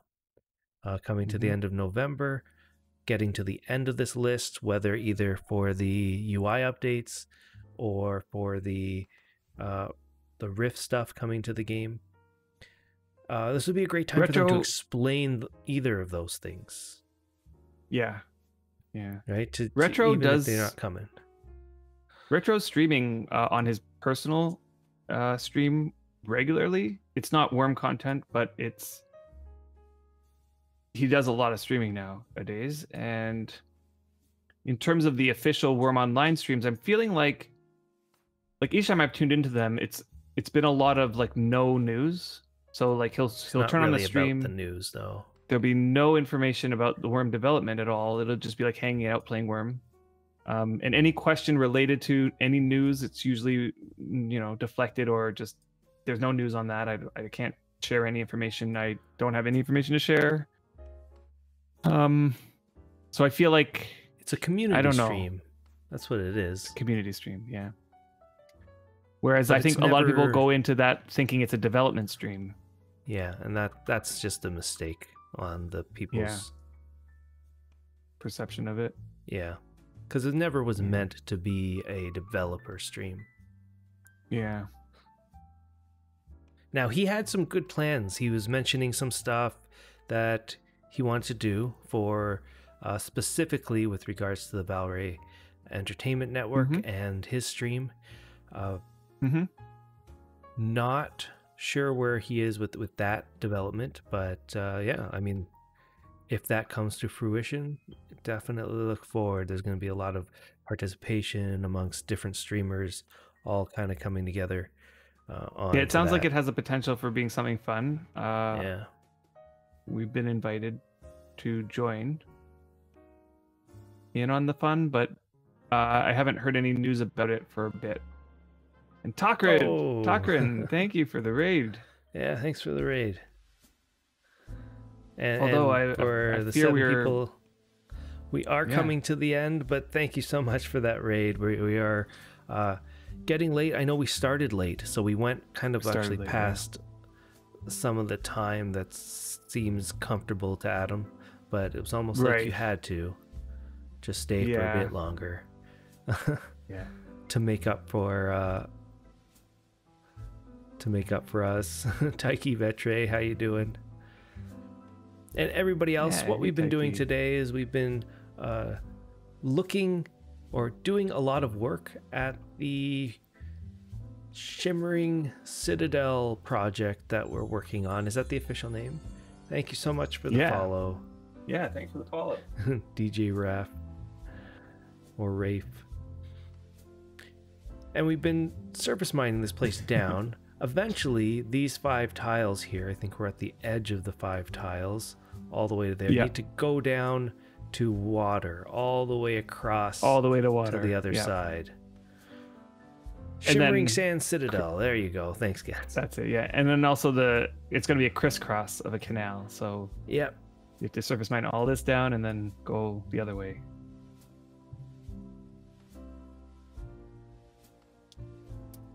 Yep, definitely got to do a little bit at a time. We did get a decent chunk though here, I'd say. We did. Considering it's just the 2 of us today, we got basically this whole thing here. I think 2 back and forth we came. Yeah, 2 back and forth. We're on the third. Times? Yeah, this is the third run of bringing it down by 20. Yeah,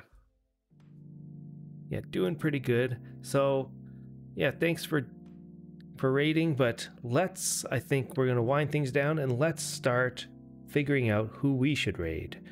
And, right. That's, I think, where we're at. Take a peek. I'll leave that to you. There's only okay. 2 options. Let me just take a peek.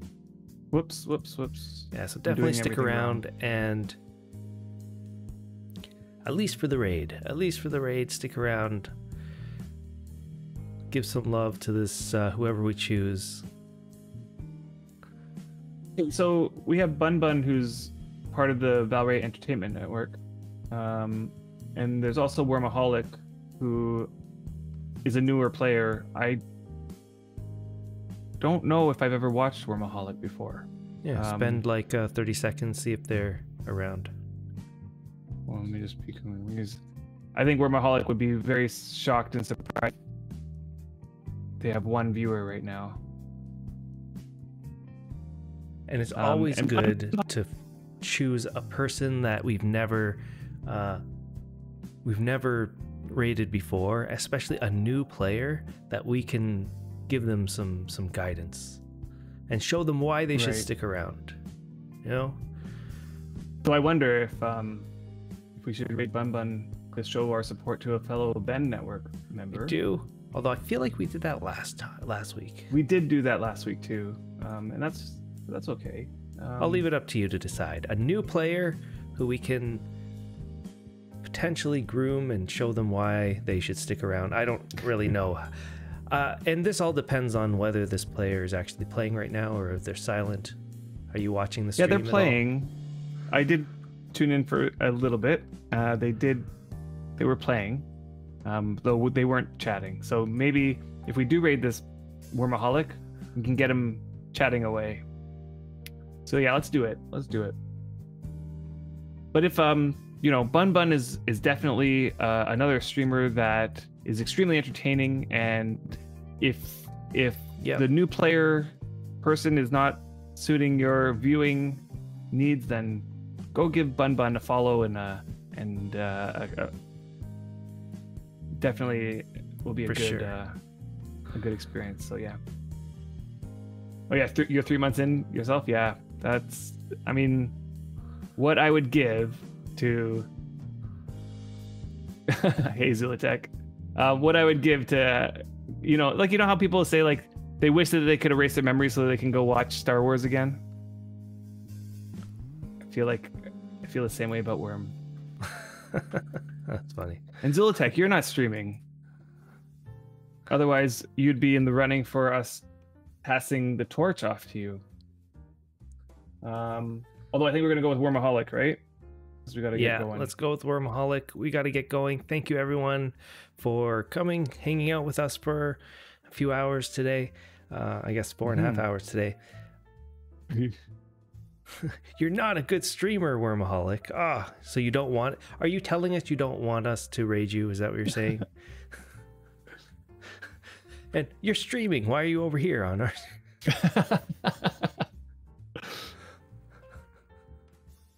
Yep.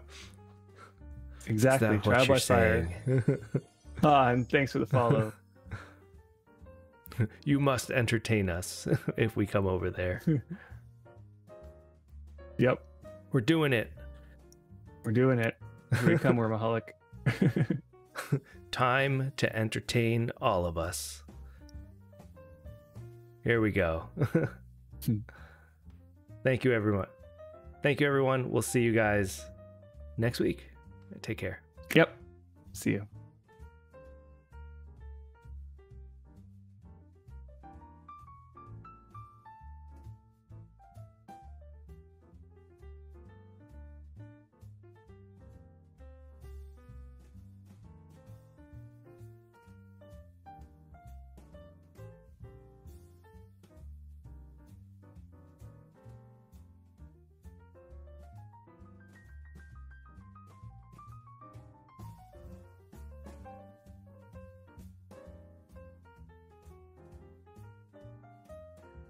No, Ray Wormaholic has blocked us. You're blocked everybody from raiding your channel, which forces us to have to go and raid Bun Bun. So let's go show some love for Bun Bun and Wormaholic. You won this round. You won this round. You got to go into your settings and allow other streamers to raid you. So. Yeah, and Bun Bun might be streaming the horse event. That's very true.